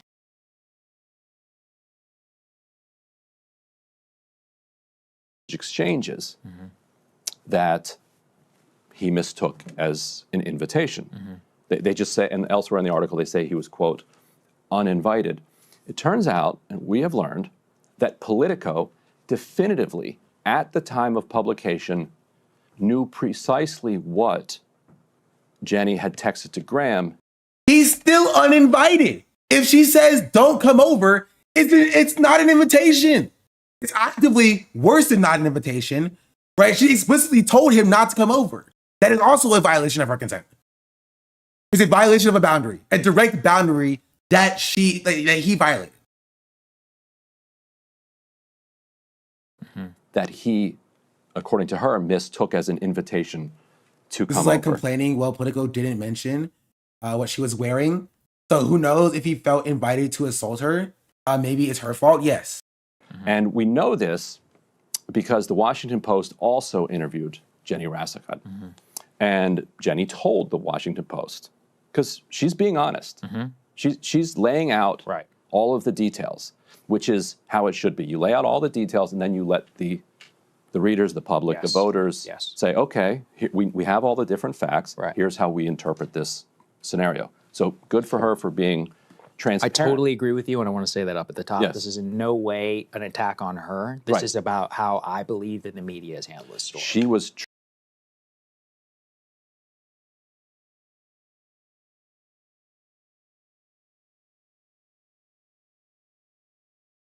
Yo, fuck these people, bro. Genuinely. Fuck them. Fuck them. Genuinely. Genuinely. And fuck anybody who defends him, too. If you defend Ryan Graham, fuck you, too. Genuinely speaking. Genuinely. Not only is he an unabashed racist, but this is rape apologia. This is the same thing as a boy defending his rapist friend. This is no different. And it's crazy that people who will come after Asmongold for their affiliation with Tectone will defend Ryan Grimm. That's crazy. It's insane. That's kind of wild, isn't it?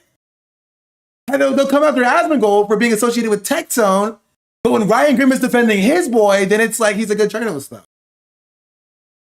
I like his journalism, though. I just think that's weird. He does great work, though. I just think that's weird. I think it's weird.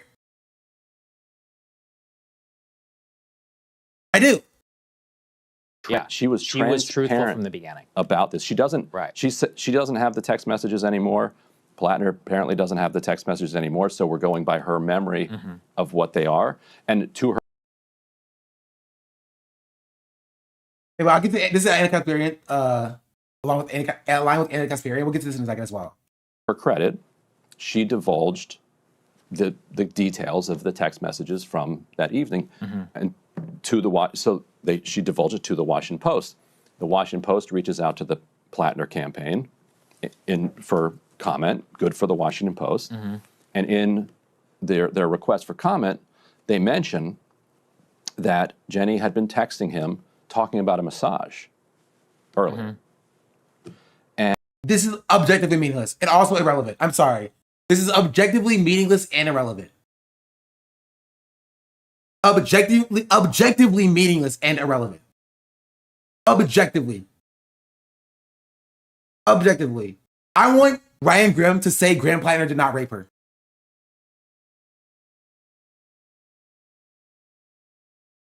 I want him to say that.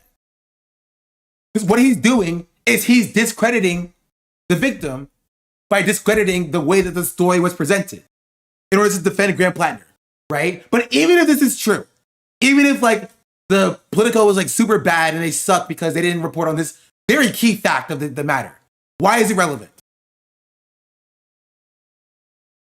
Why is it relevant? Why is he doing this? Right?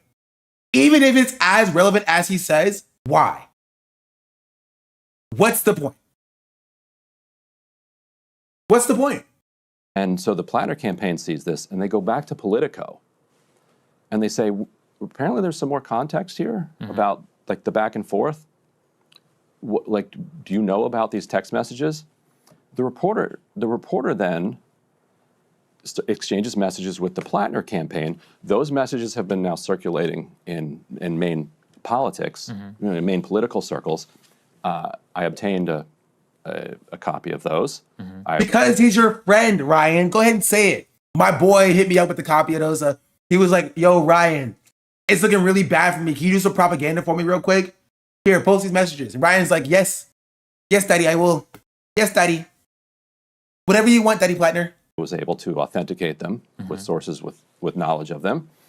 And I'll address this, Chatter, because fuck you, Chatter, you're a moron. It took all the interactions trouble stuff before they told us outright later that it was rape. That's messed up with Politico. No, it's not. Politico gave the story. Politico gave the story and told the story and dropped the story. What are you talking about? You have more beef for Politico than you do for the rapist.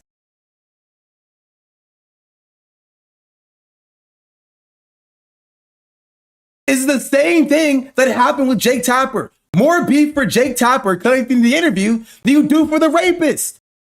And then Ryan has more beef for Politico than he does for the rapist. All of this is a distraction because you don't want to interrogate the fact that you supported a rapist.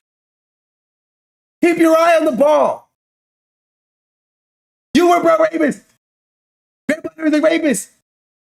And all of this is the shifting of like, oh, New York Times did a bad story. Oh, Politico is doing a bad story. They're not doing good journalism. Oh, Jake Tapper is doing bad journalism. It's all shifting the blame because you're too scared to go after the victim.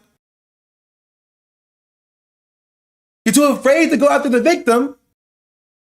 And so instead, you're going after these other news outlets who are reporting the story. Instead of, I don't know, going after the rapist who did the rape.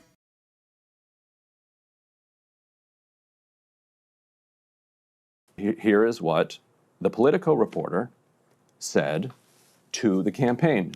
Jenny Rascott had been, quote, texting Platner about needing her glute massaged.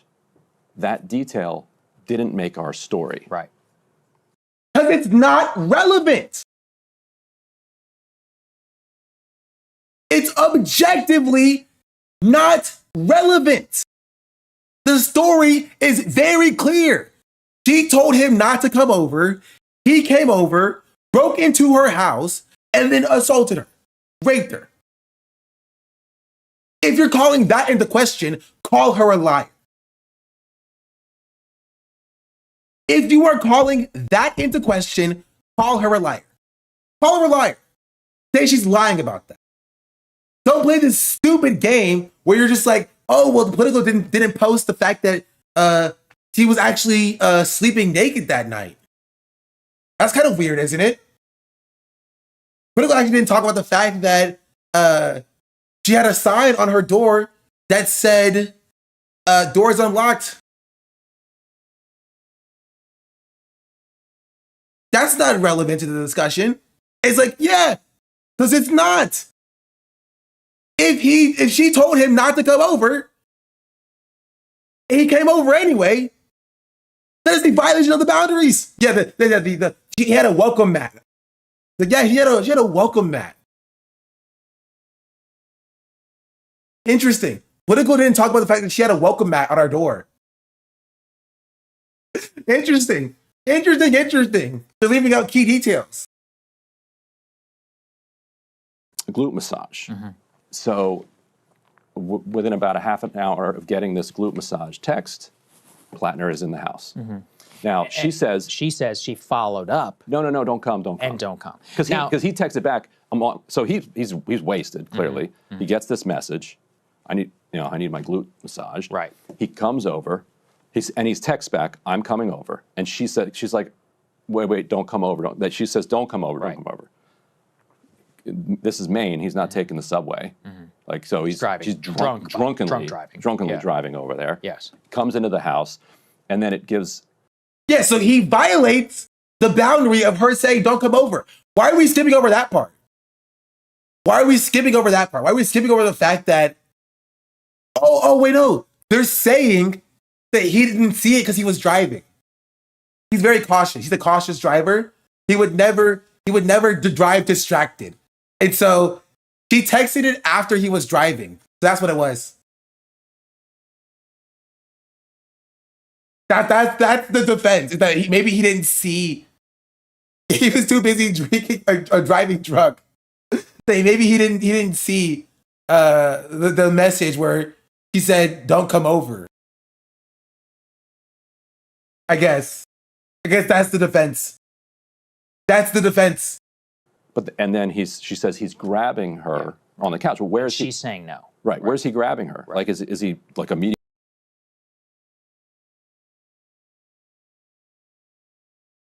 Okay. He's literally saying that Platner is like a robot. Platner's like, I am a robot. I will follow my last instruction. Glute massage, glute massage, glute massage. And like nothing else between that matters because he got one instruction from her, which was like glute massage. And he was like, he broke into her house and was like, let me massage your glutes real quick. And that's okay. That's fine. That's okay? Is that what the implication is? Is that what we have to get from that? Is that like that's actually cool? That's totally chill?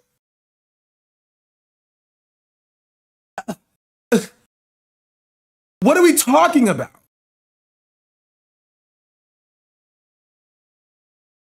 He's accused the Pakistani politician that Ryan Grimm is trying to launder the image of. I guess Ethan's successor has arrived much sooner than we expected. I literally have no words. Starting the glute massage or whatever. Right. Anyway, the Washington Post, to its credit, included a version of the detail. We could put up Washington Post at D7. One night in November or December 2021, she said she texted him to say that she could use a massage. She said she did not intend it as an invitation, but he interpreted it that way, immediately replying to say he would come right over. She said she wrote back twice, telling him not to. The Post was not able to review the alleged messages or independently verify them. Rassico said she later deleted them soon after the incident. So Post didn't include the glute part, but did mention the massage to their credit. But because the Politico published first, I didn't even know the Washington Post reported on this. Exactly, and I think that's why this. It literally doesn't even matter. I don't get it. This is insanity. This is insane. This is the worst thing I've seen of this entire conversation.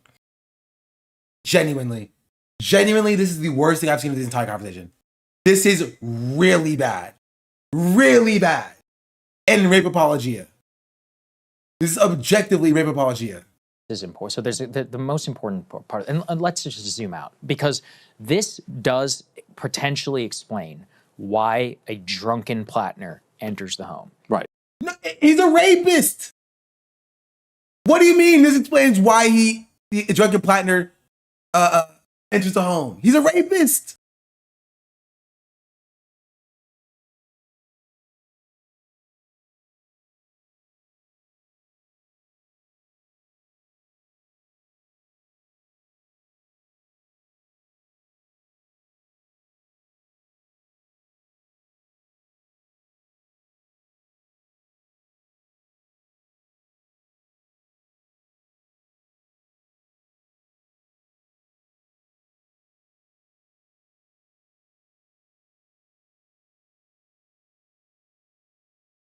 It stops there.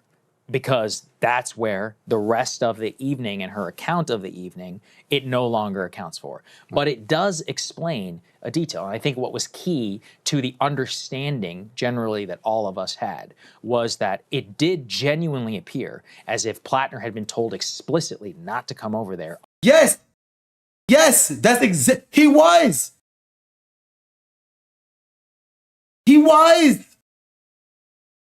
He was told explicitly. Understood that to be the case, broke into the home effectively, entering a home unannounced, and which just whether it's unlocked or not is a full-blown crime. I mean, and I do think that that's part of why we need to assess this very seriously. The very definition of what Jenny has alleged here is a full-blown gross sexual assault, Class A felony in the state of Maine with a statute of limitations for 20 years. That's what she is alleging, which carries a significant prison sentence for like decades potentially in prison. And that is my understanding of how I need to evaluate what is being alleged here. I want to make that clear. Now, if I were then to submit to due process or something like that in a trial, and I saw something like that, it would significantly change, again, my understanding of how the event were to begin. This does not in any way say that she is lying about what then transcribed. But that's what the implication is.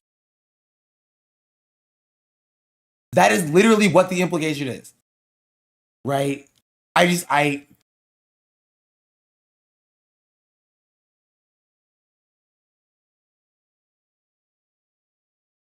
Well, that was almost 5 hours on the dot.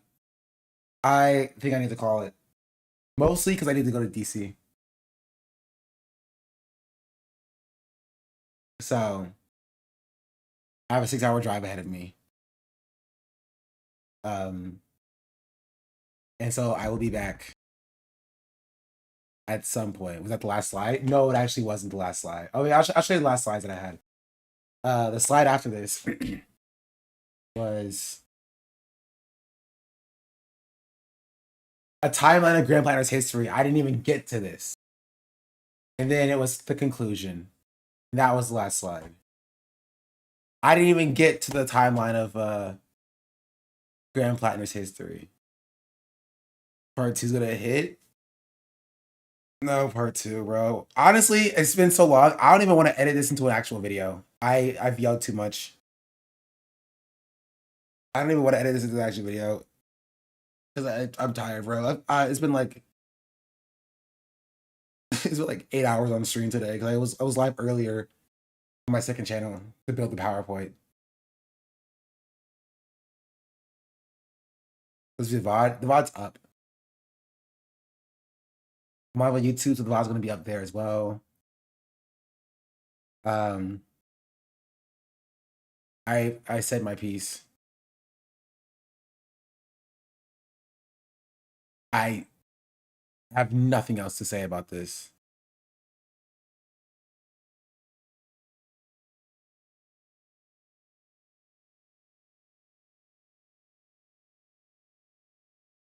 I don't know.